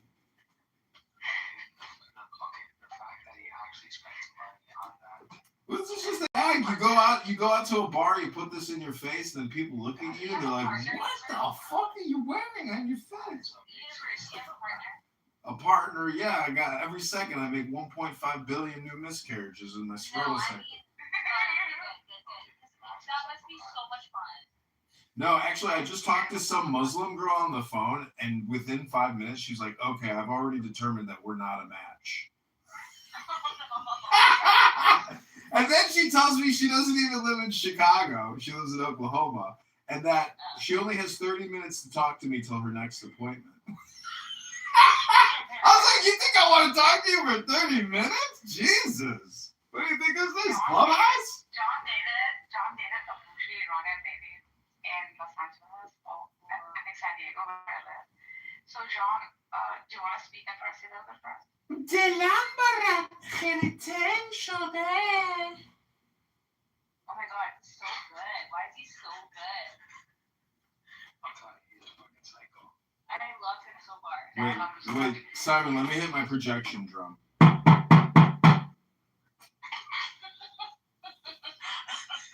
This is the kind of weird noise in my life. This Dude, John Kitover is amazing. This is so funny. I can't believe you haven't met him, Zabu. No, I'm sure. Like, I think I've like left the rooms that he was in, but like I haven't stayed enough to like participate. He also gets kicked out of every single room. Yeah, you used to hate me, Zabu, in Sam whatever his name's, the ginger Jew, Sam. You used to hang out in his rooms, and you hated me. I did hate you? Oh, you hated me. Sam really hates me. So tragic. I probably had to hate you because I was dating him at the time. Ooh. And I'm no longer dating him at the time. Why did he start crying in your lap? Oh, stop it. Stop. It's just a joke. I mean, I like him, you know. I don't know why. I mean, I shared a lot of valuable things with him. He hates me. Probably because he was showing him up, you know? Well, no, I mean, well, I don't understand. You should. John Kitover's a Jew. Like, why would he hate that? Well, anyways, yeah. I mean, I'm an annoying person. That's the whole thing. It's like when I go out to the bar, I actually try to refrain from talking because I have a tendency to like immediately put people. Well, it's not necessarily true. I'm just saying that based on the conversation of what a woman is telling me, like the conversation can turn sour, you know. And I always want to try to like, you know, make it less tart. Let's just enjoy ourselves and have some fun, ladies. You're a really good clown, and I really appreciate it. Thanks. Okay, pick a new number, 1 through 64. 19. You want 19? By the way, this comes from the I Ching of Love. Somebody said this was better than all the Christian rooms put together. Listening to each other. The oracle gives an omen of prosperity. You are evolving inside something that, day after day, matures and bears fruit. Hello? Say that again. So sorry. Read that again, please. So sorry. Number 19, listening to each other. The oracle gives an omen of prosperity. You are evolving inside something that, day after day, matures and bears fruit. Matures indeed. Do you think that applies to you, Nuggets? Listening to each other? Yeah. Do I listen to you? Yes. Okay. I think you listen to everybody. You wise perennialist. Oh, shut the fuck up. I listen a bit much. I don't fight back. You listen too much. I listen too much. I need to learn ways, guys, my friends. I need to learn ways to fight back. I want to learn how to fight back. You do fight back. What are you talking about? No, I get very quiet when someone is being mean to me.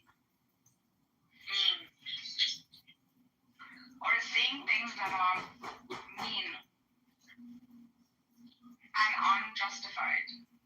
I quieten down in shock, I think, as to you are my friend. Like, why are you saying these things? I didn't do any such thing, kind of a thing. And so I don't retaliate back. And I think, I don't fight. If you pause, I don't fight back. Yeah, usually fighting back implies that you care about what they think and that you want to maintain a relationship. But you meet a lot of people who are like, a lot of the mean things that people say to you, they're probably really dumb. Yeah, they're not related to truth. Yeah. This is why, for me, it's bizarre to fight something that instead of saying, but I did not, I find that petty and small. Like, I'm not taking names, but I have a good friend on this app, right? And she was feeling a little bad about, not a little bad, she was very angry. And she introduced me to a bunch of really good people, right? And then who I gelled with very well, especially in a time where, like, my country is suffering a lot of trauma, as well as we here in the diaspora sort of feeling a bit cut off. So it became like a very good, cuddly group to be in and to discuss politics in, right? And to know of each other's welfare and stuff like that. And then I did not agree with a couple of political stances that he or she or they had. And then and this made them tell me stuff like, how could you do this to me? These were my friends. These are people I introduced you to, blah, blah, stuff like. I found that a little bit like maybe childish or something. And I didn't fight back. And I kept hearing more and more that came from it. You manipulated my friends, you took them over, you forgot about me. I mean, I found it to be a little high schoolish. So I just let it go. And I heard it. I felt hurt. I felt like fighting back. It was too teenage for me to do it, so I did not do it. Should I have done it? No. Is the question. No, because it's not, I don't think it's, I think given what you've told me about the situation, you've explained how you felt and it was unheard by her. And you have to be, she has to be willing to listen to you in order for there to be a compromise. Like, she's not offering you anything. That I can see why that would hurt for sure. Like, I would find that hurtful. Absolutely. And it went on to further, again, it was repeated. And that is probably because she wants a response or a retaliation. But I will not encourage that behavior for the sake of her, for her good, so that she drops it instead of addressing it. Do you think she has that kind of level of emotional intelligence? Perhaps not, but I can hope that she will. Yeah, so then it's just a matter of time, right? Yeah. Like, I don't even do it with my kid. Like, although she's a teenager, she'll never, like, say stuff like, oh, you like my other friend more than me, which would be, like, a normal thing, right, for, like, a young kid, because her friends really love me. But she doesn't do it. She has that intelligence to, she knows it's a bizarre statement to make. Just because I don't agree with you on a political stance, right, it doesn't mean I don't love you or I don't value you as my friend. Yeah. And then if someone new comes in and I'm siding with them or I like them, what the heck? This is so childish. Like, I can't engage. I just can't get myself to engage in it. Is it wrong that I'm not engaging in it? Caleb, what do you think? I was zoning out for a little bit. I'm sorry. Oh my God, men, fucking open your ears. But that's probably I should have been listening. Thanks. Well, I think you could do an experiment where you try one more time to say something. Like, how many times has Rumi knocked on the door? 3 times? How many times have you knocked? Rumi's knocked like 5,000 times. You're kidding me? Buster, come on up, baby. He's like, it is me. No, it is I, it is you. Like, he did this like how many times, you know? 1,000,000 times for many years. Rumi kept knocking on Layla's door. And every time she said, who is it? He said, it is me. But are you expecting her to have that response to you? No, I don't think she's mature. Yeah, so then then it makes more sense to walk away, right? Walk away with dignity, the Quran said, you know? Yeah. I didn't know the Quran said that. Yeah, it says like when somebody doesn't believe you, just walk away. Yeah. Wow, I didn't know the Quran said that. Yeah. You know what? You know what the Bible of the Native Americans says? What? If you can say it, it is not true. Wow. I hope the villagers in this room understood John Kitover's most intense, beautiful words. We can pick a new Hi, number. Buster. Buster, hi, baby. Hi, bitch. Hey, bitch. It's been so long since we spoke to Buster. It's nice to see you. It's been a while. There you go. How are you, ladies? Okay. How are you? Yeah, I'm too nice. You just getting over COVID. It's so crazy. I'll keep getting COVID. Every couple months, I keep getting it and getting it. It just won't stop.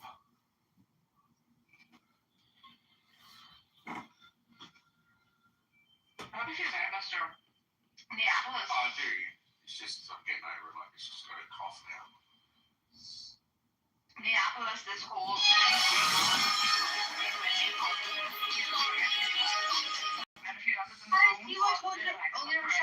Oh, let's give him a chance. So he went on to push freaking exclusivity, only Jesus, only Christianity, only this, the only way, or you go to hell. His birthday. And she lies about her age. And then, So is he attracted? Is this Brooklyn Regal we're talking about? Regal, yeah, this Regal guy. And then he removed me, and Zabu was also rudely removed because Andrew loves Charlotte Dawson for some reason. Go comedy. He does, yes.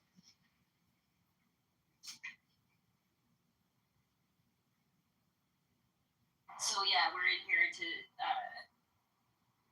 The kiss story. Yeah, I got kicked out because Andrew. Which ring are we talking about here? Is it very like? Pardon? Which ring are we talking about here? Like? Oh yeah. No. He would be so lucky, you know. Yep. Yeah, I'm not a fan of regular, to be honest. At all. But see, that's the thing. It's a you choice if you want to play his game. And the truth is, it's boring. So, you know, if you just keep playing a boring game, well, does that just mean you're boring too? And also, the one thing you don't really know about people on this app is like there are people on the spectrum on this app. And they're not like the most social people in the world. And this for them is like, experimentation. And you give them a little grace, but don't be mean. Just if somebody else is mean, doesn't mean you have to be mean. And if you want to tell somebody what you mean, don't be mean. Because you don't win when you're mean. And I can tell you all my problems in life, it's all because of anger and maybe being a little mean. Maybe not the mean part, but the anger part. So it's like I avoid anger at all costs. Like if I'm in a conversation with a beautiful woman and she's intentionally trying to get me to be angry or something, I don't fall for the bait. It's like I'm happy with myself. You can't, change my aura with your words. But the problem is sometimes I respond and it's just not beneficial. So it's so much better to just be silent. And when you start talking, you actually delete the mystery, meaning I'm no longer interesting. When I sit there and I just talk, because the truth is in the silence. Hello?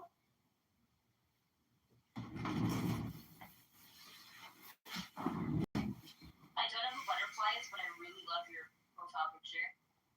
She's gorgeous. She's Palestinian. It's a beautiful, beautiful picture. She's a really beautiful person. Is that started back?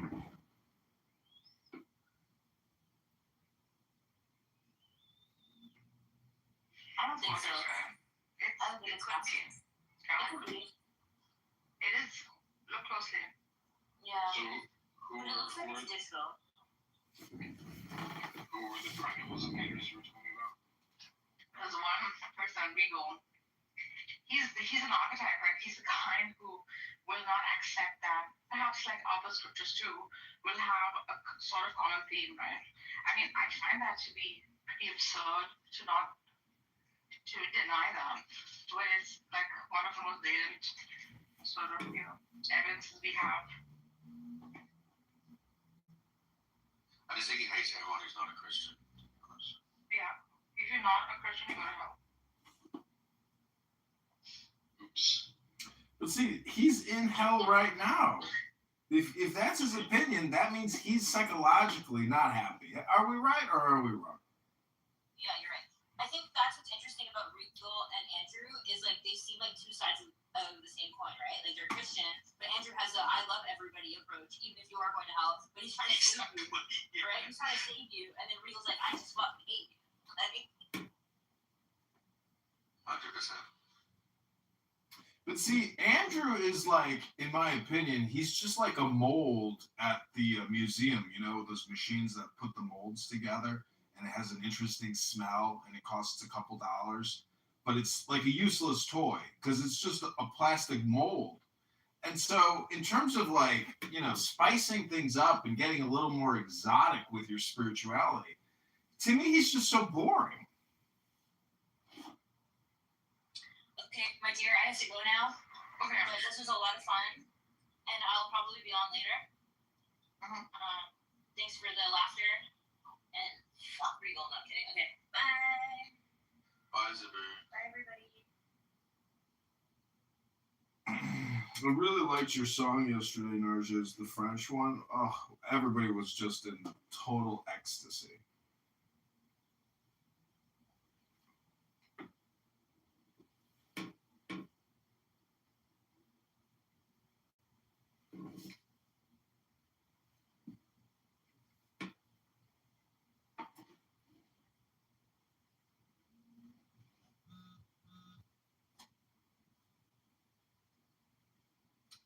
Okay, so here we are. I'm waiting for some beautiful, young, vivacious, gorgeous, sexy, flirtatious, intelligent woman to come and kiss me. Where are you, my love? Where are you hiding? What dirty apartment and stinky bedroom are you hiding in that I've yet to find you, my love? Come to me, my love, and kiss me.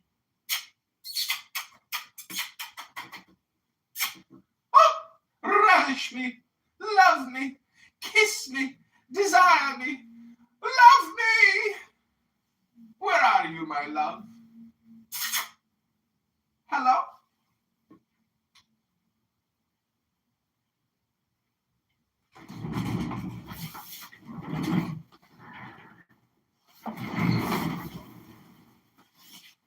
Okay, listen to this. This is called Hymns to the Goddess, translated from the Sanskrit. And it's a very interesting mystical Indian book. Let's go to page 10. 10, not 11. 10, not 9. This is what it says on page number 10.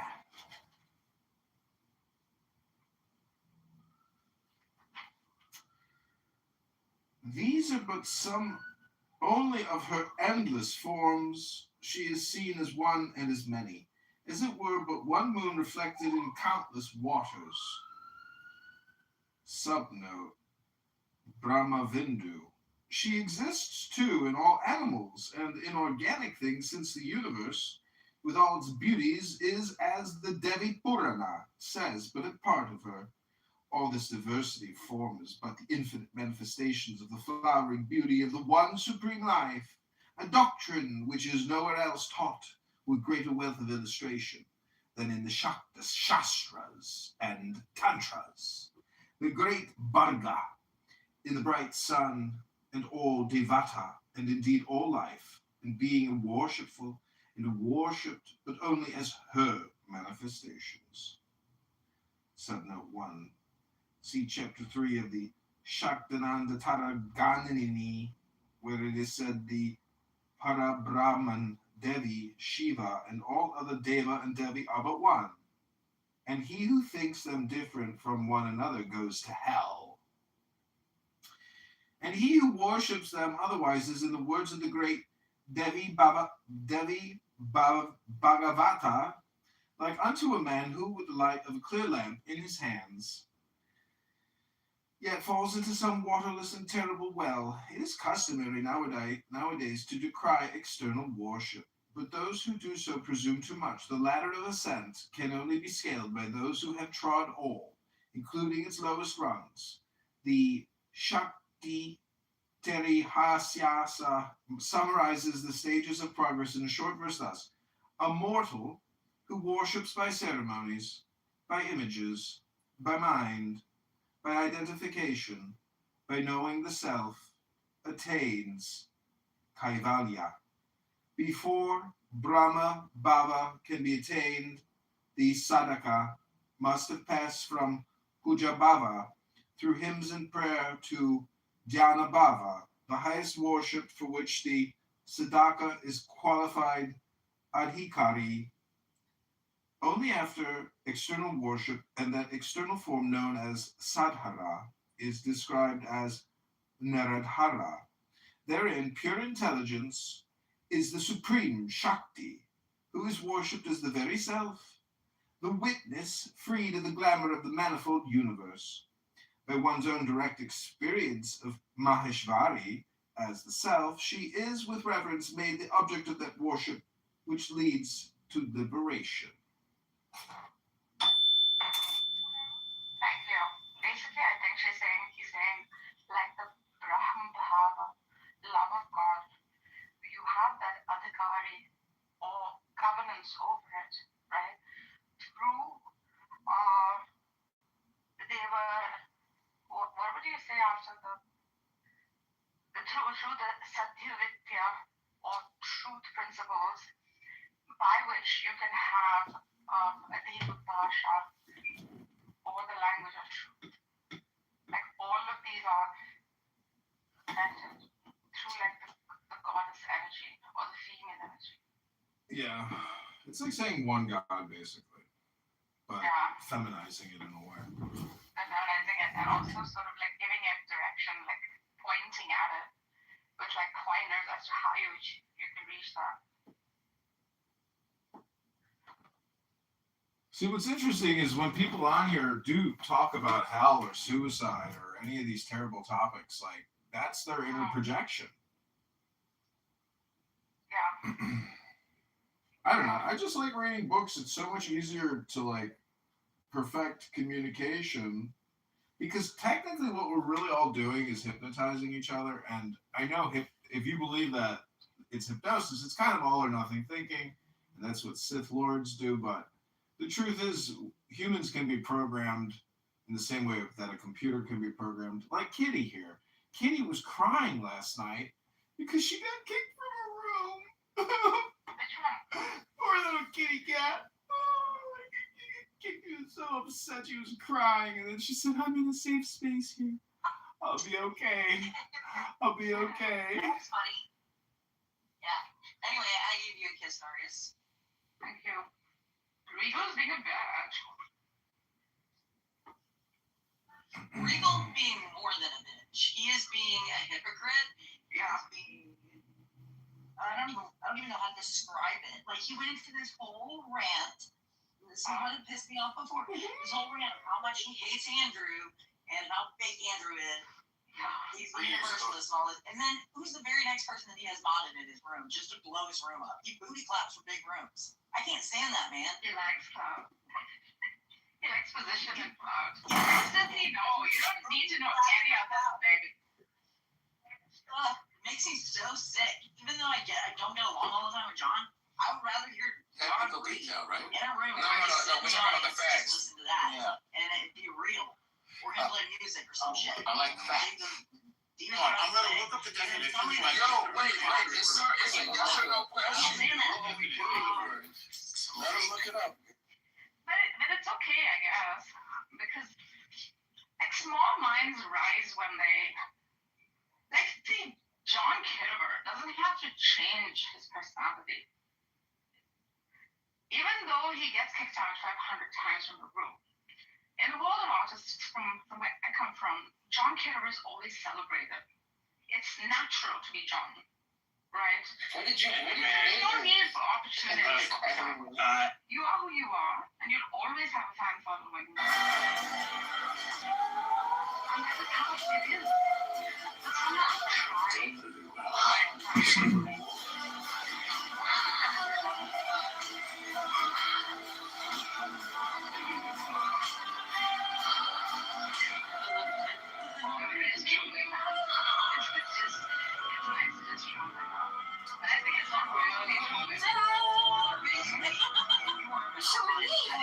Evil is gone, straight as a carriage. Top shape and ready to celebrate my sanity. I have so much energy in my head. I'm going to stop.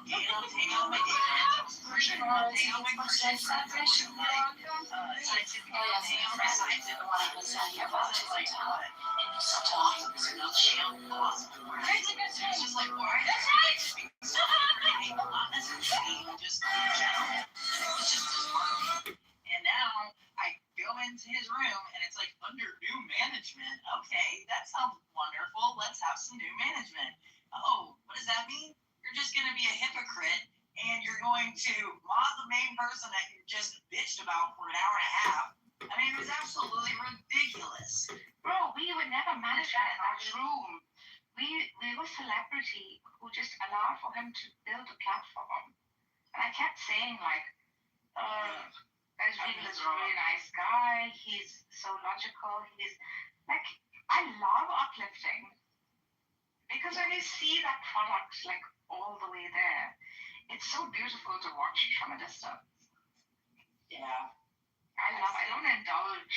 I just And watch. like, he's like, Kitty, if you don't like the new management, then you can just leave the room. I said, no, I love listening to you become a total hypocrite, but what I can do is unfollow you and unfollow the house. Narcus is a really positive person. He's positive energy everywhere. I felt bad after she read the Elza Hadith. Which one? The one that was extremely, extremely bad. Probably the worst Hadith. Half of these hadiths are not there in the real hadith books. You're finding them from like these Christian apologetic rooms, apologist debate websites. You're gonna be laughed at. If there are some bad hadiths you can actually utilize and refute if you want to. But the ones you're bringing up don't even exist, Rabbi. Like they're not, and even if they do exist, they're not ijma. Not everybody like recognizes them even. Yeah, please can you tell this rabbi bro, he's a Christian debate bro. Did they refute it? Yeah. Sorry, what are we discussing? Rabbis finding these from like these Christian apologetic debate bro websites. Half the time those don't even exist, bro. No, why not? He can find these. He can refute them. He's finding them from places that are not reputable. Like no one's heard of them. How do you expect anyone to debate you, bro? Seriously. And my thing is, like, once they read it, even if they read it in the Arabic, you hear them, like, sigh and kind of get angry at something.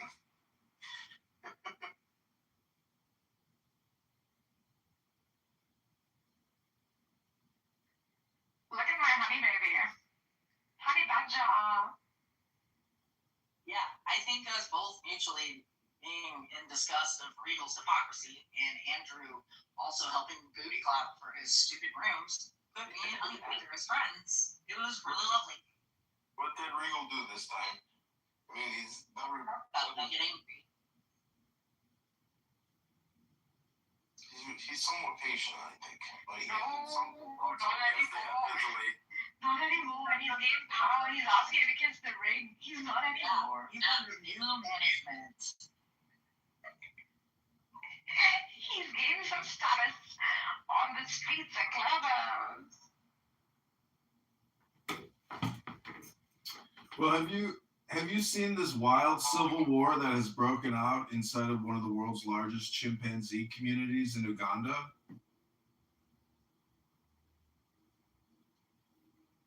An actual chimpanzee civil war. Yeah, hundreds of chimpanzees are waging a civil war they're killing each other. So anyways, just remember, your life's happiness depends on you, not some fucking loser with a social autistic disorder named Regal. What does that have to do with the chimpanzee communities?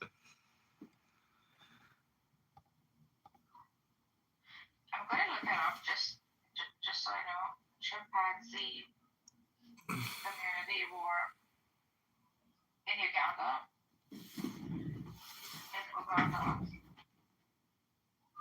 Africa. It could just be a territorial thing.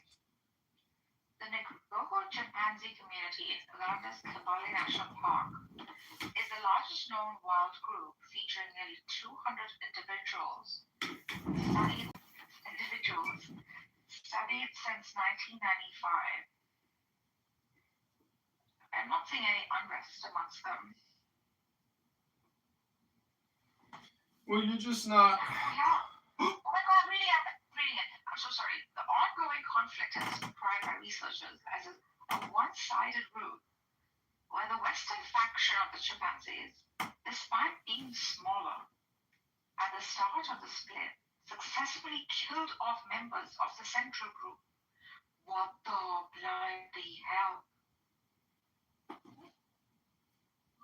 So they started off because they were the originals. They were first brought in, and they're smaller in group 2. And they split into the central and the western. Bro, we are chimpanzees. Goats. Darwin was right. How come Canada and Australia never had a civil war?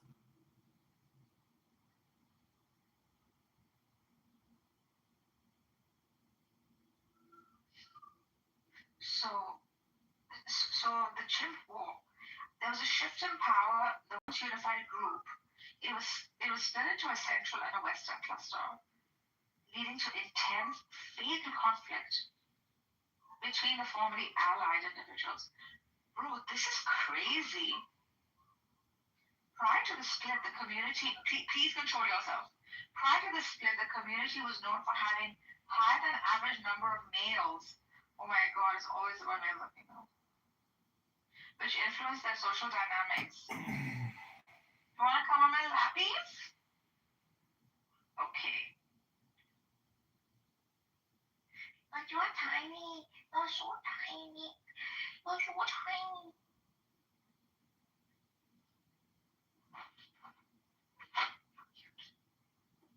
Okay, I want to do another hymn, but this is the actual hymn.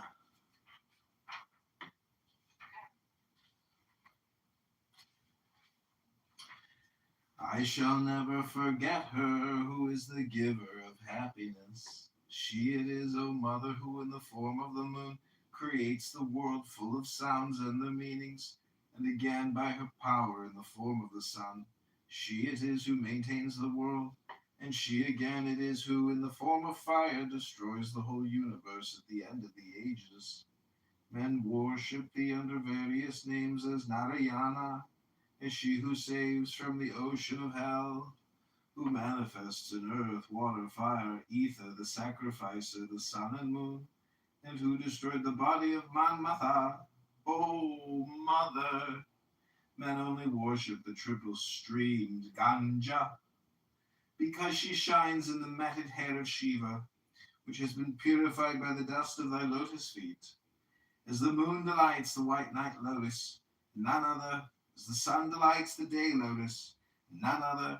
As one particular thing only delights one another, thou, O mother, delightest the whole universe by thy glances. Although thou art the primordial cause of the world, yet art thou ever youthful. Although thou art the daughter of the mountain king, yet art thou full of tenderness. Although thou art the mother of the Vedas, yet they cannot describe thee. Although men must meditate upon thee, yet cannot their mind comprehend thee. O mother of worlds, those who have reached that birth amongst men, which is so difficult to attain, and in that birth their full faculties, yet nathless do not worship thee, such though having ascended to the top of the stairs, nevertheless fall down again. O Bhavani, such as worship thee with fragrant flowers and sandal paste, ground with cool water and powdered camphor, gain the sovereignty of the whole world. O mother, like the sleeping king of serpents, residing in the center of the first lotus, thou didst create the universe. Thou dost descend like a streak of lightning, and attainest the ethereal region. Thy body, having been moistened with the nectar flowing from that, thou dost again reach thy abode by that way. O mother and spouse of Maheshvara, they in whose heart thou glitterest are never reborn. It goes on and on and on. It's a pretty big book. It's called Hymns to the Goddess by Arthur and Ellen Avalon. Published by Ganesh and Company, Madras Private Limited. Hello?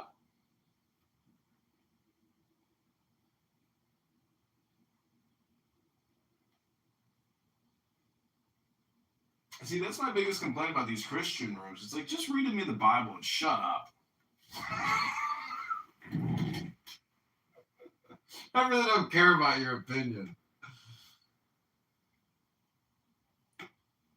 And it's funny because we're all just arguing over the book club, but nobody's actually in a book club. And that's what's so crazy. Everybody's sitting here opinionating on the book, but nobody ever reads any books. And the moment you try to read a book to these people, they shut you down. Isn't that interesting? Almost like they're there just for the dopamine, and therefore they are just dopes. We've concluded it again.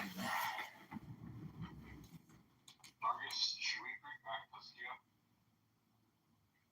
Hello? Marcus might be in the Matrix.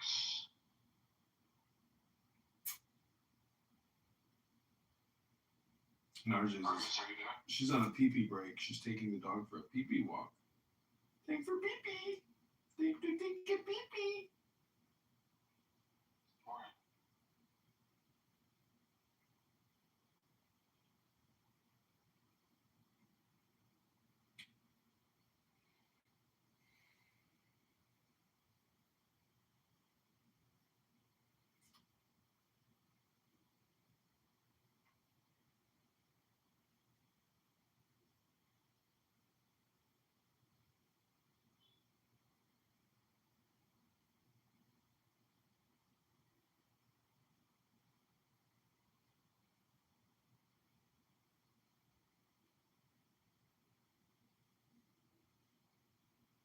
Viewers, I know we're mutuals on this app, but I don't remember where we connected or how.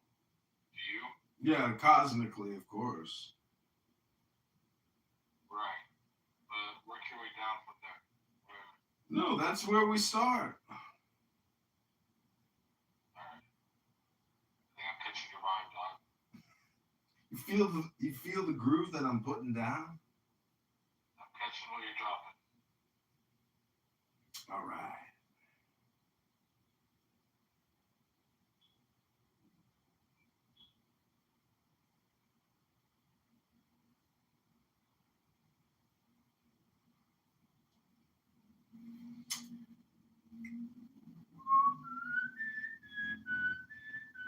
So are you like a Romulus or just like a spiritual seeker?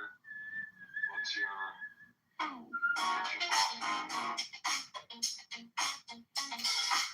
Will you accept an answer in music form? All right! You log in, like the countdown just begins. So spin, every scroll just leads to him. Full page, pulling traffic to the booth. His name on your lips like something new. You pull that pellet from your pocket, right here. Say I don't usually even talk it, but tonight you want an option. It could be your better option. You got me doing up the midnight moves, yeah, right here. On the screen inside my room, click on his name, tired of the same, ready for changes, we're breaking new.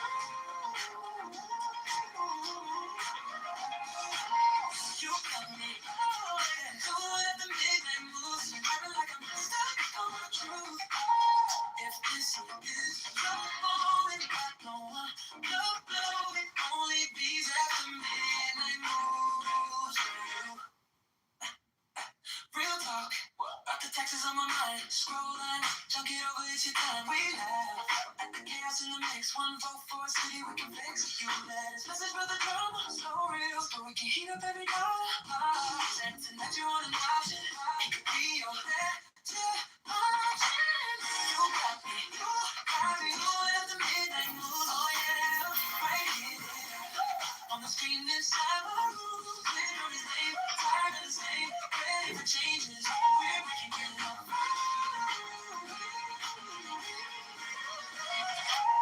You got me, doing up the midnight moon, talking like I'm stuck on you.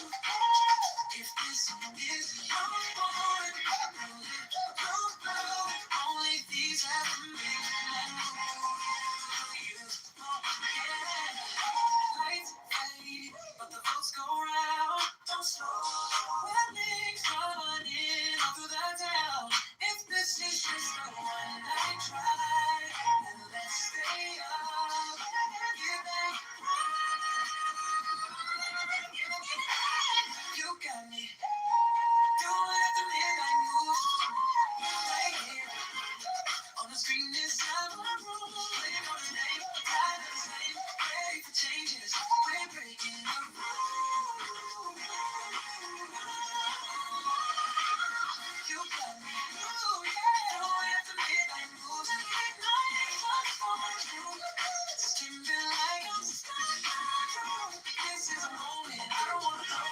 Only these after midnight move. Only you, yeah you. Woo!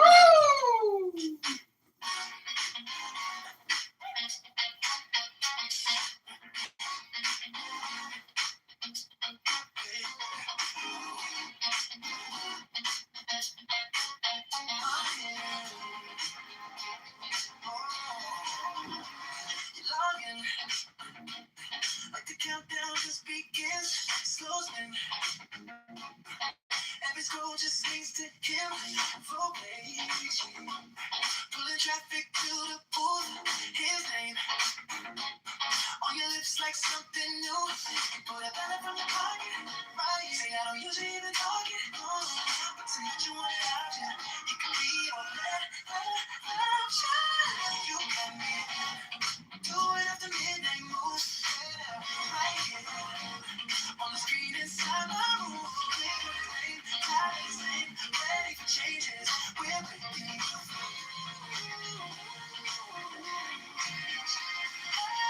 You got me doing up the midnight move, acting like I'm stuck on you. If this is a moment to follow, no blowing, only these at the midnight move. Real talk, but the text is on my mind. Scroll lines, chuck it over, it's your time. Laugh at the chaos in the mix. One more.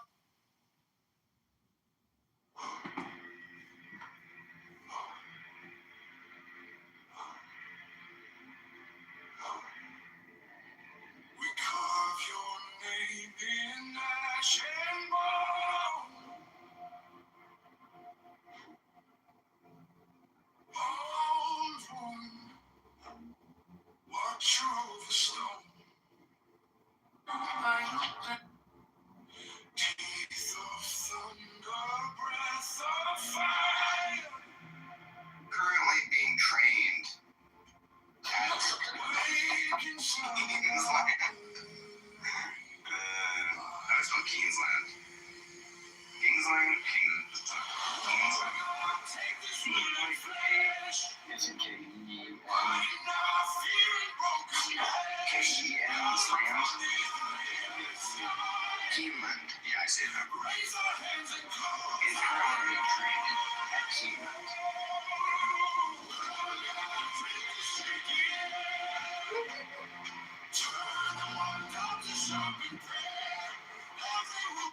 It's like kennel land. So what's new and exciting in the House of Bitcoin today? Are you guys discussing anything they haven't discussed 1,000 times before? Hello? Same shit.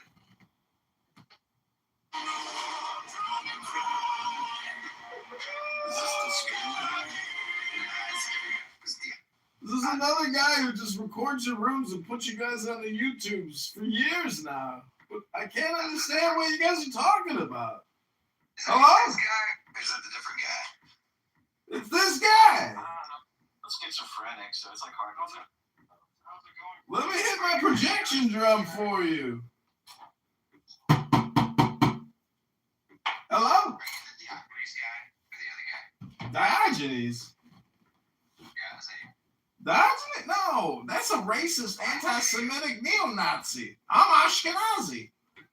Why do you like randomly recording the clubhouse rooms and pumping them out to 0 followers?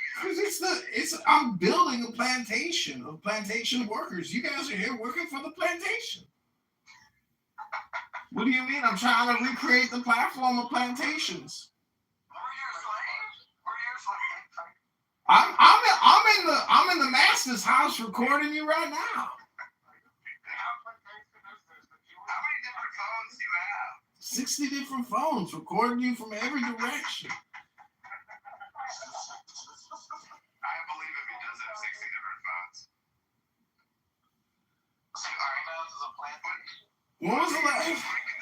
When was the last time you got coffee for your wife, Hodel? You earned a subscriber for real. Like put the YouTube in the chat. This is actually good jokes.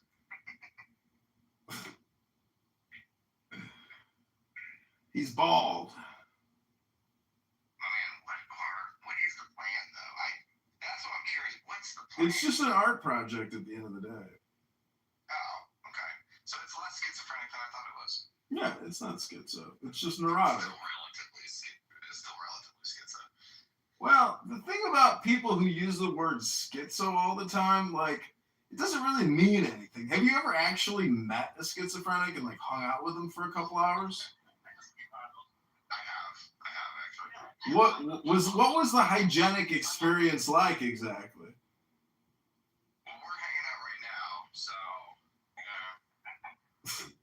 digitally. Can you smell me through your phone in the way that I can smell your farts? No. Although you do those weird videos where you're like doing push-ups shirtless, right? Is that you? You're the same guy? Is a fart just air passing over a turd? Okay, pick a random number 1 through 64. I'm gonna go 41. Okay, this is called sufferance. Step by step, each joy condenses, hardens, becomes literally of stone. Also, these joyous impulses lessen. It is a natural law. And this is living too. We would wish to harvest only joy, but it is the sublime ecstasy of love to unleash the most atrocious agony. It do be like that. Life is hard, but it's not retarded. Okay, pick a number 1 through 64. 64. 14. This is 64. Mystic Union. The oracle, known as the universe on Clubhouse, speaks of a missed encounter. One looks forward to something. One hopes, but resolution doesn't come. It is a warning. In the intimate communion that love with a lover generates, one can see the possible fusion that is completion and achievement. It is a flash of intuition, precious but elusive. Thus, once again, it is good to link love with meditation.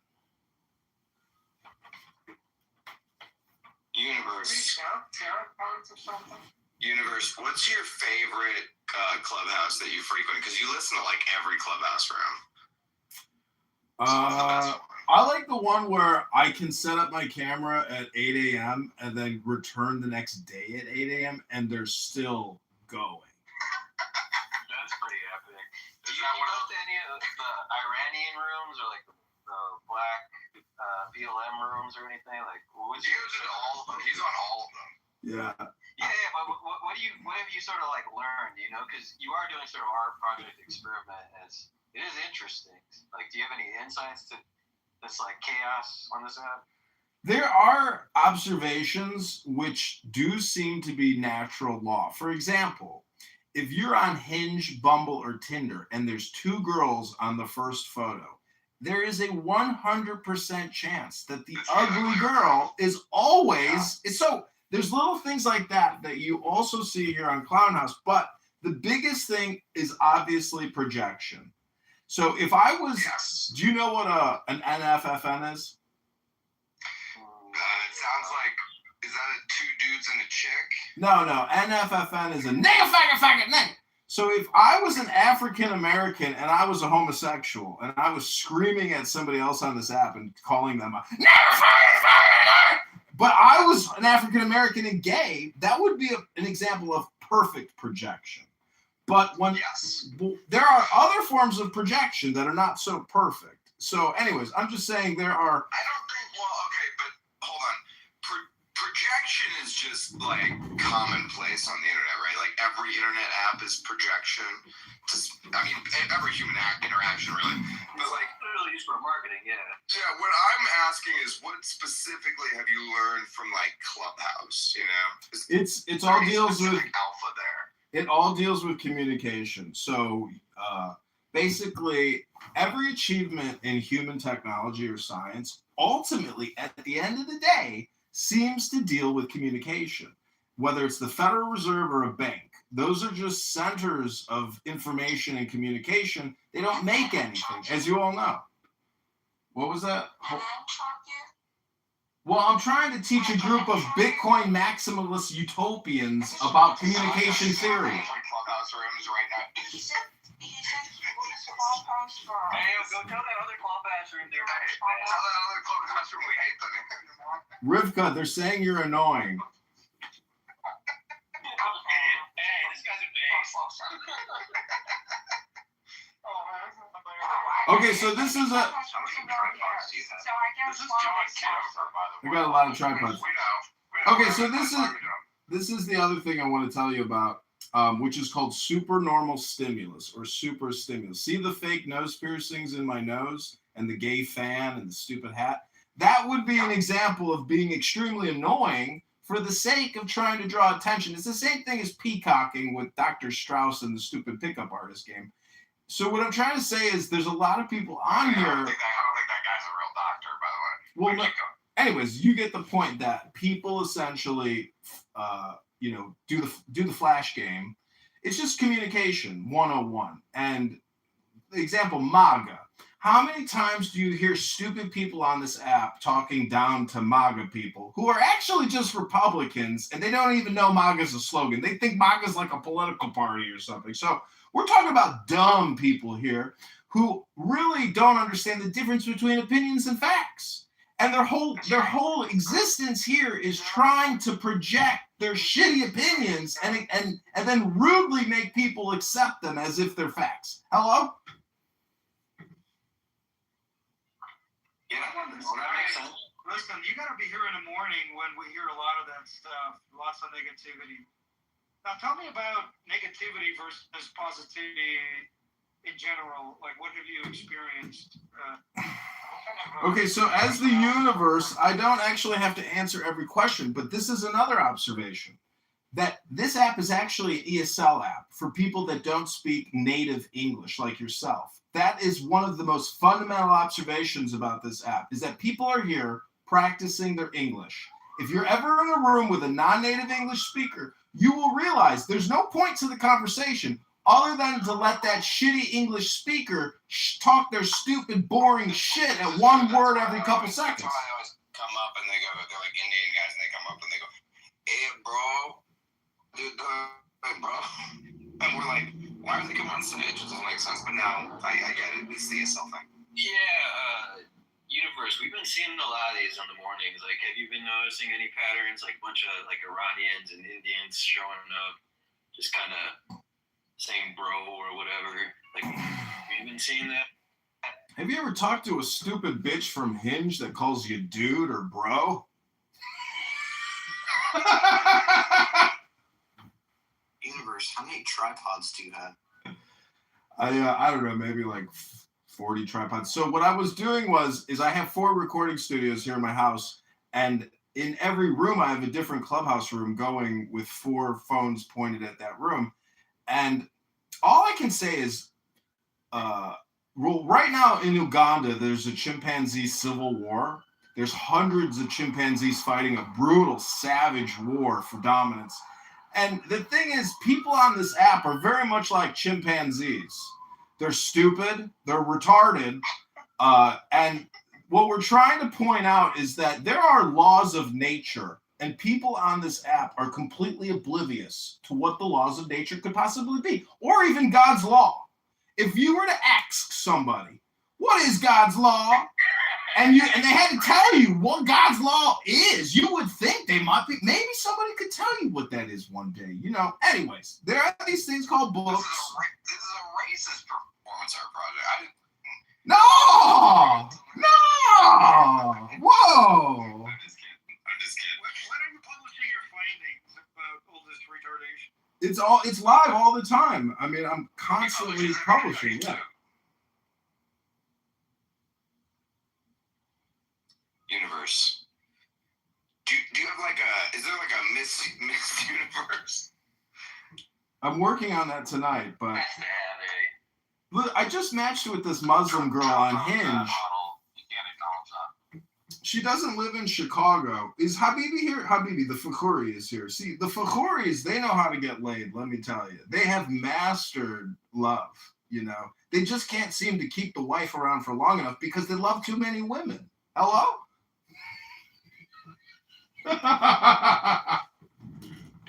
fired.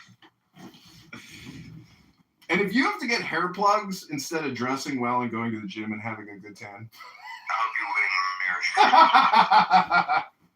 You deserve it more than Lori Lightfoot, that's for sure. Listen, if a retard can become a mayor of one of the most largest major cities like New York or Chicago, anybody can run for mayor. That's just the truth of the earth. Eric Adams has Albanian citizenship now, so I have that to look for.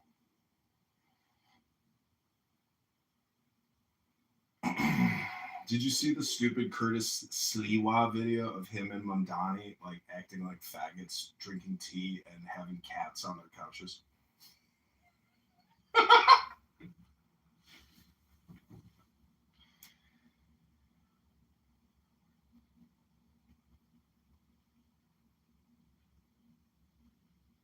Sliwa wouldn't do that to me, bro. There's no way.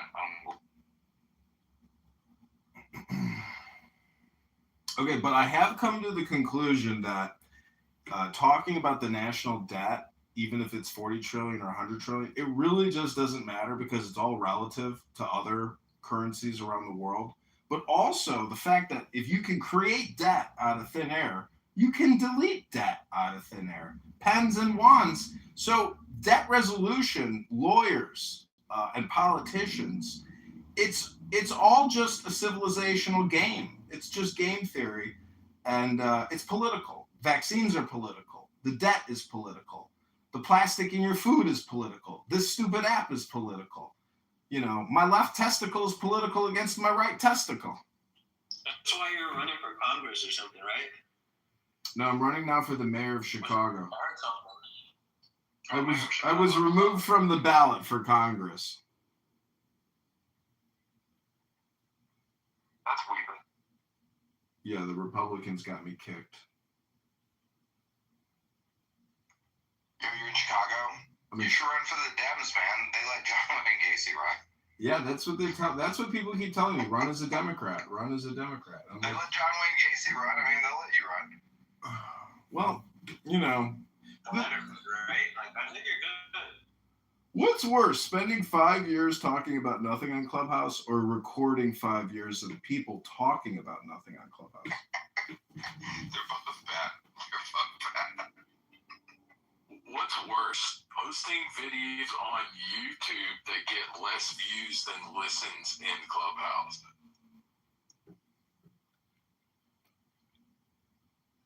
So that's a performance art project that some LLM will find to be very useful training data someday.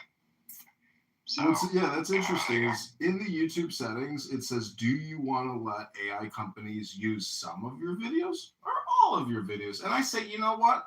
Let's do all of the videos of everybody on Clubhouse being fed into all the major LLMs via Google, YouTube. Let's do it. I think though that Clubhouse has beat you already because we know they're selling our voice data. Like, I'm assuming that I'll be talking to some AI like GPS assistant, and it'll just sound like me. I'll be like, what the fuck? They're definitely gonna do that. No, what the only way that this app can stay alive is through third-party data brokers. And guess who the largest data broker or buyer of data brokers? It's the government. It's the facility in Salt Lake City. It's the FBI.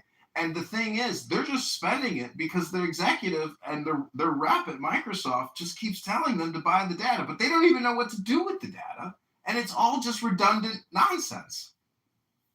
This is all great training data, though, for AI voice modules, obviously. Yeah, but to what extent? To where we can now commercialize this proprietary IP of people talking about nothing? It's all. They kicked me!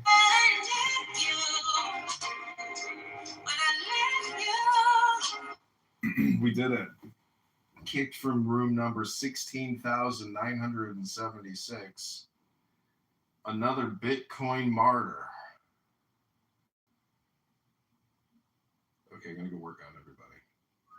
Hope you're having fun. Most of the foregoing practices will not at first be clear to you, but at least you will deny they have trained you in determination, accuracy, anticipation, and many other qualities which are valuable to all men in their ordinary avocations, so that in no case will your time have been wasted. That you may gain some insight into the nature of the great work which lies beyond these elementary trifles.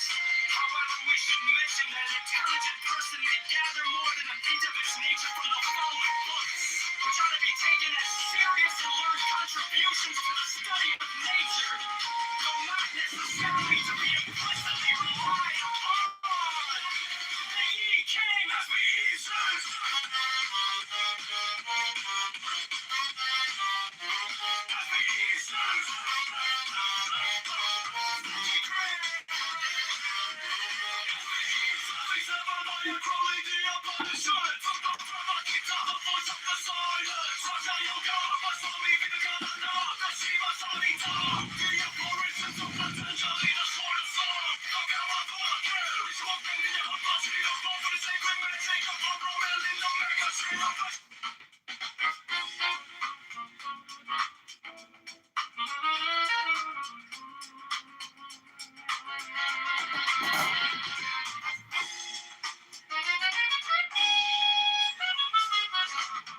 City lights are going a bit with dust. Streets are humming low with a restless trust. Skyline clouding gold, lit from shimmering snow. Dreaming of a better day, just letting it grow. Yeah, letting it grow. And the wind on my face, it feels like a spark. Talking about a future that can light this dark. Got my 2 feet on this land. Reaching out a hand. And all this wind takes every day. Playing through the streets. A hopeful song where every neighbor meets. Voices rising strong and bold. Stories of a city told. Yeah, the rhythm of our hearts, a promise we keep. This wind of change serenade, rising so deep. Rising so deep. Lakefront shine, every skyline light in sight. Dreams of every block stepping into the light.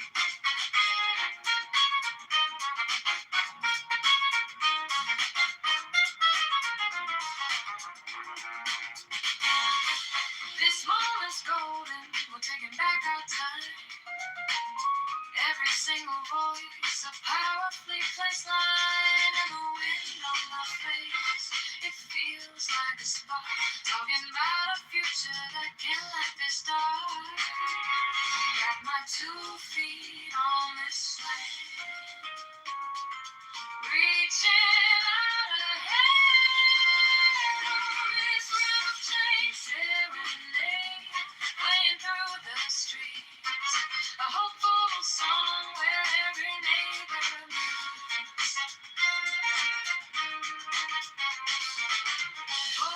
rising strong and bold, stories of the city told. Yeah, the rhythm of our hearts, a promise we keep. This wind of change serenade, rising so deep.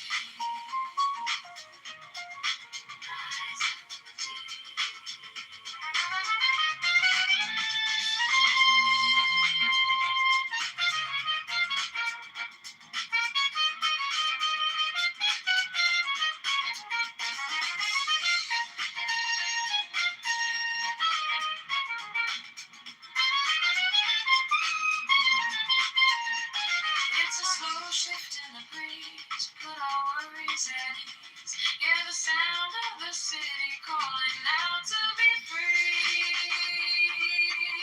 Oh, this vintage serenade playing through the streets, a hopeful song where every neighbor meets. Voices rising strong and bold, stories of the city told. Yeah, the rhythm of our hearts, a promise we keep. This wind of change serenade, rising so deep. Oh, it's really long.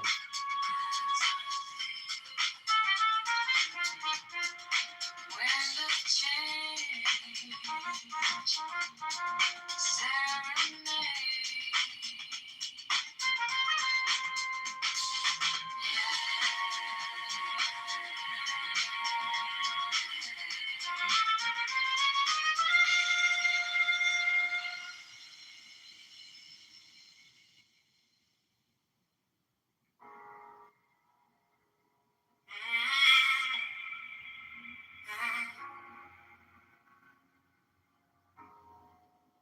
City lights, but they look so cold. Every promise already sold. Running circles inside my mind. Dreaming of a freer time. Maybe we're just scared to try. Maybe we believe the lie. Holding back what we can't ignore. There's gotta be something more. I hear a voice inside my chest saying, don't settle for less.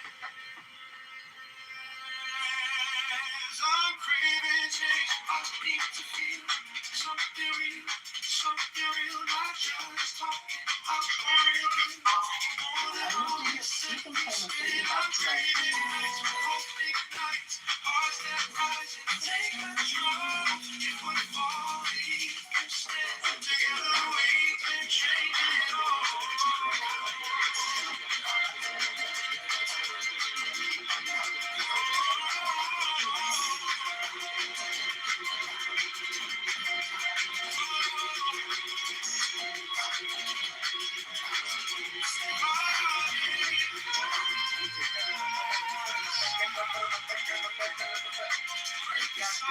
Break the chain, raise a voice in every lane. Every moment, turn on time. No more letting life pass by. Maybe we can change the sky. Choosing how we live and fly. Building dreams we can't ignore. There's gotta be something more.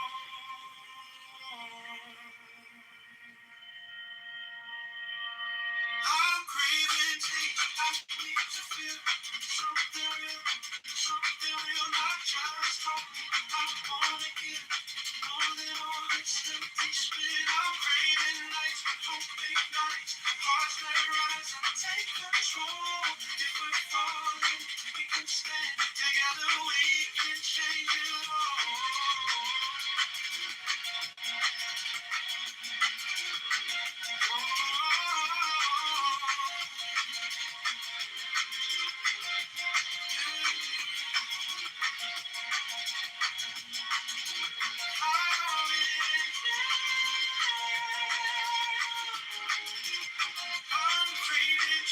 We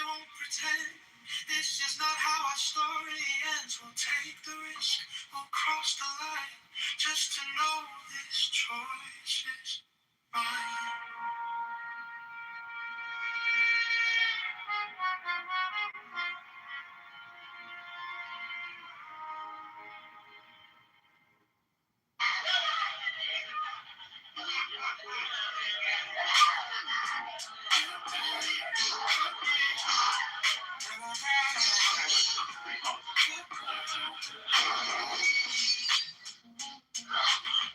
Check my phone, read the city news. All these headlines, we got more to lose. Talking about the neighborhoods that need some love.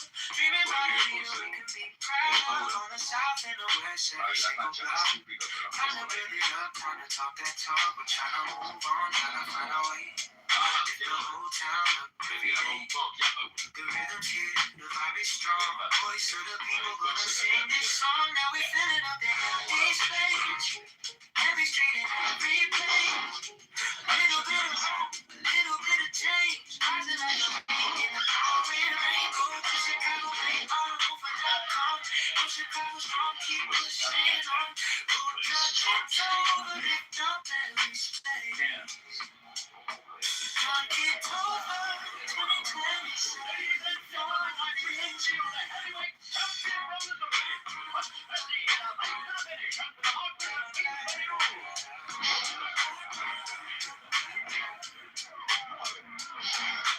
One step, two step, marching down the road. Every single word in a legend.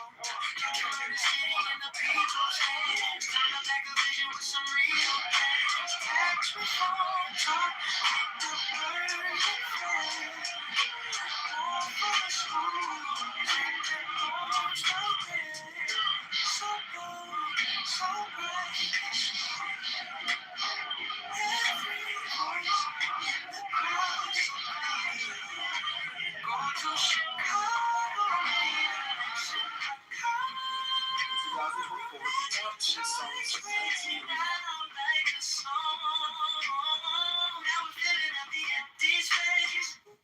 every street and every place.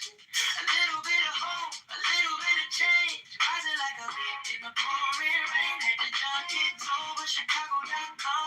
Spread the word around, keep pushing on. Go down Kitover, lift up every space. Down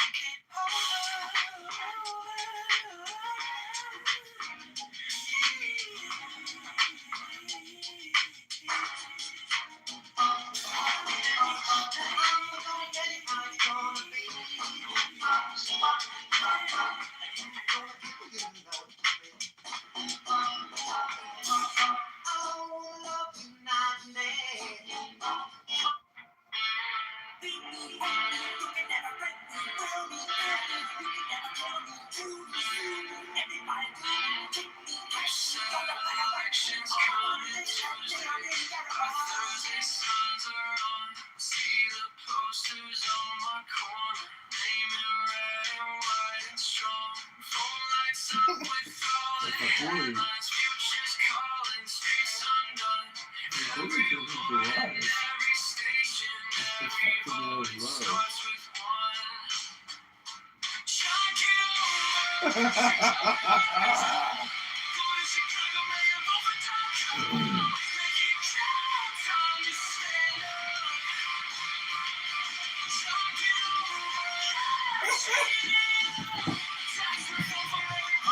Tax reform.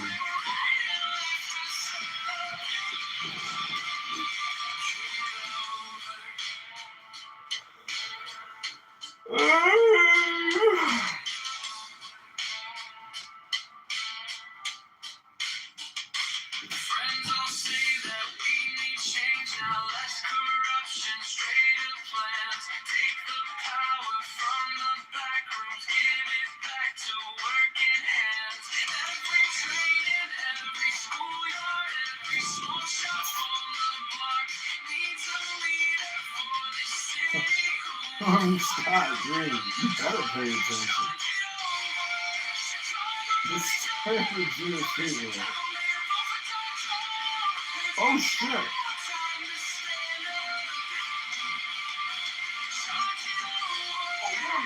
Oh my bad. Okay. How about that?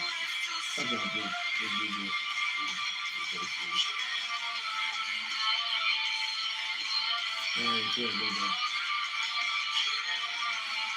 You got a bad woman will fuck you over. What?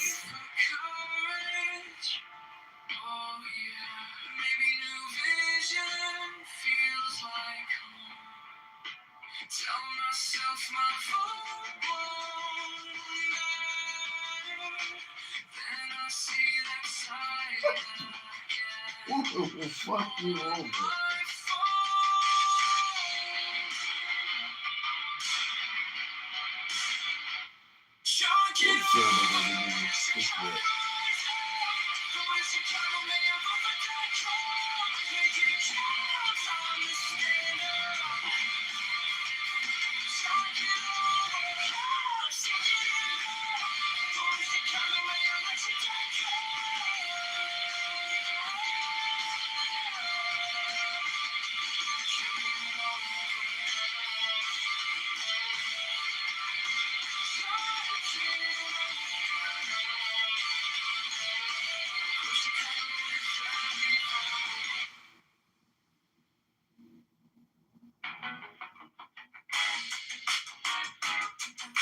Woman will fuck you over.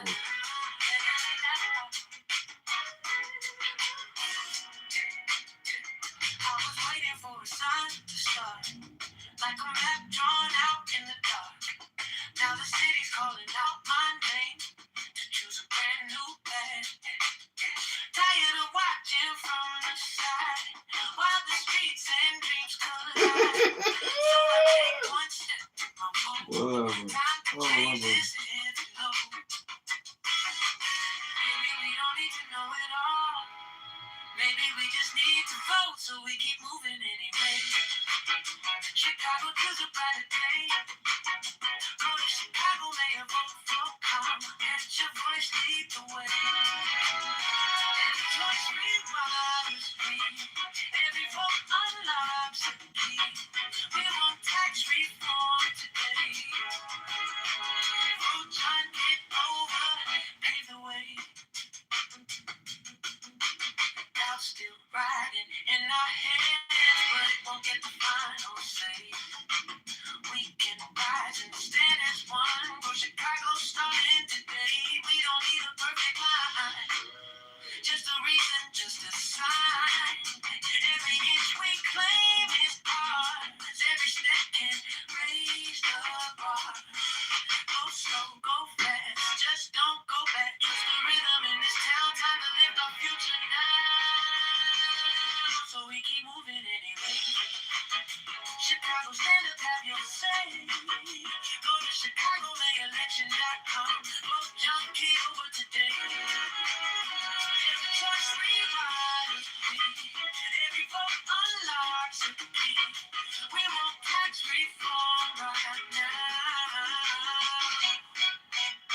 Well, Chicago, rise up now.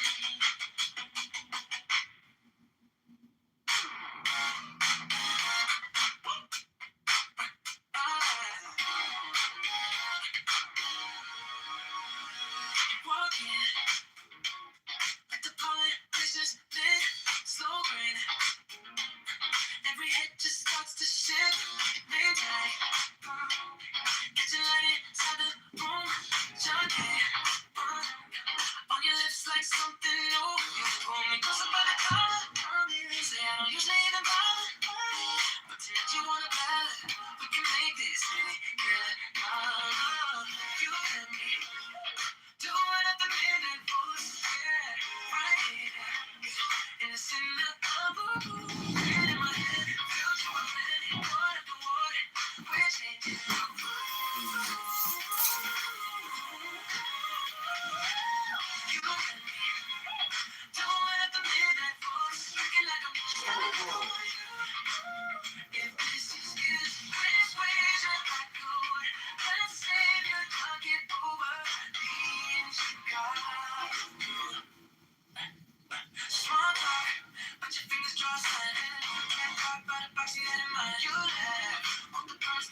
in painted shoes, comedy juggling, our fears are tracing halos on them.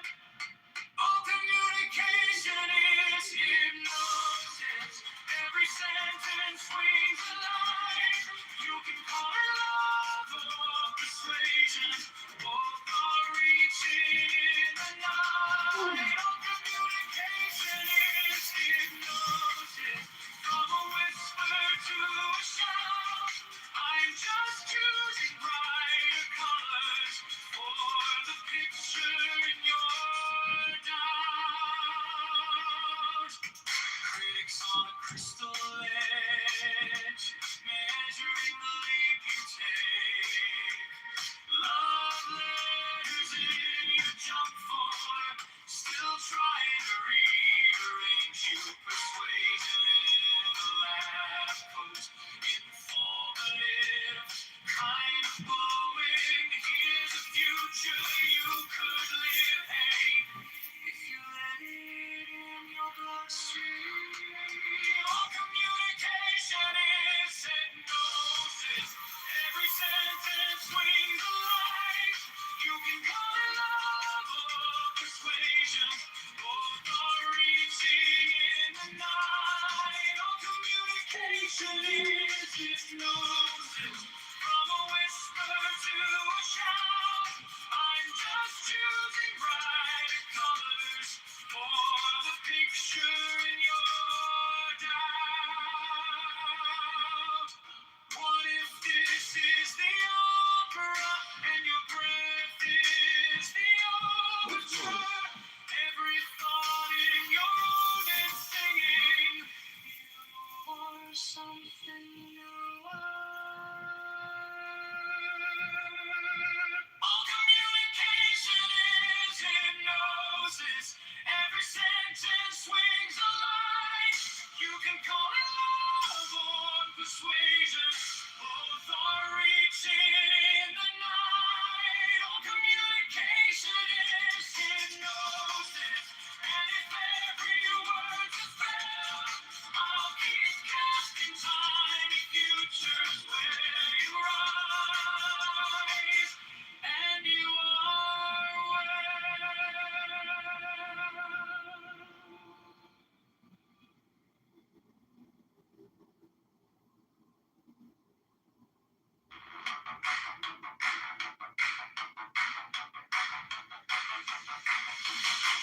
Watermelon, rainbow, watermelon, rainbow,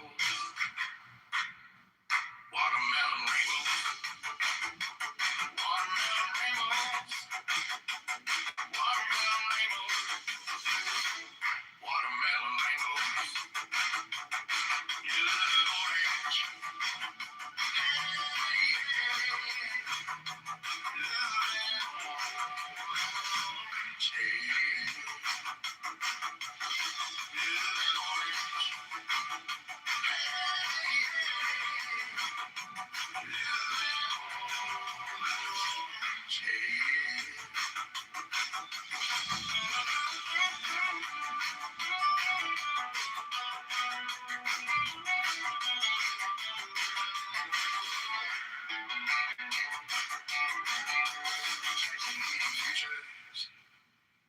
catching neon futures, catching neon futures, catching neon futures, blue and orange,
people, turns, replaces the cup, and adores music.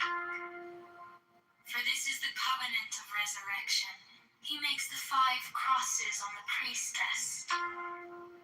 Accept, O Lord, this sacrifice of life and joy, true warrants of the covenant of resurrection.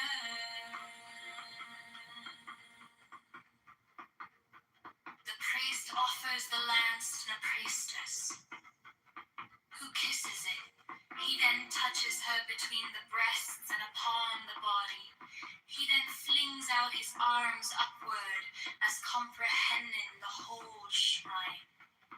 Let this offering be borne upon the waves of ether to our Lord, and Father the Son that travelleth over the heavens in his name on. He closes his hands, kisses the priestess between the breasts, and makes 3 great crosses over the paten, the cup, and himself. He strikes his breast. All repeat this action. Hear ye all, saints of the true church of old time, now essentially present, that of ye we claim heirship, with ye we claim communion, from ye we claim benediction in the name of Yahweh.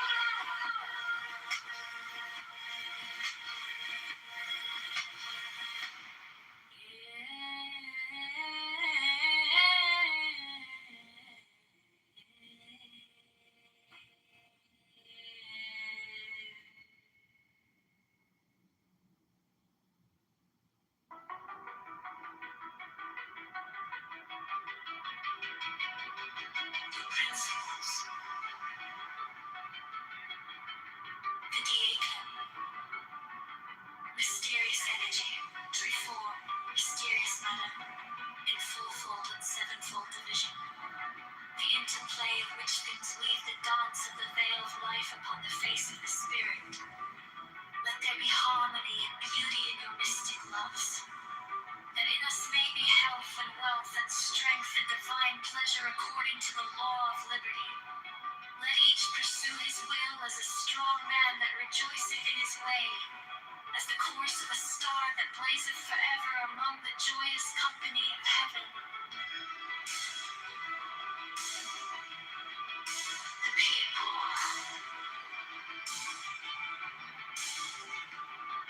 so will it be. So will it be.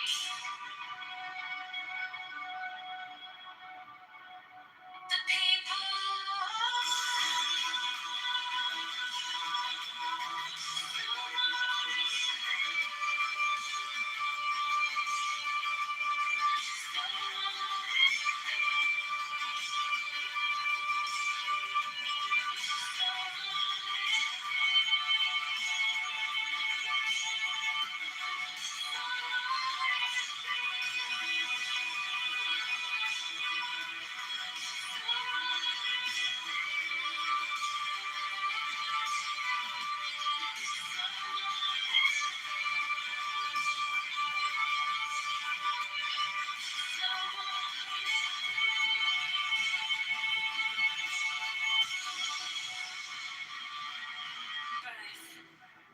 The diacon, be the hour auspicious and the gate of life open in peace and in well-being, so that she that beareth children may rejoice, and the babe catch life with both hands.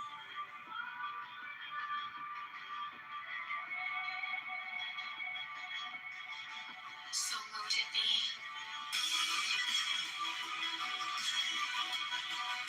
The people. So mote it be. So mote it be.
Siddhartha and Krishna and Tahuti, Moshe, Dionysus, Mohammedan to Megatherium.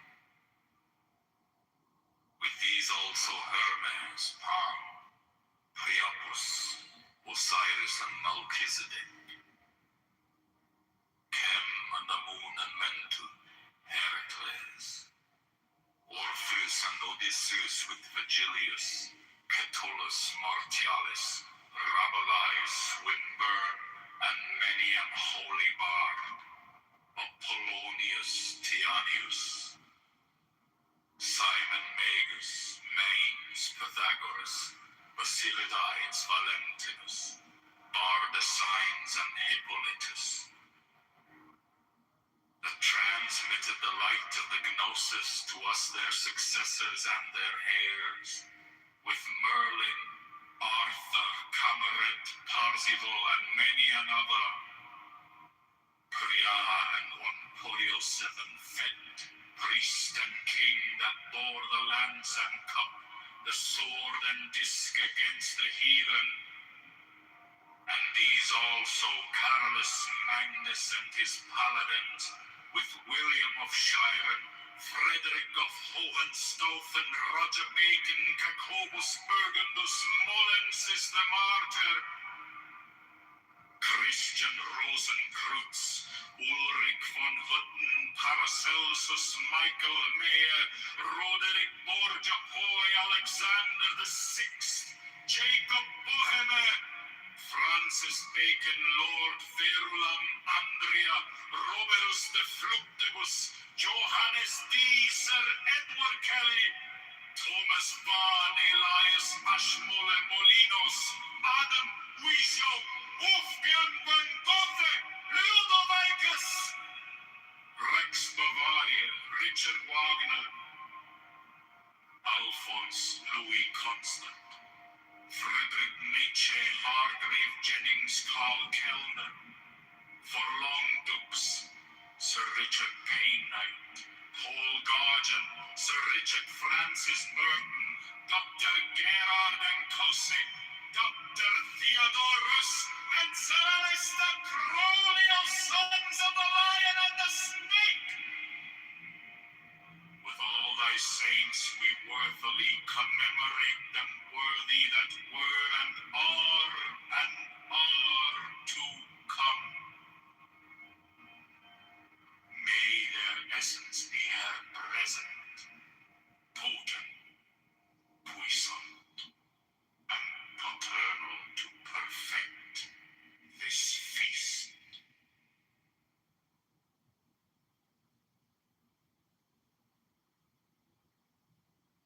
But to love me is better than all things. If under the night stars in the desert thou presently burnest mine incense before me, invoking me with a pure heart, and a serpent flame therein, thou shalt come a little to lie in my bosom.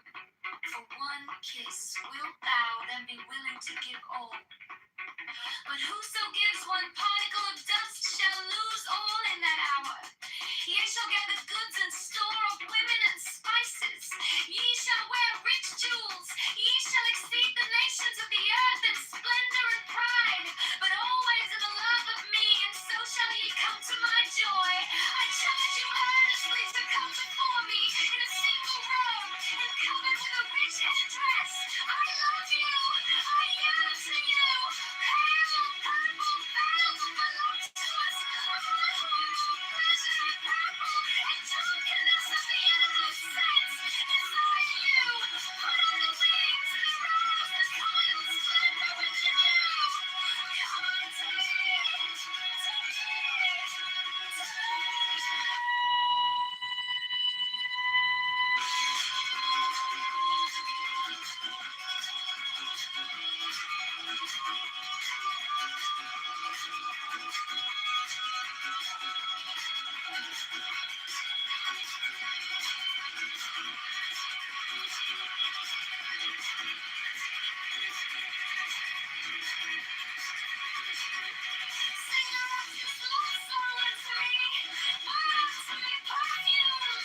Wear to me jewels, drink to me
La parada del bus, la señora con su cruz me pregunta: ¿y este tal John de verdad piensa en los blues? El chaval con su café, 3 trabajos, poco pie, dice: quiero a alguien que al fin se parezca un poco a mí. John para el mayor de Chicago, para los botes, para el barrio, para las personas de las peoples que nunca salen de los libros. John para el mayor de Chicago, la voz del norte y del lado sur, para la familia en el lago que sueña un futuro azul.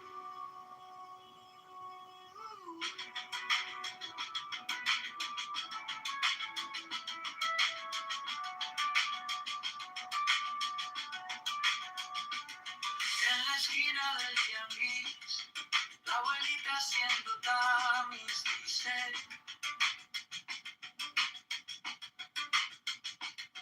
quiero ver la luz en la escuela de mi Luis. Taxi lleno, tráfico, un suspiro cínico. Si votamos esta vez, cambiará lo que se ve. John para el mayor de Chicago, para los botes, para el barrio, para las personas de las peoples, pagando cuentas con sus ritmos. John para el mayor de Chicago, la voz del norte y del lado sur, para la familia en el lago que sueña un futuro azul.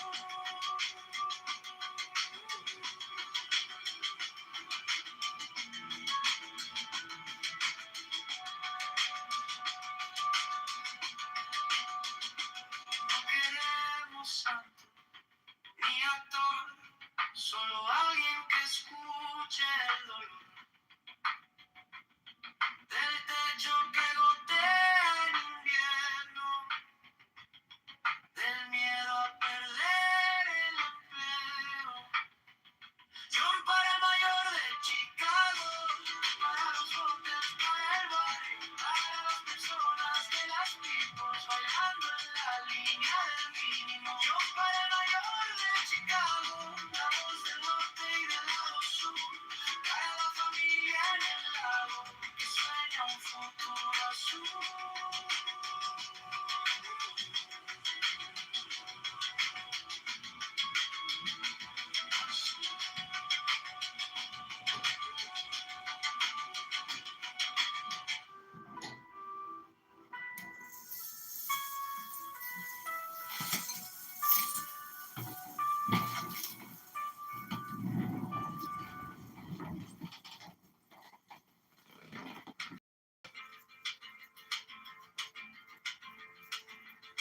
En la parada del bus,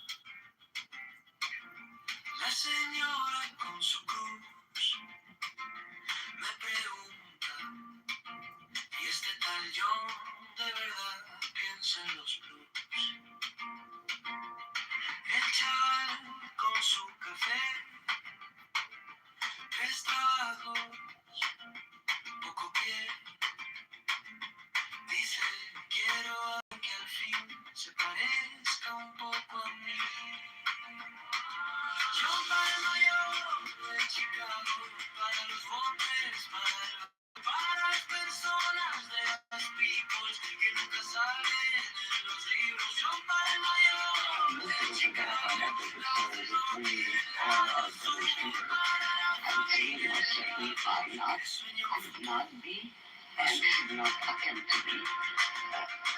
The only concern men should have for other men is respect for their rights. A man should never expect another man to sacrifice for him, nor should he sacrifice himself for other men. Most of us are caught up by that sort of concern. Taxi lleno, tráfico, un suspiro cínico. Si votamos esta vez, cambiará lo que se ve. Dímelo.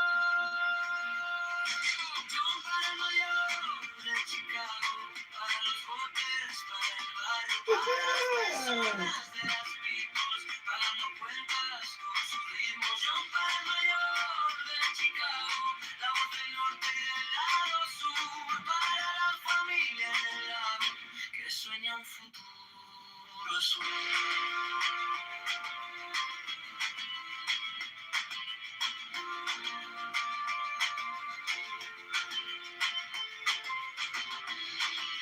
No queremos santo nieto, solo alguien que escuche el dolor del techo que gotea limpiar, del miedo a perder empleo. Unión para Nueva York, de Chicago, para los botes, para el barrio, para las personas de las people bailando en la línea del mínimo. Unión para el mayor de Chicago, la voz del norte y del lado sur, para la familia del lado que sueña un futuro azul.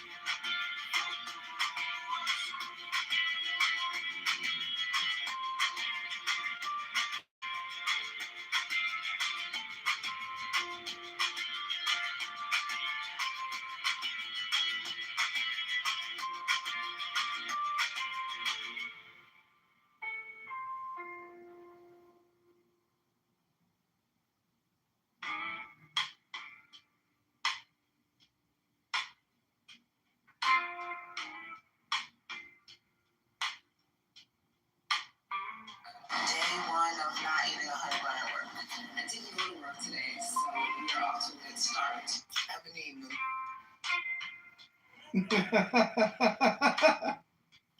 I've been eating them. Not every day, but I've been eating them. Quiet laughs overload. You trace a map on my wrist,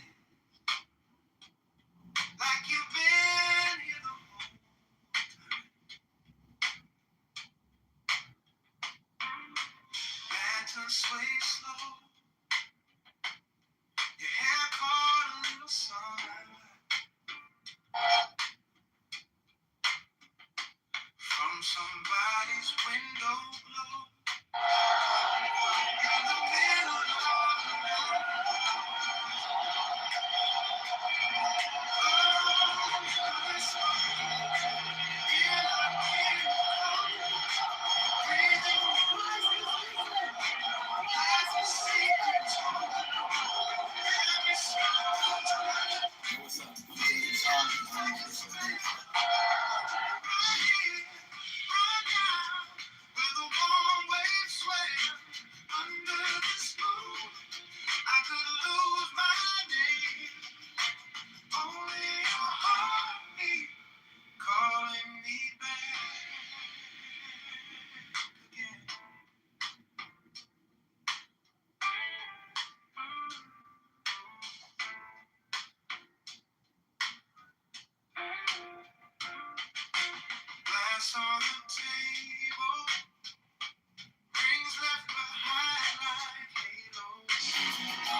She's good.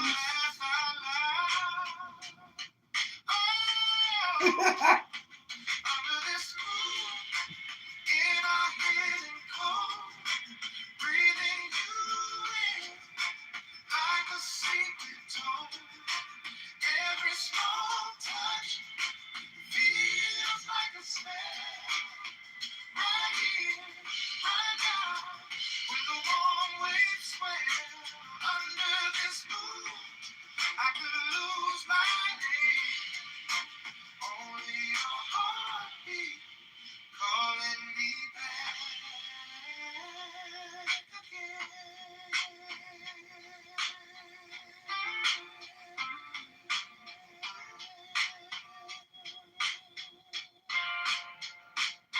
If the tide creeps in, let it cover our tracks. Be the rest of the world where the shoreline cracks. Just your hand in mine, just that slow, soft line. If this is all we get, let it stretch all night.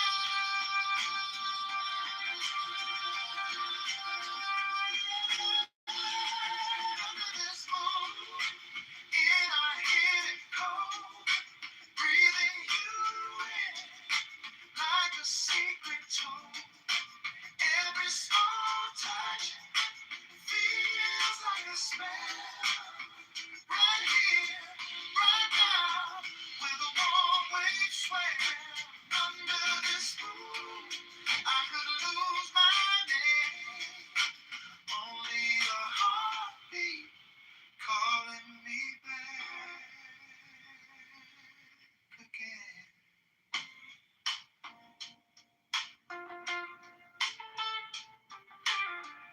Incredible stupidity and a waste of time.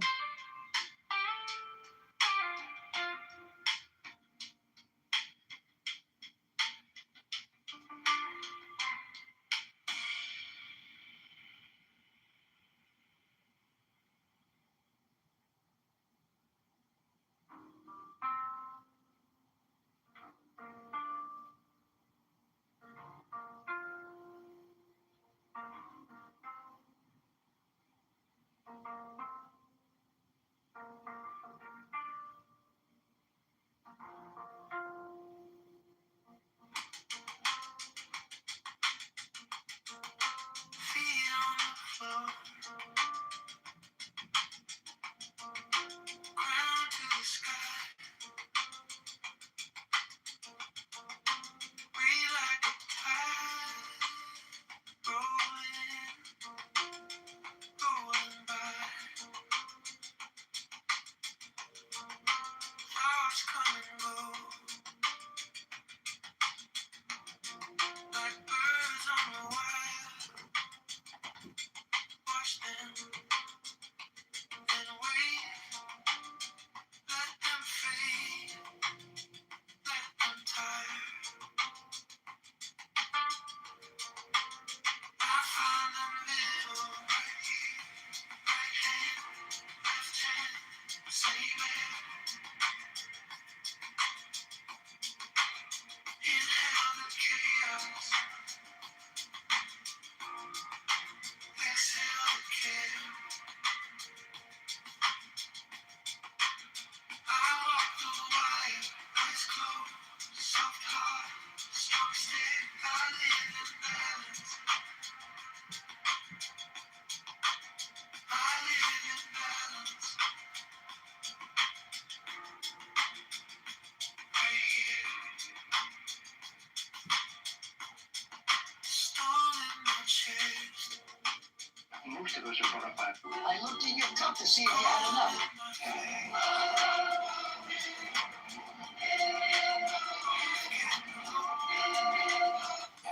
I just feel this callousness. Quiet place, sun in my bones, moon in my veins. I hold them both, let them never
Us, you know. Yeah, so we'll run HODL harder next year. Let's go, baby. Hopefully we'll be having some good Bitcoin price action then. Oh yeah. HODL for president. That's right, baby. My son confiscated Junseth's rolling pin and said this is my beating stick. Junseth, I got your wood dowel, which is posing as a rolling pin. Do you see it next to an actual French rolling pin in my PTR? I do. My wife liked it though. She was like, I like how chunky it is. They serve different purposes. You know what, though? I didn't tell her, is your wife like this? I didn't tell her that you made it because for some reason, if it was from my friend, she would be like, it's no good. But because I was like, this is just a nice rolling pin I bought you, she was like, it is nice. But if I said my friend made this, she'd be like, stupid. It is nice though. Mm-hmm. It doesn't roll straight. I'm gonna be honest. It doesn't roll smooth. You know. Put it on dough, it will. Yeah, but like on the ground, on the marble, I was testing it. Didn't roll that smooth. Yeah. How often do you cook? 0. Yeah, it's a decorative item. Fuck off. I felt like it could have been a little smoother. No, you don't want that. You want the dough to like kind of stick to it a little. That seems like a cope. Yeah. No, it's true. I don't know, man. I don't think it was level, you know. How I can't know when I'm setting it just because you're a dick. I'm gonna send you a video of it making noise when I roll it. Oh, okay. You'll see what I mean. You'll see. All right. You'll all see. No, I'm just kidding. I don't need to do. There's no care instructions for this, is there? No, not really. Yeah, just roll it around. On some It's not like you'll ever use it, so. I never will. But my wife does. My wife bakes, so she'll use it. Oh. She'll use it. I got her one of those fancy KitchenAid mixers, and I have to tell you that's the best investment you can get your wife, because even though they're very expensive, it just inspires cooking. You know, I love those things. We got a red one. Yeah, that's what I got. Candy operated. There's the thing is, like, I was watching a video yesterday about it that says why yours won't last forever, but your brownies did. And I didn't fully finish it, so I don't know the actual answer yet. But it seems like they feel very well made. I mean, I don't know. It's made. It's been made for 15 years, so they feel well made. You know, there's an even more expensive commercial grade one you can get. Is it Old No, it's a KitchenAid, but it's like $1,000 KitchenAid versus I think the one we both bought is like $600. But it only comes in like stainless. It doesn't come in all the cool colors or whatever. Interesting. Yeah, but that one's even beefier. I tell you, it feels like one of the best quality items we own in the kitchen. Yeah. They have clients at that level. They don't make them pretty. Right. They're solely mistaken. Well, just making it pretty in and of itself, it'll become a thing that women buy just to have in the kitchen because it's an aesthetic thing, you know, whether they use it or not. $1,000 as a dude, if you're like not rich, you're looking at a Jew. But if you're rich enough, the best one, yeah, you're looking at $1,000 one's $300. Well, I guess you get the $1,000 one, and it's a candy apple, just like the other one.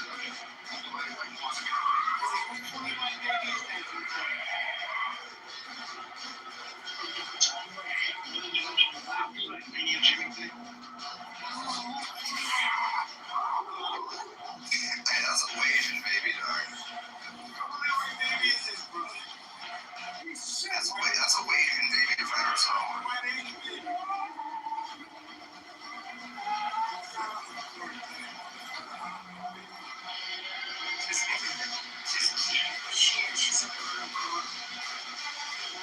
See, you got the Johnson smile there in the picture too. That's right. You can see it. Yo, in like 20 years, you're gonna hear us fucking speaking for the Vietnam. Why you fight for your country, guys? These guys for your country, Dion.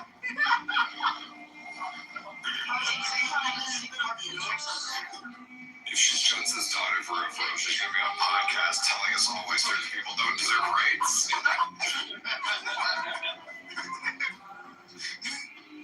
She'll get away. Female Johnson is a powerful thing because she'll get away with a lot more than Johnson can get away with.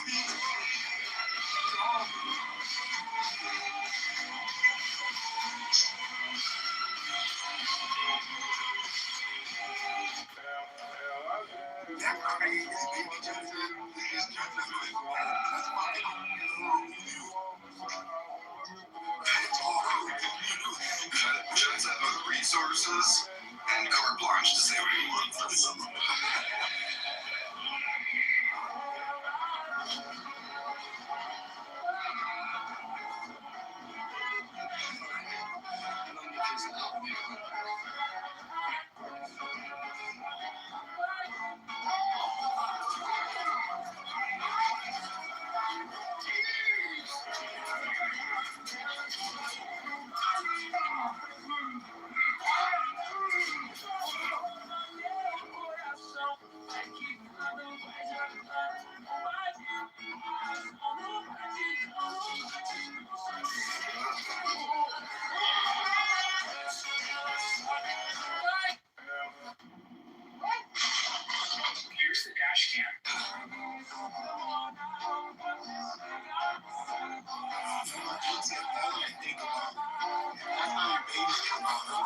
was getting the N-word. She was winning. I don't think you can say it, bro.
What's going on? Oh, it's because he told me I got 162 viruses and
If you had 5 more years with your father, what would you do?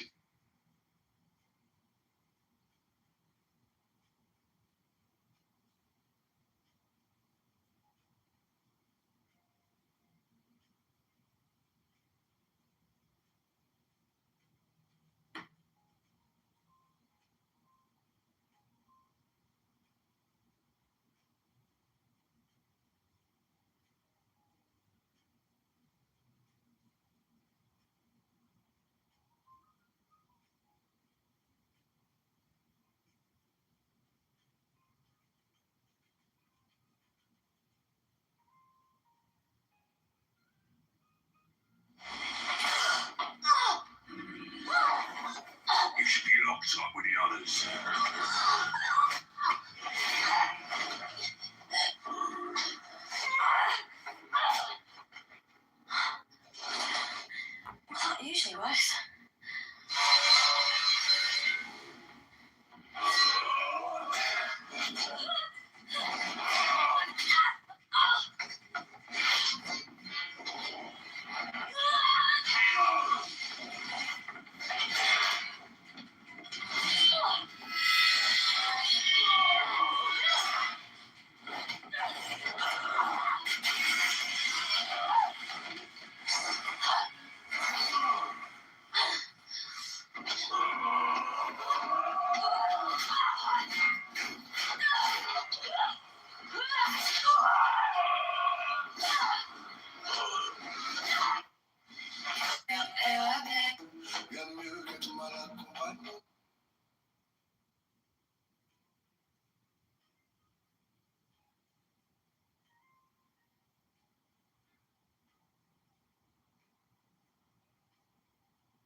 What's going on, people?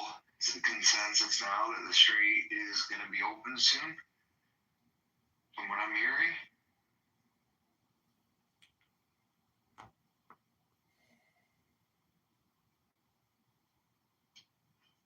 I don't want to say yes because it makes them go crazy. It looks like it, though. For the first time, really.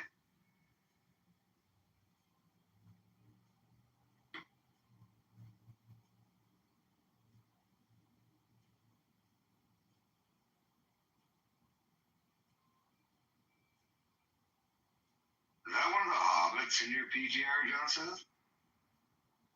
What's that? I said, is that one of the hobbits from Lord of the Rings in your PGR? You must think the hobbits are gorgeous. I'll tell you what, that's not what J.R. Tolkien wrote.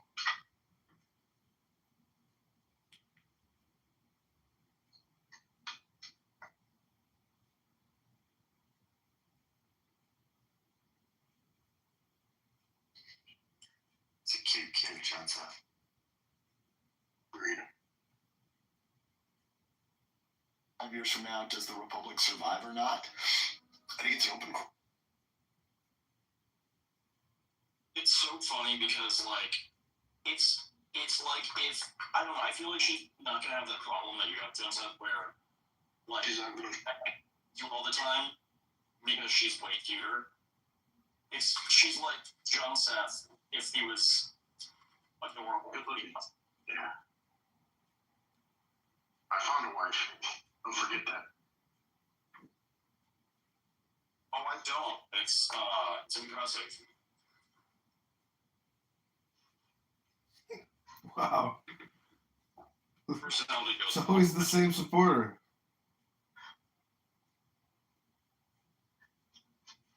That's what my wife said too. Wow, it's always the one same supporter. Great photo, guys. Try to find more voters. This mother hear me talking shit about your family. Dude, I would never while you're talking. It's some of the funniest content I've ever heard. Thank you. Wow, it's always the one same supporter. Great photo, guys. Try to find more voters. You won't win with your current strategy and content.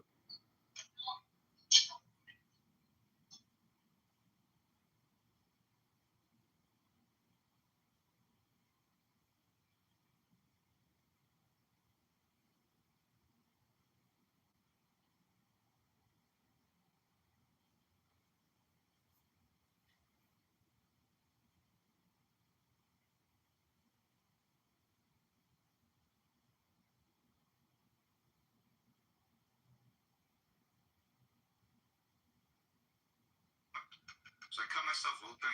My mom said the entire living room was covered with blood. She told me later there was not one area that was not bloody. And I already cut up. Arteries were cut. And I'm on the stretcher, and as I'm getting carried out, I'm going in and out of my body. I'm having OB. 1 minute I'm in eternity, 1 minute I'm back on earth. And I was like, oh my gosh, I'm dying. I just knew as my spirit leaves my body, I thought I was gonna go up and fly up to heaven and see something good. I started sinking in like elevator had the cables. Like, oh my gosh, did I make a mistake? Like, this is not heaven. So I fall for what, for like 5 minutes, and like, boom, I land, and I look around, the whole place is crowded with people, and I look up and it's just pitch dark. I was like, oh, I'm in hell. I just knew I'm in hell. There's a cliff next to me, there's no plants, no animals, no life. And the fear, the anxiety, the hopeless that I felt that are just increased even more. I look up and there's demons with capes and they're huge. They're like here, and I knew they were like in charge of this place. I go, oh my gosh. I saw cells on the cliffs where I knew I was gonna go in there and get tortured. I was like, oh my gosh, I'm next. I made a huge mistake. It's too late though, because supernaturally I knew I was a sinner for the first time in my life. Like I was like, what? Because on earth, I was a pretty good Buddhist. In my eyes, I was very righteous. Like I'm a good person. But right when I landed, for the first time in my life, I knew I deserved to be there. And number two, I knew I was going to be here forever. This is it. And that feeling of eternal separation from God shouldn't be felt by people because it says in the Bible, God desires all people to be saved. But people go there because they choose to go there. So I believe in free will and all that. I used to be like God sends people. God wants everybody in heaven. So free will is so real. Choice is what makes a human, and love, and God.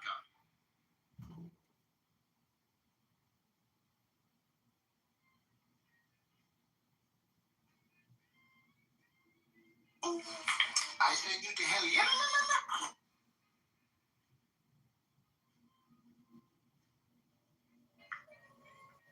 Jimmy, you're actually not even good at that. Yo, Jim said, if you're ever outside with your baby and an amber alert goes off, you're in trouble, bro. Why? Because you stole somebody's white baby.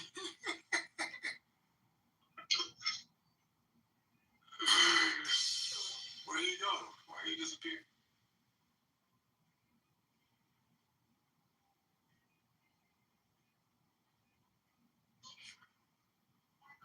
Where'd you go? Ah, there you go. But one nigga stormed out, son.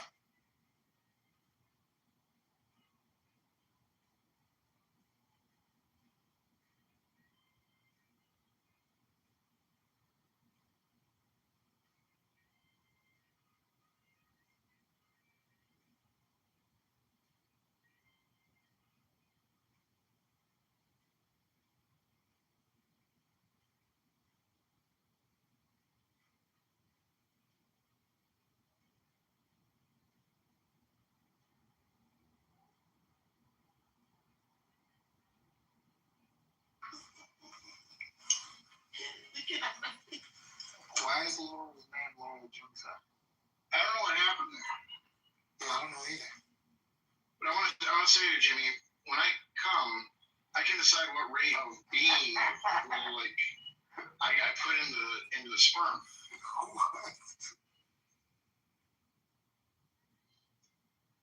I'm just saying, don't be out when the amber alert goes off. You're in trouble, bro. If I was a state trooper, I'd stop you there. That's how my amber alerts work. That's why you're not a state trooper, Jimmy. I hear that fucking sound on my phone. I said, stop that black man with that white baby right there. That's not how amber alerts work, stupid. Stop that black man right there. That's not how amber alerts work. Amber alerts are for divorcees. Boy, that negroid with that wonderful white little angel. Stop that negro right now. And the first question is they'll say, are you divorced, sir? And I'll say no. And they're like, oh, it's the wrong person. Oh, wow. You think black people are divorced? No, I think amber alerts are for divorcees, and one of whom doesn't like that the other one got custody. So, 99% of them are just that. It's a child dispute, essentially, what he's saying. They're not giving your black monkey ass custody. Jimmy, they give black people custody now. They ain't giving the black ass custody. Who in the NDA or NFL has custody? Do you not like that I gave her all of my English and Norwegian blood? Does that offend you?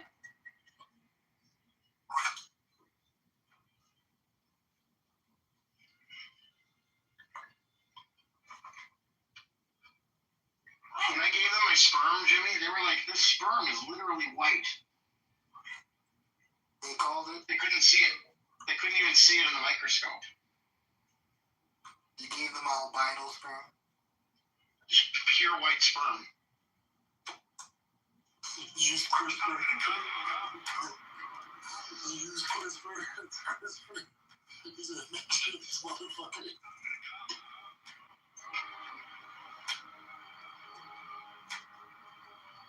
John's have CRISPR.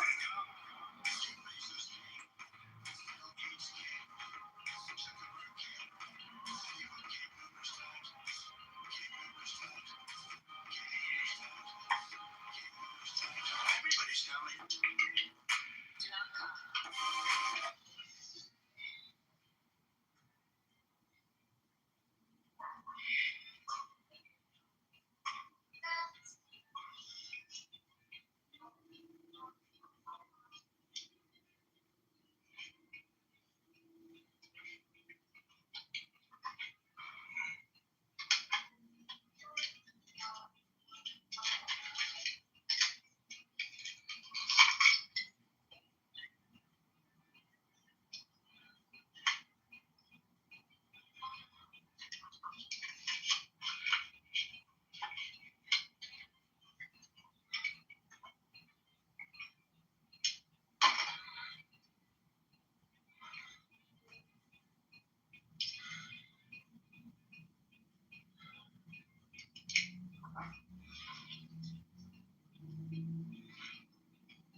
You know what movie's so good? Moneyball.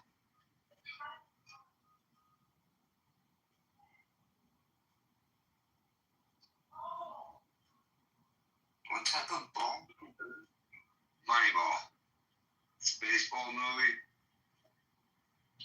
About the Oakland A's and when they started, building a team based off of data more than feelings.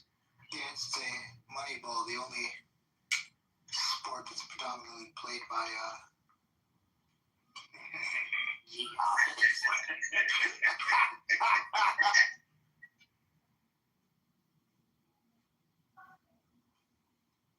It's too easy. Throw the Jew down the well, so my country can. No, you can't just start singing that.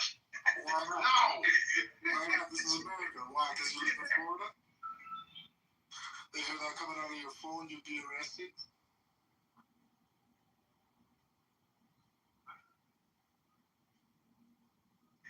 It's such a funny song, man. It's so funny. Oh, what do you got? Kitover?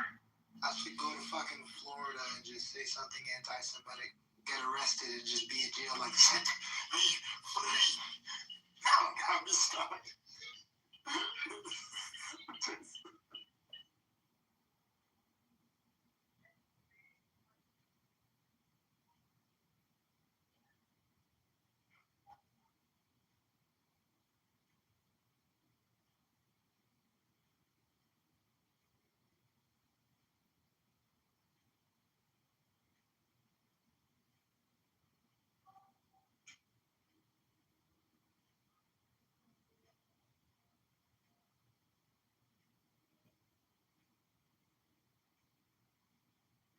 Set me free.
It's just grade 11 math, boys. It's grade 11 math.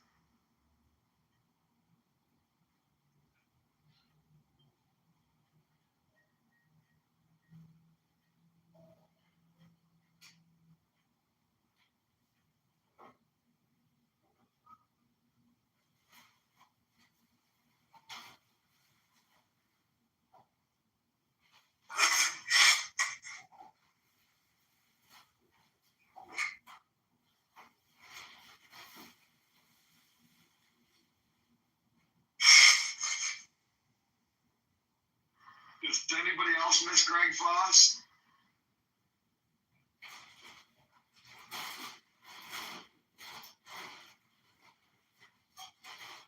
No. Oh, him and Lawrence Apart were like two old men in our industry that were just cute.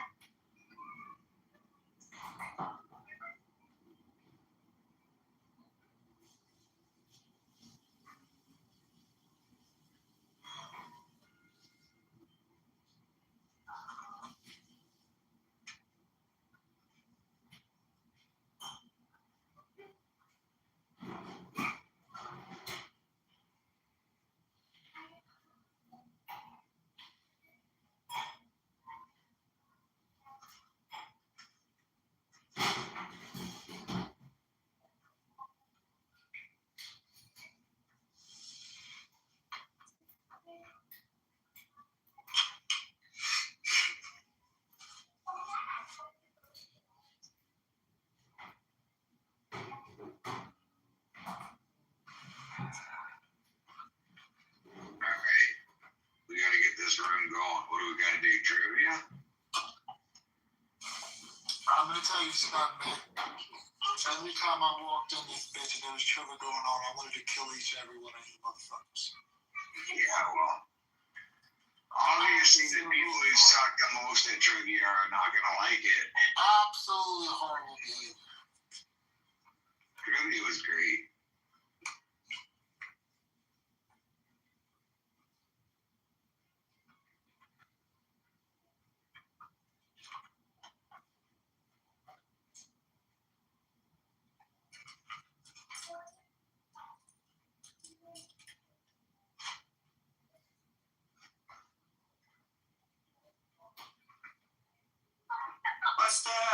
topic gonna be some trivia?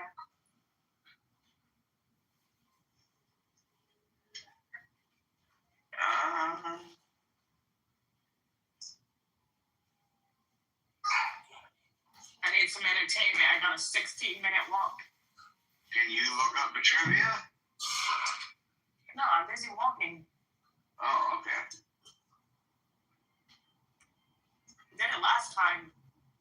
No, you didn't. You did it like 18 times ago. It was just the last time you No, I just did it. I basically did Miguel's trivia. That felt like trivia hell. Trying to help him study for his test, and that was like a week ago.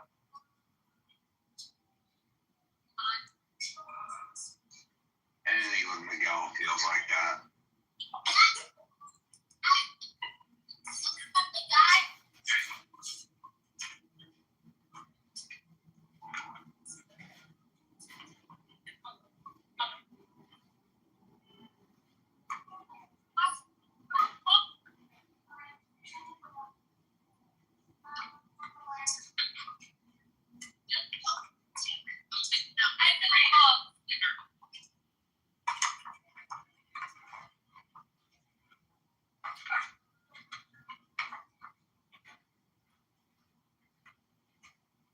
Which animal in the ocean existed before trees?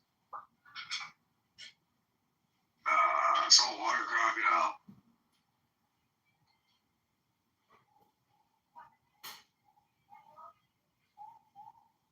Sharks. Sharks. I don't believe any of that stuff, so.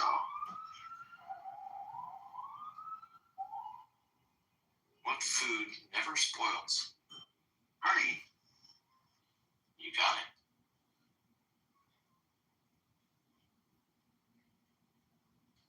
How long was the shortest war? I don't know, probably 10 minutes, but. As long as it took the French to drop their rifle. Is it like the 12-minute war or something? It was 48 minutes.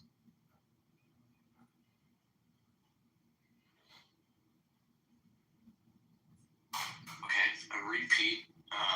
What was Google's original name? Something back.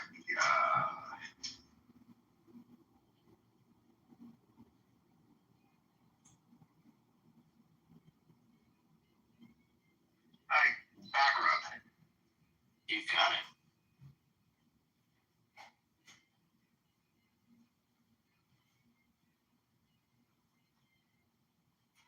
Can you hum with your nose closed? Yes or no?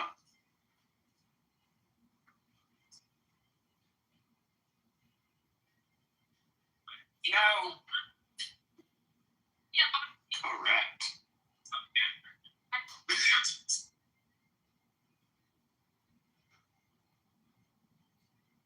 What was the first CGI movie? Toy Story. Toy Story. It was alright. Toy Story. All right. Sorry, Laurel, I beat you. Hey.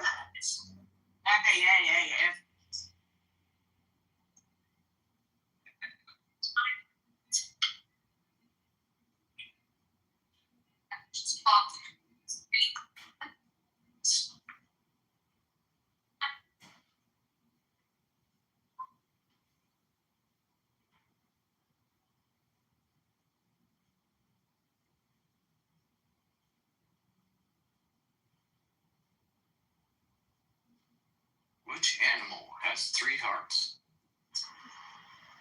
3 is an octopus. You got it.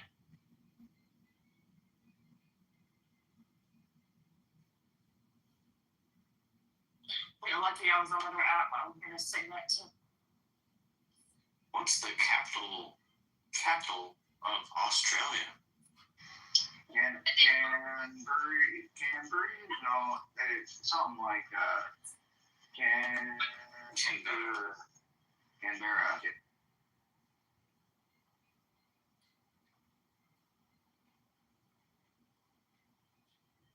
When did humans first land on the moon? Never. 1969. 1969.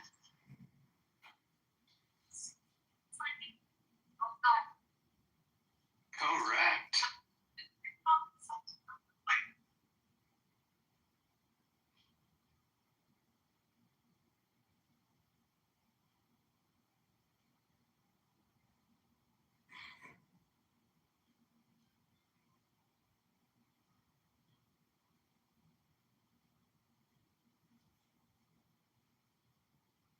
What is the capital of Canada? Ottawa.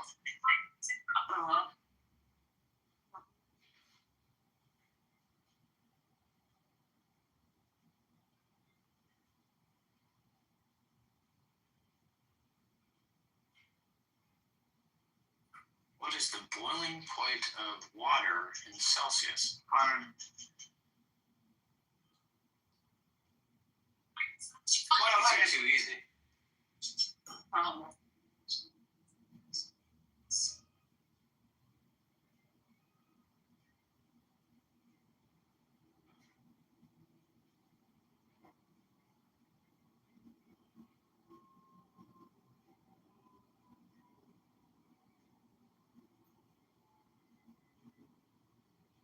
What is the M in M&M's?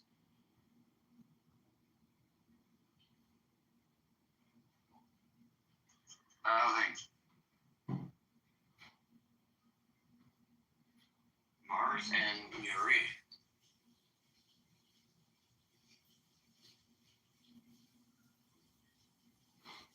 The last name of the company founders.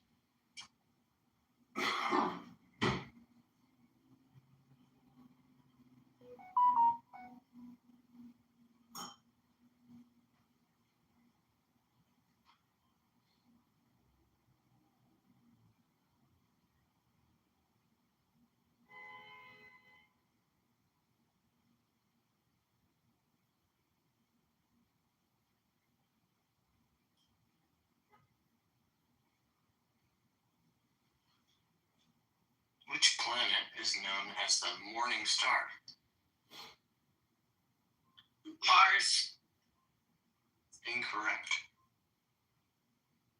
Jupiter. Not quite. Mercury. Not yet. M. Oh no.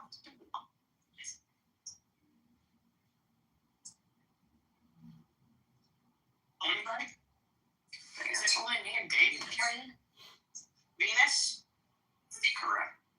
Sorry, I didn't even hear the question. I was busy replying to some messages. Hey, did you see Avis Rent-A-Car stock went from 100 to 300 in the last 2 weeks? No. Yeah. Why? I have no fucking idea. It tripled since when? Since March 24th. It's tripled. There's gotta be, they're buying someone to be suits. I got no idea why. But, I wish I saw one Bitcoin 2 weeks ago to buy fucking Avis Rent-A-Car. I wish you did too, Jeff. Yeah. It makes two of us. You would have bought 100 times the amount, you would have pumped Bitcoin. Yeah. What the fuck, man? Would you ever thought to buy it? What? Would you? I'm not chancing out, but yeah. But if I saw it was up like 20%, I would have thought about it. I had no idea it was on this kind of move until just now.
represent the UFC with in Miami. That's wild that he goes to that. Well, it's in Miami. He's already there. Yeah, but like the protocol I hear of when he goes to like the Bitcoin conference is crazy. Like, yeah, I wonder how much extra security, or if they consider it secure enough already. He's surrounded by Secret Service. Yeah, so like everyone at the Bitcoin conference had to get vetted to be there, you know? Yeah, I'm not sure.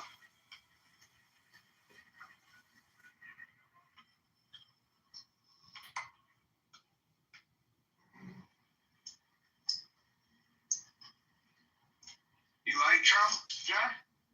Yeah, are you happy with him? I'd be happier if fucking Bitcoin was not $73,000.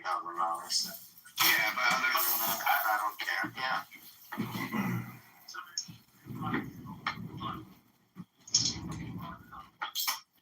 The fucking spread on fuel at the gas stations here is wild. Yeah, it is here too. Dude, okay, so the liter, I just got it for $2.05. 2 minutes down the road, it's $2.55. And another place I seen was $2.40 something. I'm like, it's significant. You're talking like 25% differences. Oh, dude, ours up, what, 25%? So what, like dollar or the US? I mean, how? We're paying like, well, I just filled up for $2.05 a liter diesel. Oh, Jesus, we have to do 2 conversions. Let's do 5 Canadian. Yeah, it's probably $10 American a gallon. It's how much? It's probably like $10 a gallon American. Oh, that's fucking crazy. I don't know. I'm guessing, but it's high. It's 205 Canadian.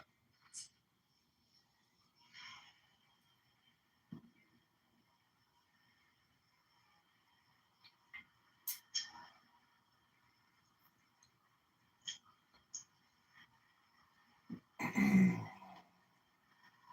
it's probably more like 7 or 8, but the 250 is like $10 probably. So that's 148 USD a week.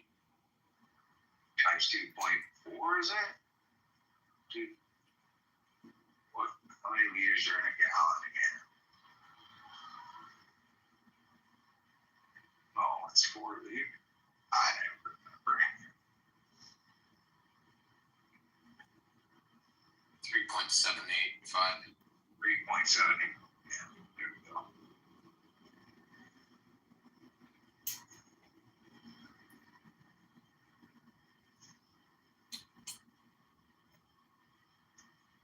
What'd you come up with, Fish? 560. 560.0. A gallon? Yeah. Okay. And then another place I seen was 250 something. So, yeah, 25% more. That's like, pretty wild. Yeah. Yeah, because like our swing, you know, it'll be like, you can get like 390 or like 425, you know, which is a pretty big spread, but like, not that big. Yeah. I wonder if the price dropped so much, some of the places got the old fuel still and the new ones are cheaper.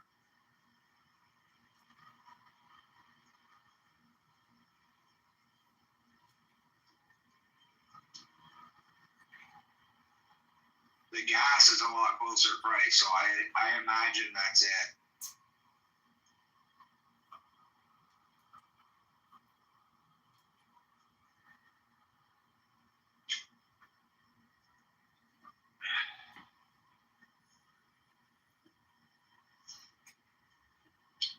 All I know, Fish, when I bought this truck, I was paying $100 to fill it up, and now I'm paying like $270 to fill it up.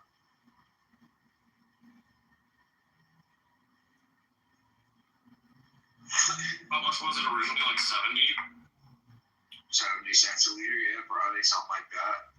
80 cents a liter. It's, I think I put the most money I've ever put in my truck, and I only put like 18 gallon, like 75 gallons. Yeah, I hold 130 liters, so what is that in gallons? 130 liters is how many gallons? No, yeah, 3 point something, 3.474, whatever it was. 3.5 gallons. How many? 33. Yeah. Okay. How many gallons is your truck? I know it's like, it's a 25 gallon tank. That's probably nothing. Yeah, I know mine's a bigger tank than most trucks. Yeah, it's a big small frankly, but yeah. But I think how much they Is this what depression looks like when you talk about the gas prices on a Saturday night? It's just a question. It's not my opinion. Hello?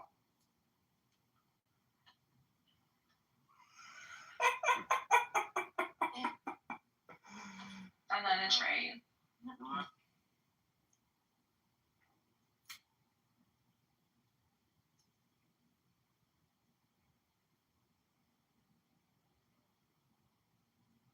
He's saying, okay, now this is another. Can you get on mute real quick? Let me answer his thing, and Bert, just hold on a second. All right, so you want me to look up bias and bigotry? Gotcha. Just give me a second here. Hello? I'm going to the actual.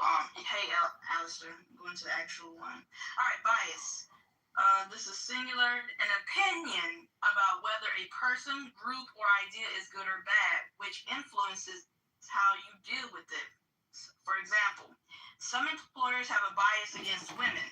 When analyzing data, you must avoid having a bias toward any particular result. That's bias. But being biased is, for the adjective version, is unfairly preferring, there's that word again, preferring one person or group over another. The referee was definitely biased news reporting. And then we go to bigotry. I don't think it was bias. I think it was I know, but hold on, clean. 1 second. Bigotry is bigoted behavior or beliefs, like religious bigotry. But hold on, I like to when I was reading that before, that one was talking about unfavored opinions about someone or something. But again, the bias is most likely like a nature versus nurture. Someone told you, or you're making something up. I agree 100%. It's about your nature, your nurture, and your ethnicity and your culture. Yeah, we might talk about that. Well, because you have your biases and your preferences doesn't mean you're a racist because you were raised a certain way. Nobody said that, though. Nobody's saying that. Yeah, you did. That's exactly what you said. That's all you've been saying the whole time, Bert. You've been calling me a racist the whole time, Bert. Go back on mute, little fat boy. You are. Don't call it that. The difference between preference and prejudice. And yes, you are a fucking racist. But that has nothing to do with what we were talking about. We were talking about the difference between prejudice. Millions arising for what? Exactly. Your mom was.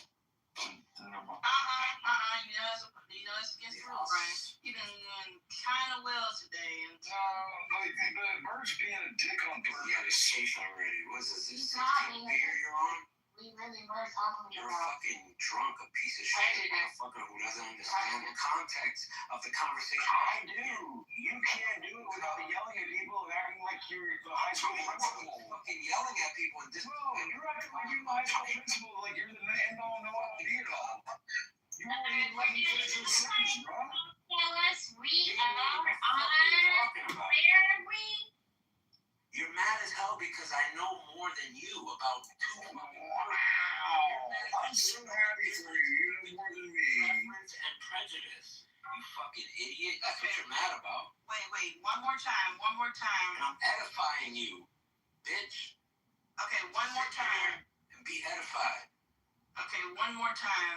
Reread these definitions for bigotry. Behavior or beliefs that show that you have unreasonable opinions, especially about race or religion, and that could go with other things as well. Preference. If someone has a preference for something, he or she likes it more than another thing.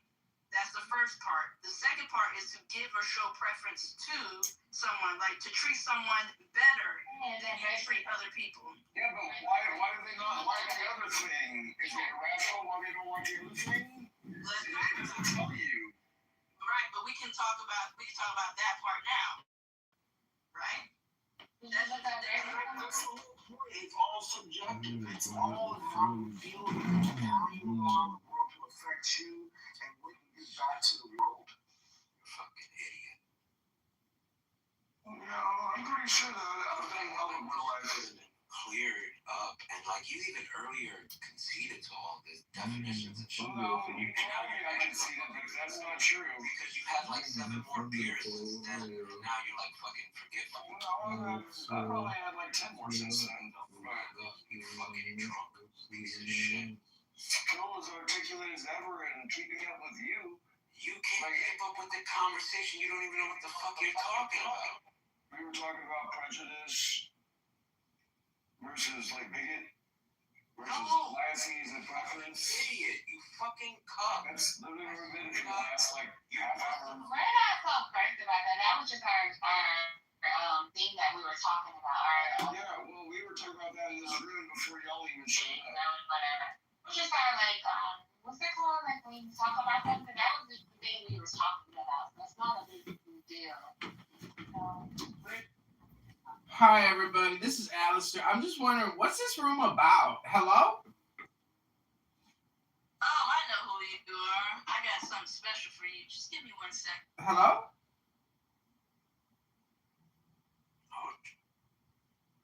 In the meantime, let me welcome back Blade. Hey, Ghost. Welcome back Willow. And hey, KP in the audience. Hello, moderators. I'm requesting 60 seconds or 30 seconds to read a poem. Oh, this is this guy. Oh, what you got for him, Lala? I know this guy. Hey, Edmund.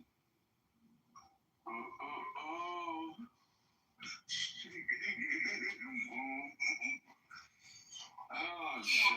Welcome back, HP. We're not moderator for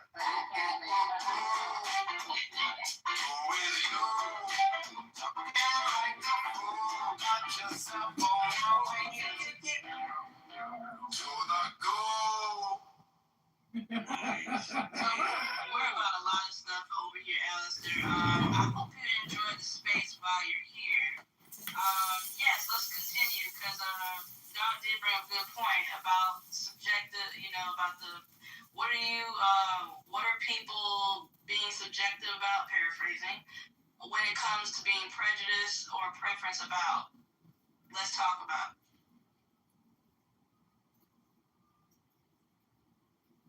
Yeah, but like, I get that if I prefer vanilla ice cream over chocolate ice cream, it's not because I don't like chocolate ice cream because it's brown. I'm not being prejudiced to it, but like I am prejudiced to chocolate ice cream because it tastes really bitter compared to how sweet vanilla ice cream is. Like, if they're all subjective feelings on how I feel about how I choose what I want in my life, they're all on how I feel. And if I'm not adding like melanin into the relationship and like looking at people and races and humanity, then racism isn't even a thing. They're just my biases and they're my preferences, or my bigotries and my prejudices. It doesn't matter. They're all the same thing. All right. Stay on mute, Brian. Let me ask the room. What do you guys think about that? Would you like to challenge what he said? Would you like to agree? What are your thoughts? And this is for Hey, Ludwig, welcome. I don't know, I kind of agree. Like, it could be prejudice, but also could be a preference. People take it the wrong way, so it's however the person hearing it takes it, I guess. That was my whole point. It's subjective. It's all in how you feel about how you perceive it or how you give it away. Okay. Good discussion. Anyone else?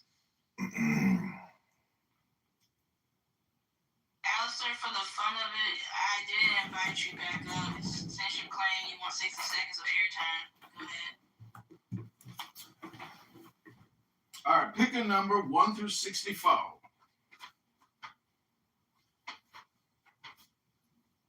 What's your magic number? Number 10?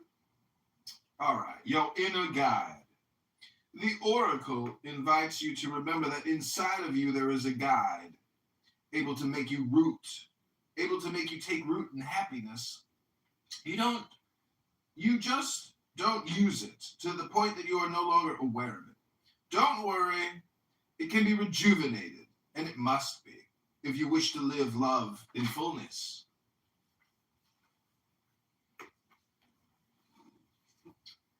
Well, damn, I did. Actually, out of all the admin society, that was actually pretty good. I liked it. 17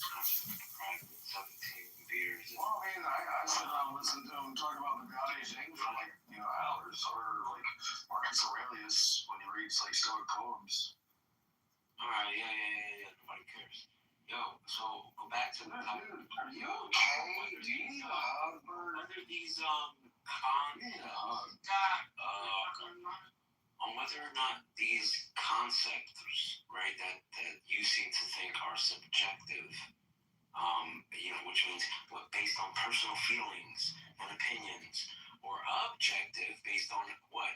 Doc, observable, measurable facts, right? Doc, are you still? Yeah, can you observe and measure my biases? I didn't need you to answer that. So the answer to that depends entirely, and I said this many times, on whether you are looking at the intent of the individual or the impact on society.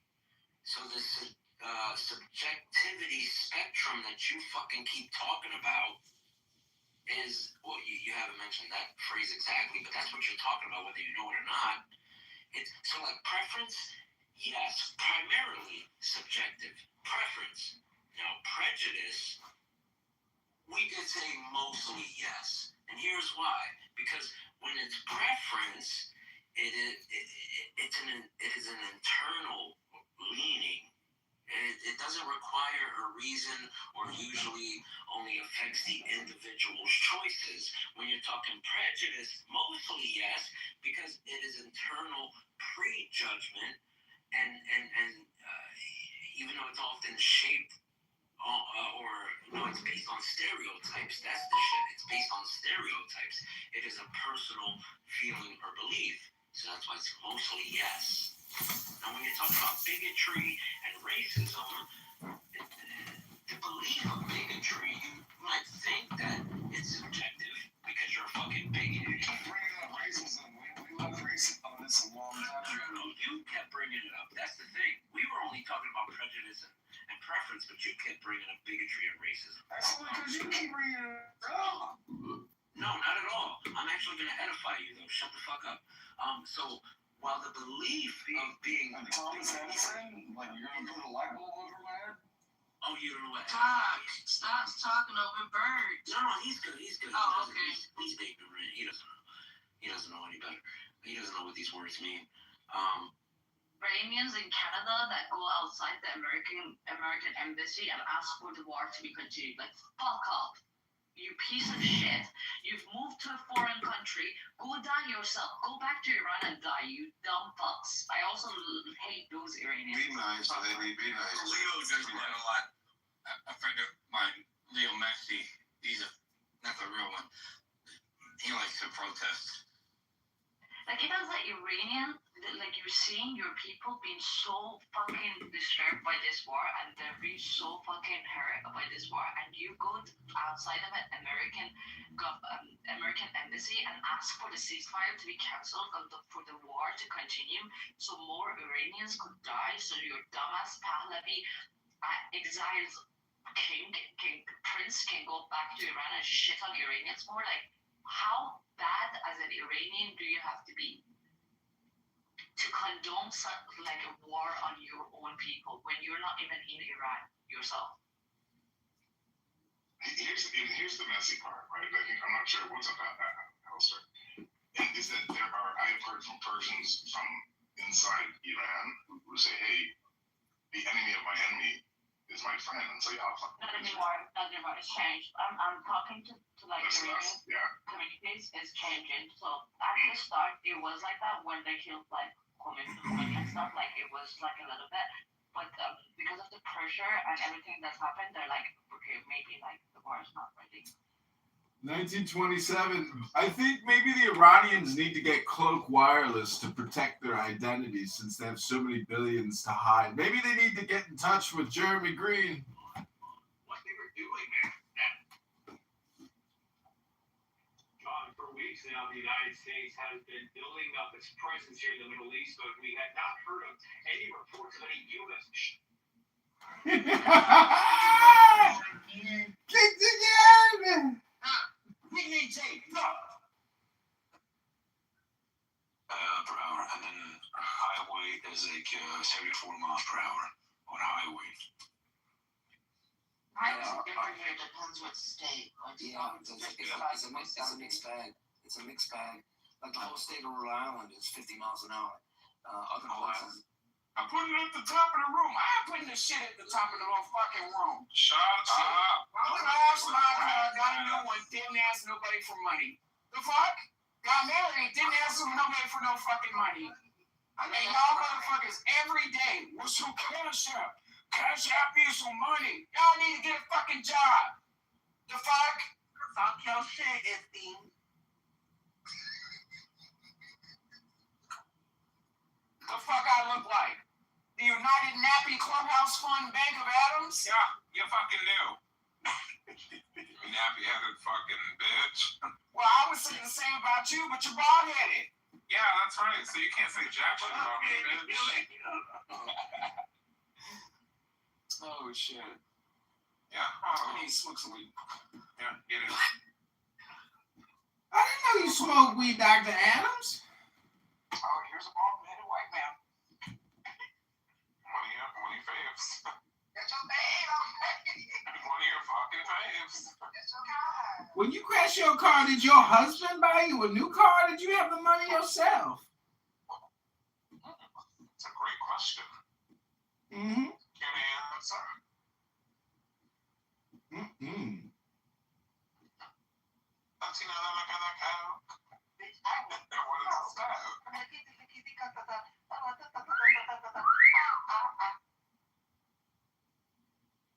Bitch, I wanted to smoke. Happy birthday to you. Happy birthday to you. Happy birthday.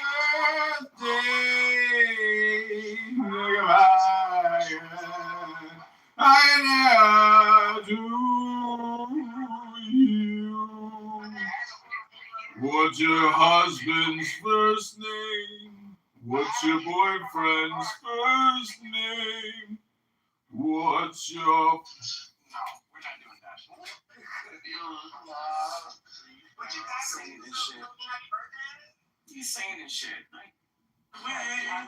It's comedy. It's comedy, Papa. We have comedy. Well, do you remember when the Nazis occupied the United States during World War II? Oh, wait, that was your country. Yeah, that was because of the guns, and not because of you being separated to like. Do you think if every I know you don't have this experience because you're not a Dutch, but do you think if every tall, big dick, blonde hair, blue-eyed Dutch boy had a gun, they would have occupied them? What do you mean? I don't think so. The army, listen, there's 17 million people living in the Netherlands. If an army of of a bigger country invades, then there's 17 million people, right? But not everybody's a soldier. Listen, I'll tell you what I think is weird. So I have a friend whose husband was from Tunisia, and my friend had a dog. He said, that's so weird because in my country we eat those. So I think that's What do you say about Switzerland, where everybody owns a gun? Everybody in Switzerland owns a gun. Yes, but I trust them. Yes, but I trust them with guns. Oh, come on.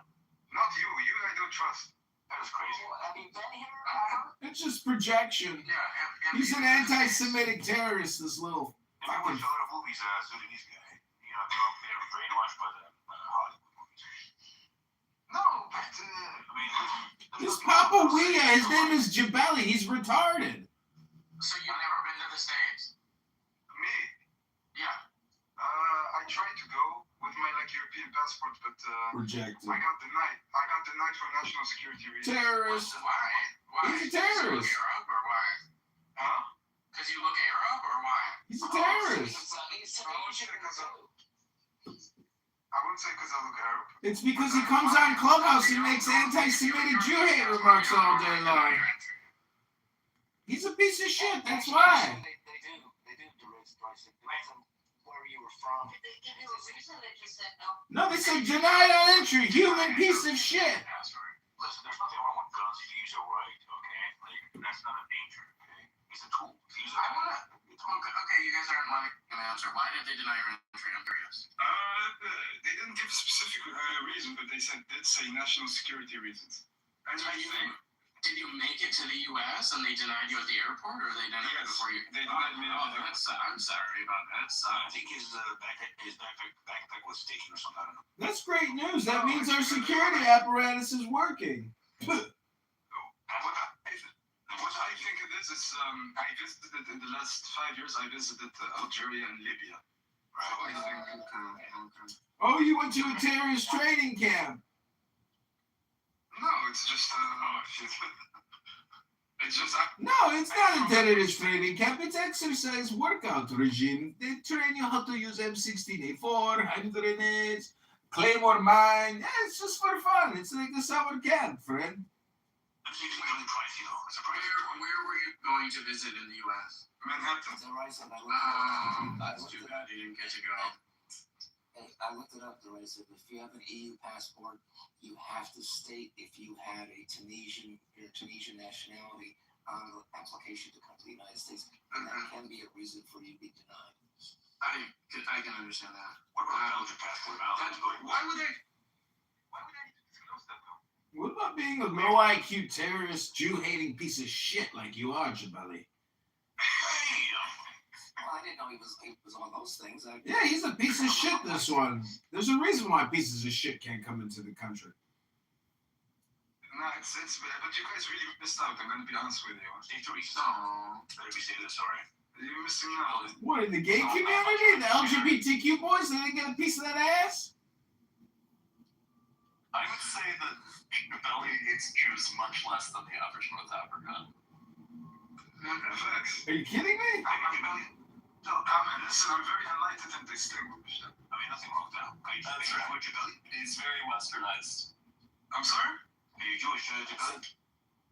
No, I'm not. Oh, okay. No. But I am Muslim.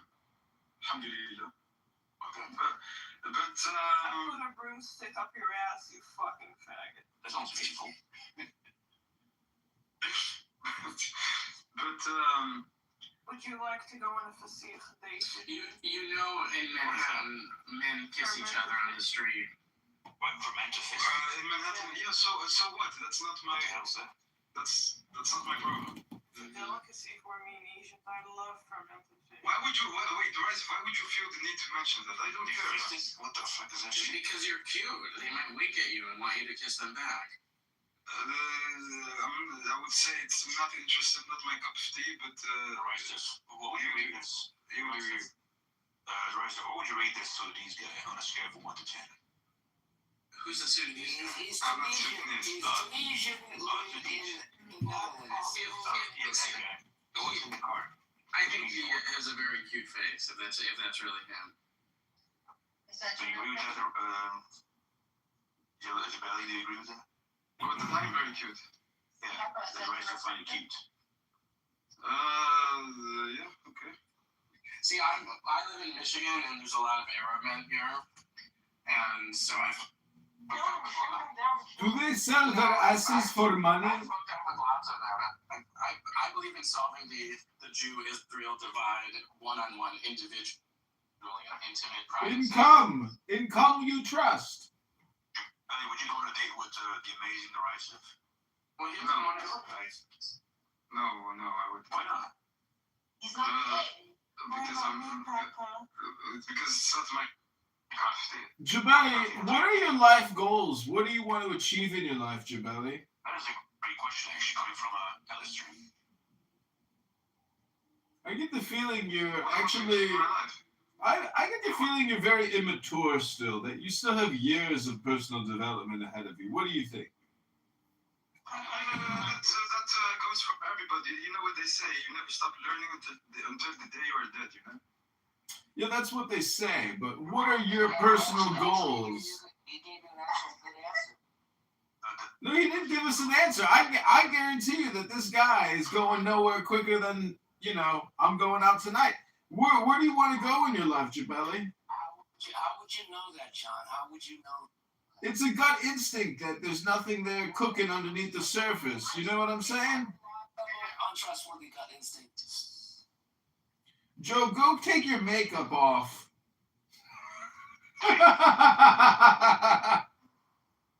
Did you feed your cat, Carmen? No. Because your cat looks really hungry. Poor fella. He's dying. Oh, poor fella. So, Jabali, if you can't make it, Jabali, would you come to America and sell yourself to the LGBTQ to survive? Why would I do that? Because you're unemployable, obviously. Who would hire you to do what? Clean toilets? Listen, I don't understand why you are breaking my balls so much. Jabali, let me ask you a question, buddy. I'll step on your balls with my Let's say you move to the U.S., right? What's the first job you would accept? What is it? Why all this? Am I You want to go to the immigration customs or something? What's all these This is the immigration customs service, yeah. Listen, I got the night without an interview. I don't need it from you. What would be your first job they would do in the U.S.? My first job? Yeah. Anti-Semitic parade protest organizer. Journalist, 100%. Oh, what do you want to journalize about? What do you want to...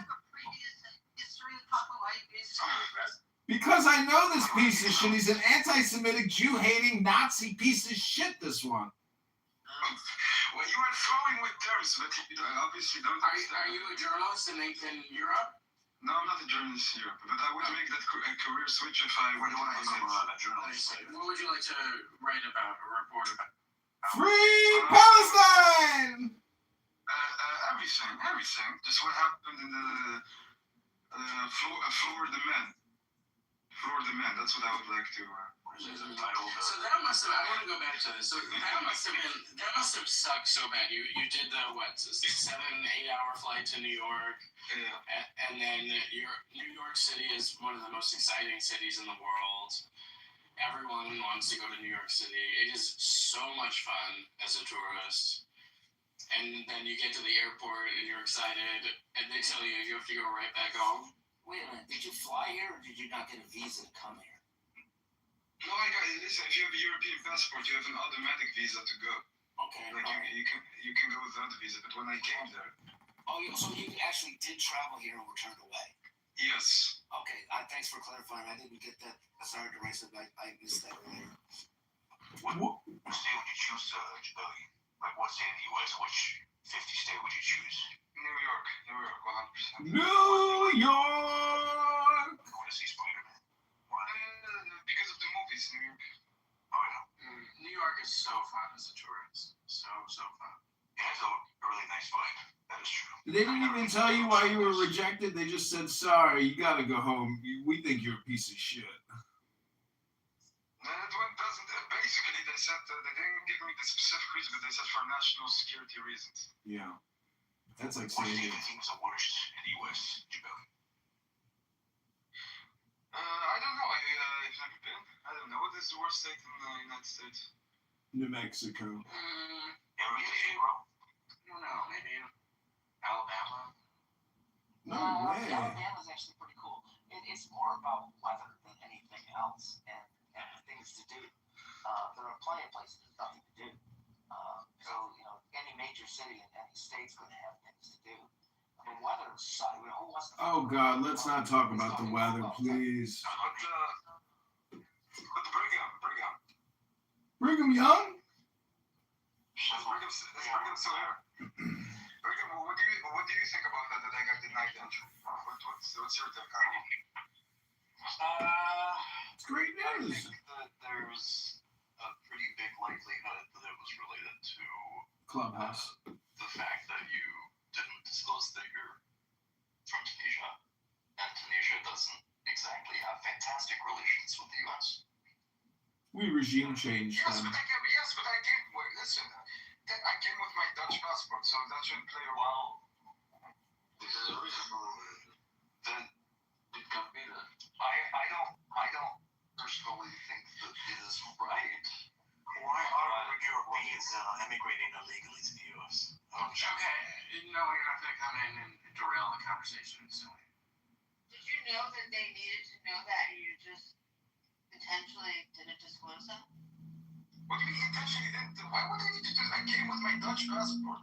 I'm a Dutch citizen. I live in the Netherlands. What's your motivation, Jim? Why do you want to move to the U.S.? What's your motivation? I didn't even want to move. He was just saying that.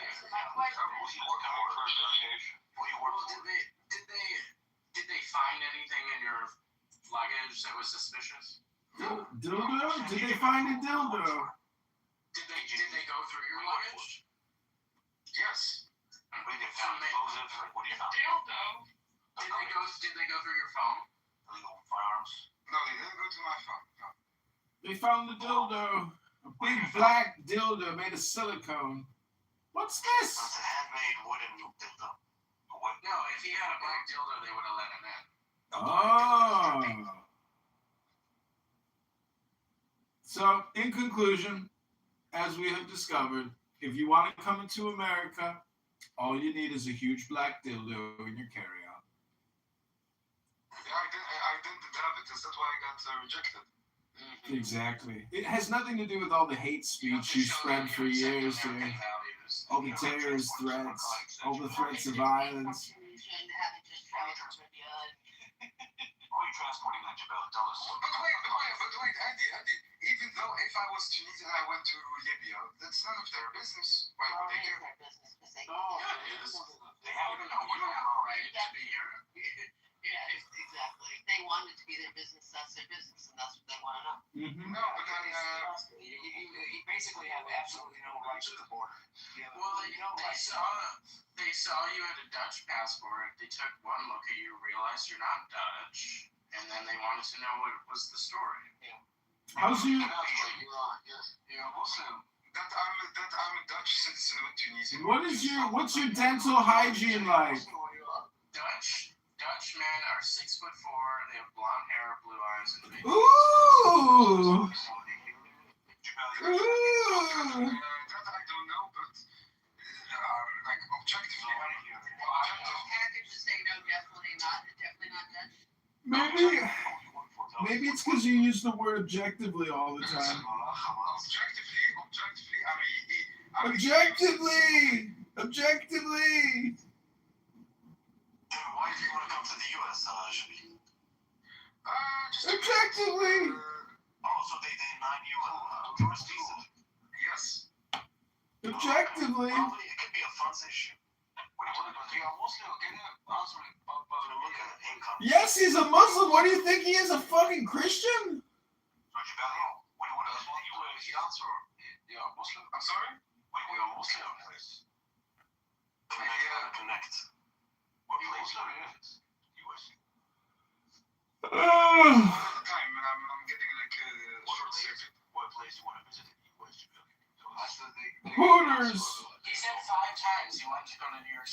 wanted to go to Hooters. There's actually a building like Times Square. What did you want?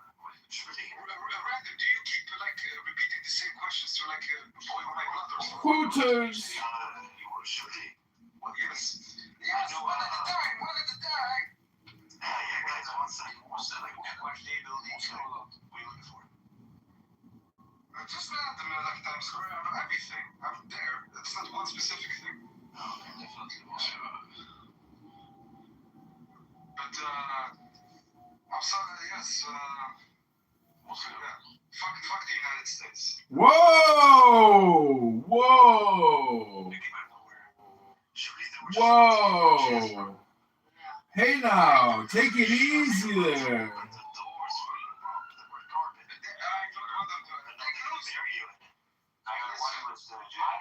was going to sponsor you. I was too.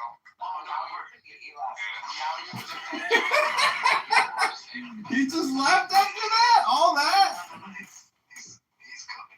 Oh my gosh. That's what he said at the immigrations enforcement. Your wife said that I was going to sponsor you. Listen, I noticed that me as a man of color, I'm being like censored there, you understand? So it's like very... Oh, actually, you don't care about color or not. Yeah, I think there's plenty of men in your car.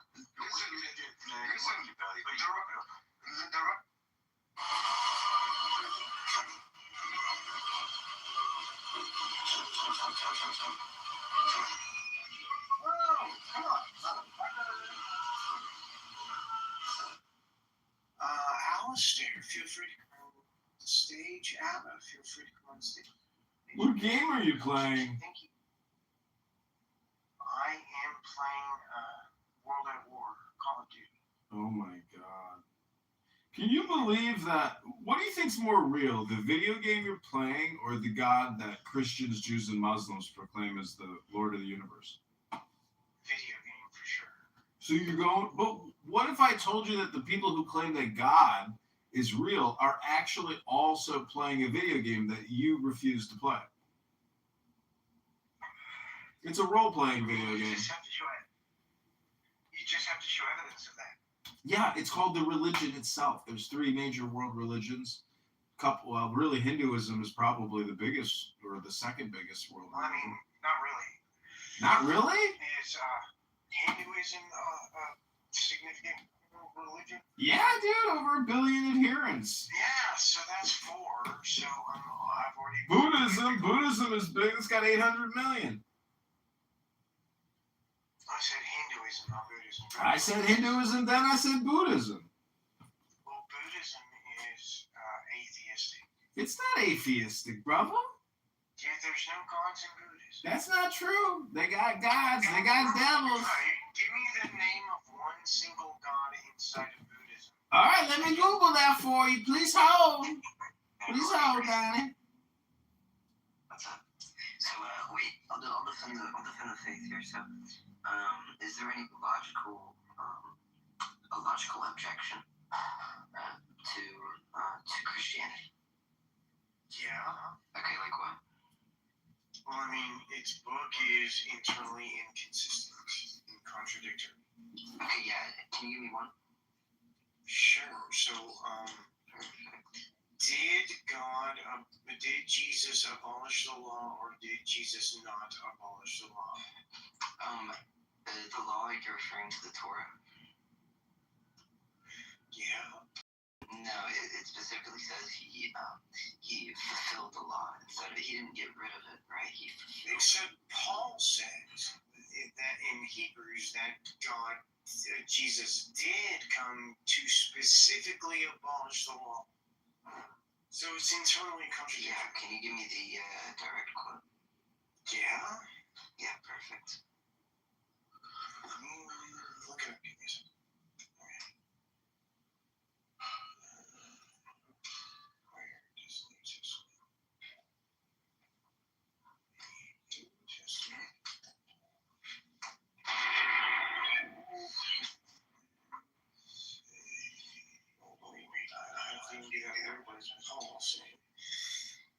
Paul say that Jesus came to abolish the law.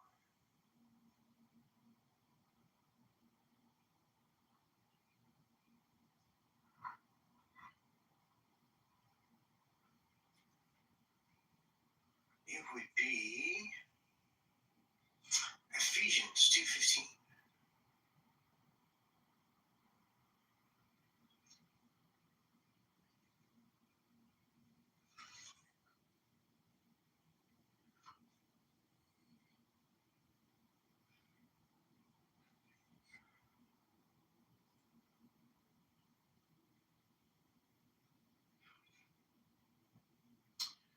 Well, I, for one, am thoroughly bored and I'm ready to go to sleep.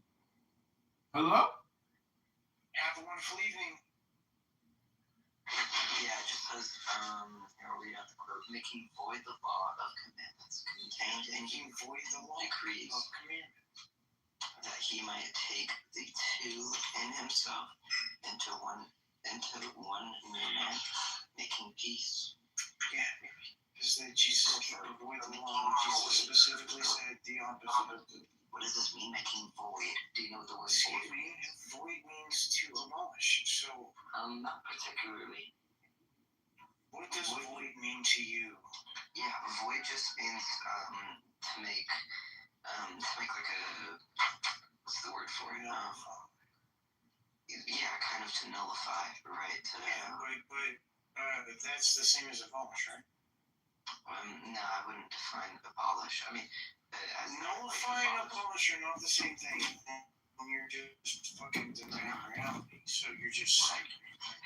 Okay, I mean, you can add. I mean, you're rational. You're either rational or you're stupid. I mean, you can. But if you think that void and abolish are different. Excuse me, I was in the middle of a sentence. Shut up. Right? Fuck you.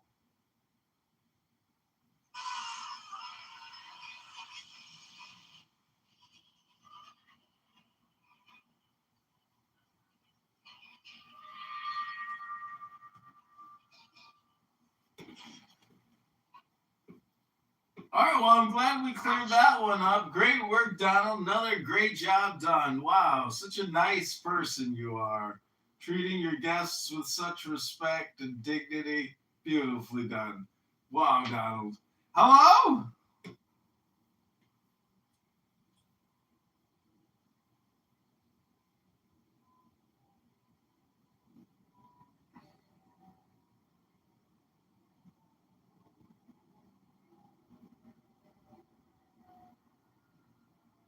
Another subject.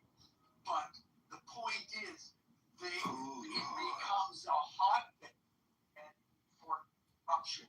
So the reason why people elected Trump is they precisely did not want someone who had been through that system. That's why he's president, and that's why everybody's so upset. So yeah, I agree with you. Generally, it's a good thing, but now we've got to a point where the corruption is so bad, the American people wanted an outsider. That's what they got, and he's now doing what he's doing. An outsider, not at all. Yeah, He's a Democrat his entire life.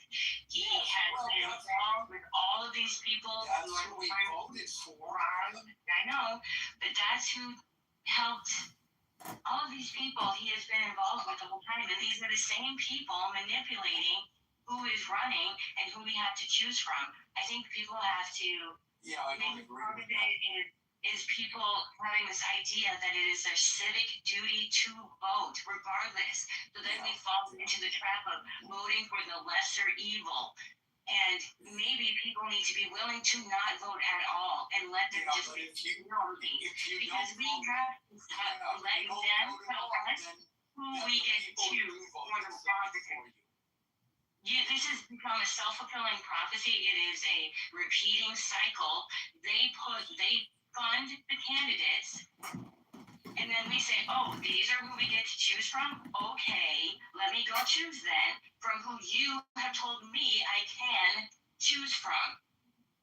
So then we're not choosing, are we? Because they're funding the ones that they put in front of us. So it's not our being voted for, it's the parents. Say it. Who are they we choose? Who are they? Okay.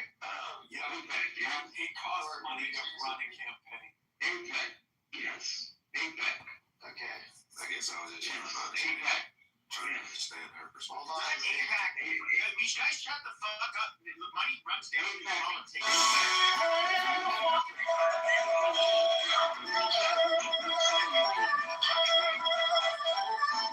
Listen, stop that.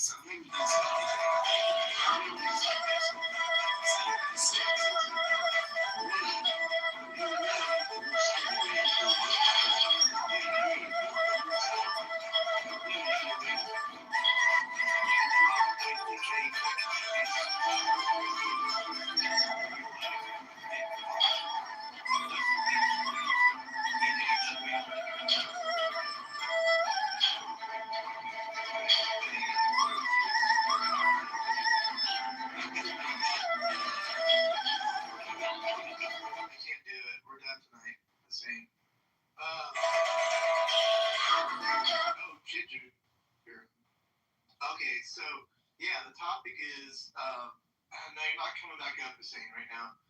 How will Trump be taken down? We're just kind of going through what everybody thinks will be a downfall of him. You think in the next, what do we have, 2 years and a couple months left of his presidency, or I mean, we can even go past that. You think like his legacy is going to be, tarnished? I guess some ideas were probably going to go, but Ginger, if you have one particular thing that you think would be like the silver bullet that would probably take it down, what would you pick out of like the things that you can think of right now? I Would think it be like there Epstein was files? Would it be go ahead? the one thing would be clear, unassailable video evidence of him raping a kid. It would have to be extreme, and it would have to be vettable, so that there's no way around the argument that it was faked, that it was AI, that it blah blah blah. Other than him dying, it would have to be something extreme, because if there's one thing. So you want to see a video of him raping a child, and you want to confirm it's a real video? What about him murdering somebody? Is it just the rape of a child? Not to get upset, dude. It's an opinion. Calm down. It's just, what I'm saying is, it has to be something extreme, and it has to be something that is absolutely 100% verifiable, because there are a lot of deep fakes, and there are a lot of How will you know? and innuendos, and that's not going to do it, because if there's one thing this country has come to the point of, is let it ride. We let it ride. It's easy, and they just whatever, let him finish his term, and then we'll vote for somebody else next time. But the whole system is screwed up. It is not built any longer. Is it in place to help us? Is the system screwed up, or is your opinion screwed up? And it's not just the government. It's not just the federal government, is it? Although that's the biggest one, and that's the most obvious one. So that's a good place to start. Actually, I want to ask a question. Go ahead. Yeah, Ginger, why is it that the government is supposed to help us? Why is it that the government is supposed to solve all of the social, economic, I'm not talking about the government giving us a job. I'm not talking about the government giving us anything. What is it? It's supposed to. Don't get upset. I'm asking the question in good faith. All right, I'm not attacking. I want, think of this as a clarifying question. There's this, I'm trying to get a sense of where you are. Because on the left, they believe the government is supposed to be helping everyone, that it's the duty, and we all are obligated to pay taxes for all of these social programs, whatever it is. So I'm just trying to get whatever your opinion is, it's your opinion, it's fine. But maybe I'm 61 and today I'm done with the gym. I clarify your This is me after 20 let me days. say this, I agree. There is a lot of corruption money going into things that it shouldn't go to and being wasted, et cetera, et cetera. That I agree. I think you would do that. It's money by the government is not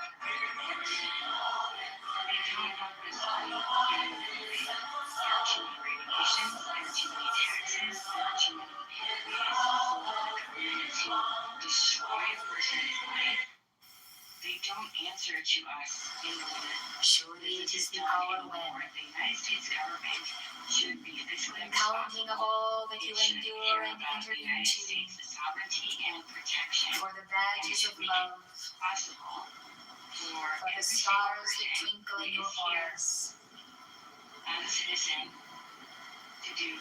must What afford is it you in with the the Declaration greatest of protection, Independence, the pursuit the of greatest happiness, sealing not the guarantee of it, for but the the new pursuit of way it. of And when life you can to have, come. like someone was just talking about COVID and how he said they tell us to go to school. This is the general advice given: go to school, I come get a to good you, job, beloved work hard, ones, to and you explain can have to the life you you want. And then COVID rolls that around and though they in shut recent years, companies down. by People your lost their service, jobs. Saint Even Germain though they did didn't do anything gain wrong, his and freedom a lot of those companies were not from the able to karmic come back. abuses of the And that line was of the family. government doing that.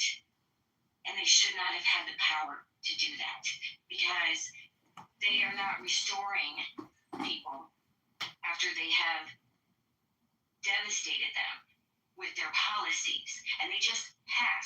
Are you talking about the COVID-19 vaccine? Are you talking about the vaccine? I'm talking about making companies close their doors. Oh, you're not even talking about the vaccine. Well, I'm talking about making period of time where almost everything was shut down. Yeah, we Whether remember. they wanted to be or not. And then they lied to us. If you want to get into that, that's fine, but that's not what this is about. It's more difficult to operate within their own. Just let Jay guys on. I'll get to you, Howard, in a second.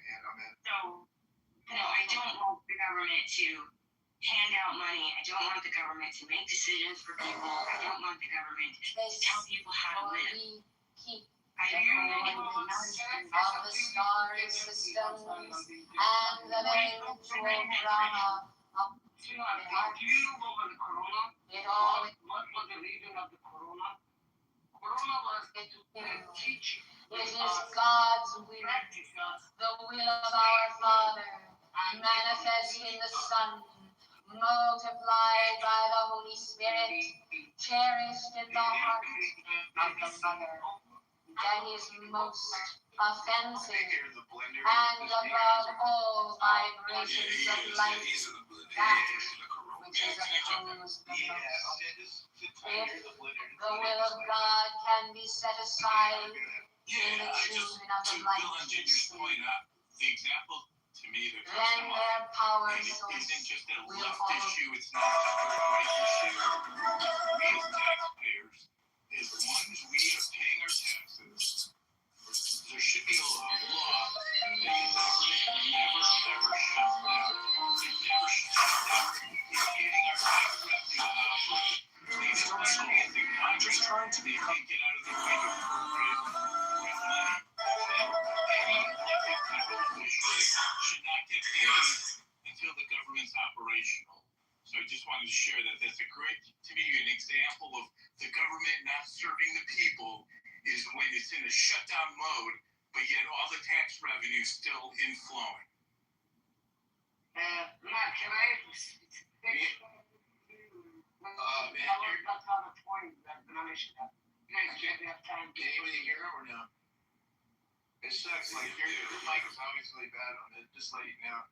I'm so sorry, but back in my phone broke like a week ago, so I'll have to change my back in. Damn, that's really bad. Yeah, I'm not bad.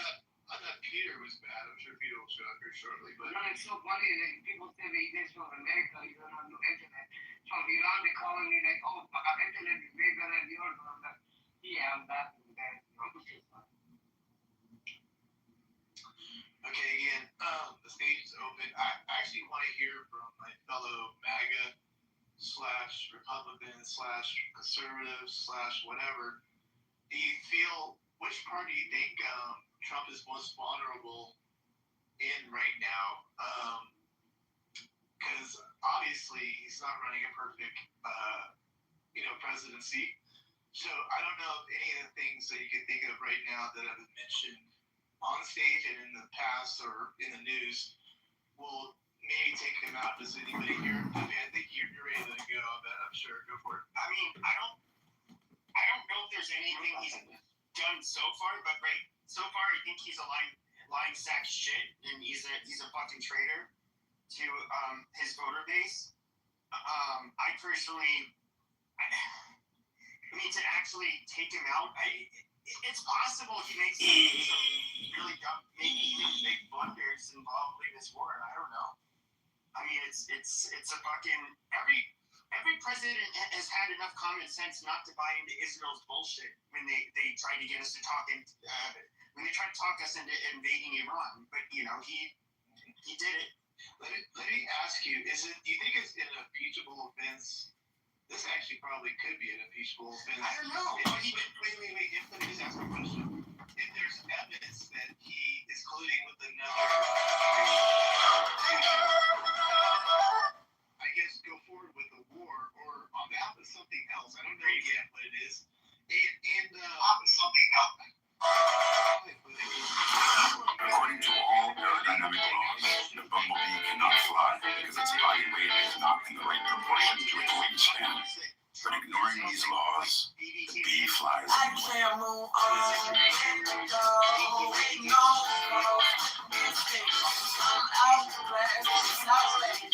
According to all aerodynamic, Be around people that want Nike is looking for people. We have to start. Excuse me.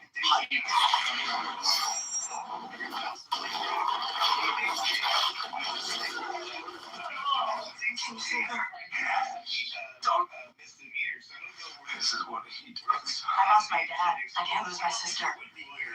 I don't care if I lose myself. You're wrong about him. He's not a monster. He wants to be better. Maybe I can help. In all the darkness, I can find the lights.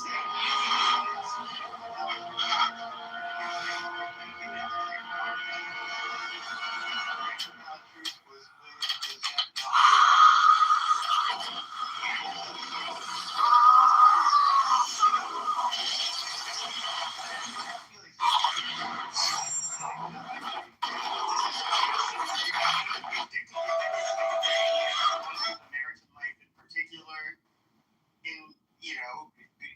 if we invaded, could be that just very out of control. A bunch of things. There's already, I don't know if you see it online. There's already pretty much a civil war on the right.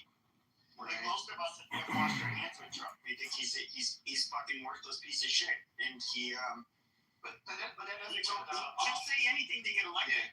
Yeah, and I get it. He's already elected, you fucking idiot. Like, you won't be able to probably get his legacy is shot. Obviously, that's what you're saying. Obviously, on that one, right? Pepe's not saying anything.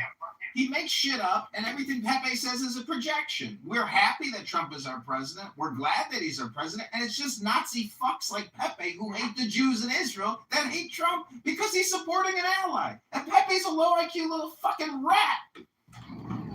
I have an alternative. Yeah, Alan, what do you think? Where are we vulnerable? Remember, I don't know, when it was 8 years ago, Trump went to the European Union and told them, look, you guys are dependent on Russia, it's going to bite you in the ass. And then 10 years later, and they all scoffed at him and jeered, and now 10 years later, he was right. I'm just disappointed in your lack of faith, all of you. It's highly disappointing. Let me frame it a different way, that maybe even Pepe, whom you know I respect you, Pepe. You respect Pepe? Gigolo that only entertains He can't even get a sentence out without saying.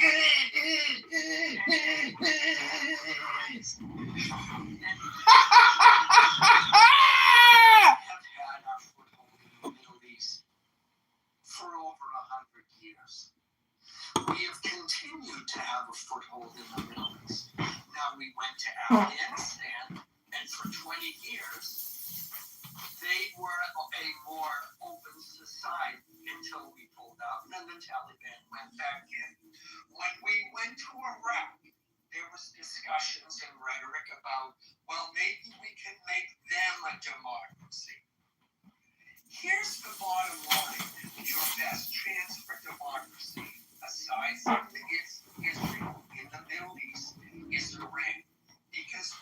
Republicans are entirely practical. They're not religious zealots. And here's the best part for all the Jew-hating, Israel-hating people out there. If it succeeds, it will minimize, if not completely negate, our need for Israel and our need to continue to kiss their ass in any way. There's 8 million people in Israel, 90 million people in Iran. Oil or very little oil in Israel, huge amounts of oil in Iran. Very few resources in Israel, tons of resources in Iran. If this is successful, and hasn't Trump always turned out to be right? If this is successful, we will have a new Middle Eastern partner in the Middle East that we can add Saudi Arabia, add all these other countries that are already in our sphere of influence. We will add the country that has been the biggest pain in our ass for the last 50 years will now become our friend. And you will need to worry about it. Alan, we get it. The point is, Pepe is not a conservative. Pepe's not a Republican. He's not on the right. Pepe's actually a liberal. Just listen to him. He's not a conservative person. I'm a Republican my whole fucking life. You're as liberal as they get, Pepe. You're not. You express no Republican or conservative values whatsoever. You're a piece of trash. Republicans don't act like you. Republicans and conservatives don't talk like you. You're a fucking piece of shit. That means you're a liberal. There's so much infighting on it with Republicans. We all know what his message was. Okay, he said he was not going to be dragging us into wars in the Middle East and all this fucking bullshit. And we've literally spent the last, year and a half focusing on fucking Israel. And I get why the Israelis are doing it. This is perhaps, and they have no way of knowing, the last president that will probably do a lot for them in the most powerful country in the world, for who knows how long. Might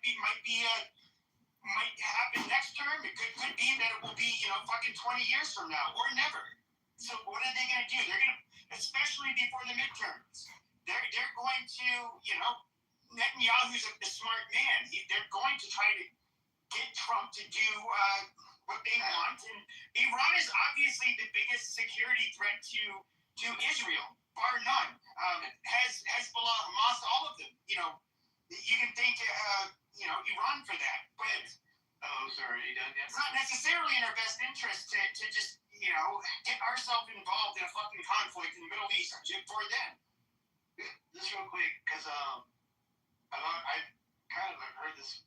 I came up with this too. I'm assuming you weren't trolling on that last part. I think you were sincere about what you said. Yeah. A stronger Iran that's more aligned with our interests is a I completely agree. Pepe, I know you probably disagree a little bit. Maybe completely. I don't know. No, not at all. My whole thing was, if we could have gone in, whether it was one day or it's okay. From what I had been hearing, and it seemed that's like what Trump's advisors even had said.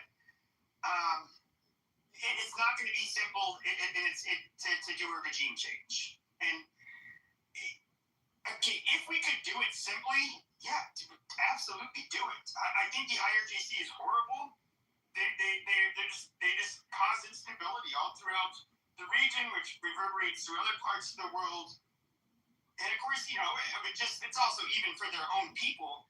I think that it would be just way better for them to not have the IRGC. I have zero problems with the IRGC all being, snuffed out, basically. I think that would be a good thing for the world. But at the end of the day, but at what cost? Is it going to be us having to do a large-scale war like in 2003, invading a fucking country? I don't know if we should really do that. No, that makes sense. I'm just double-checking that you would, if there was some way, I don't even know how you would, come up with the metric or whatever the look is. Yeah, if I could snap my fingers and they're gone, yes, absolutely. You would do it in a heartbeat, right? Like, yeah. Yeah, because I think like it'd be less funding for Israel, a lot less funding if Israel if we have a stronger Iran and its partners around Iran. No, but they're talking about Turkey after they've been talking. I heard about that too. That Turkey's the vacuum. I get it, but I'm just saying. I think in the long run, it probably does work out. I know it's really optimistic, but Turkey's the one country Turkey's the one Middle Eastern country that would probably be the most brutal to fuck with. I mean, they have I think it was at least like a decade ago, it was like the fourth largest military. They're NATO members, so they're well trained. These are. I get it. No, I wouldn't want to fuck around with Turkey. I would never want to. Yeah, I totally would be on that. Okay, Sword. Wait, Matt, before you move on, I just want to clarify. Pepe hates Trump. Pepe hates the IRGC. Pepe hates the Jews. And Pepe hates Israel. Pepe hates everything. Fuck you, Pepe, you fucking loser.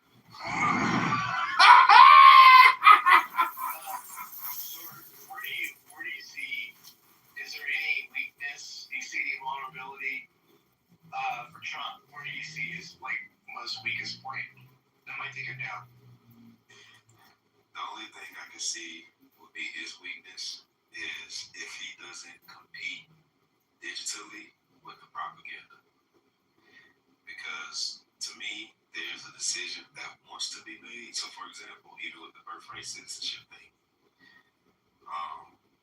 they're already using propaganda as a way of trying to influence the public that birthright citizenship should exist when it's actually 100% incorrect. Merely being born here does not establish citizenship. We've had laws ever since 1802 that confirm that. But those laws are on the books, but still doesn't change the Supreme Court from ruling how they want to rule.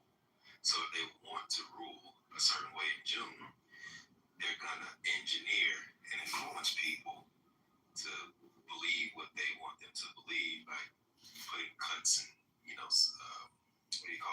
clips from the oral arguments to make it seem like the gentleman didn't represent himself well when he actually did. So if he doesn't keep up with the propaganda, that would be the weak point that I think would take him down. I don't think it's going to be any of. So, but the version of your takedown is losing the midterm, losing 2028. That's your version of the takedown, right? Not like impeachment. None of that would be impeachable, I don't think, right? Oh yeah, I don't think it would be like even with the wars, he has legal ground, and you won't find these things within the Constitution or the War Powers Act or anything that people have quoted. He has standing within international law or the law of nations to exercise what he's doing, and that's the reason why the globe they're in conflict about it, but the shit is written down. And do you think that it could is one thing that's really changed quite a bit since like 2016 or even 2020 is that especially since 2020 the viewership of legacy media like cable news and so forth has absolutely fucking tanked, and it's largely went online. Now people online are watched a lot more, and I think that and the Democrats have been discussing this for the last couple of years. It's like, okay, now what do we do with these people online, these influencers? And I do think the Democrats absolutely are still failing when it comes to a message. They're doing this no kings nonsense. They're doing just stupid shit, and anything that they used to use in the past does not stick anymore. Oh, really? It doesn't stick? They still don't have power? They still don't win elections? All they do is complain about Trump, and that's enough. When you tickle the clit on the ear, that's all it takes for a Democrat, okay? No, I think that's also largely worn off, because if you look at, the first term that worked, right, and they had a lot of nonsense and bullshit that went with it, but he's somebody who we have over 2 years left with Trump, and there's not going to be another term with him, and so going after Trump really doesn't, what is it going to do?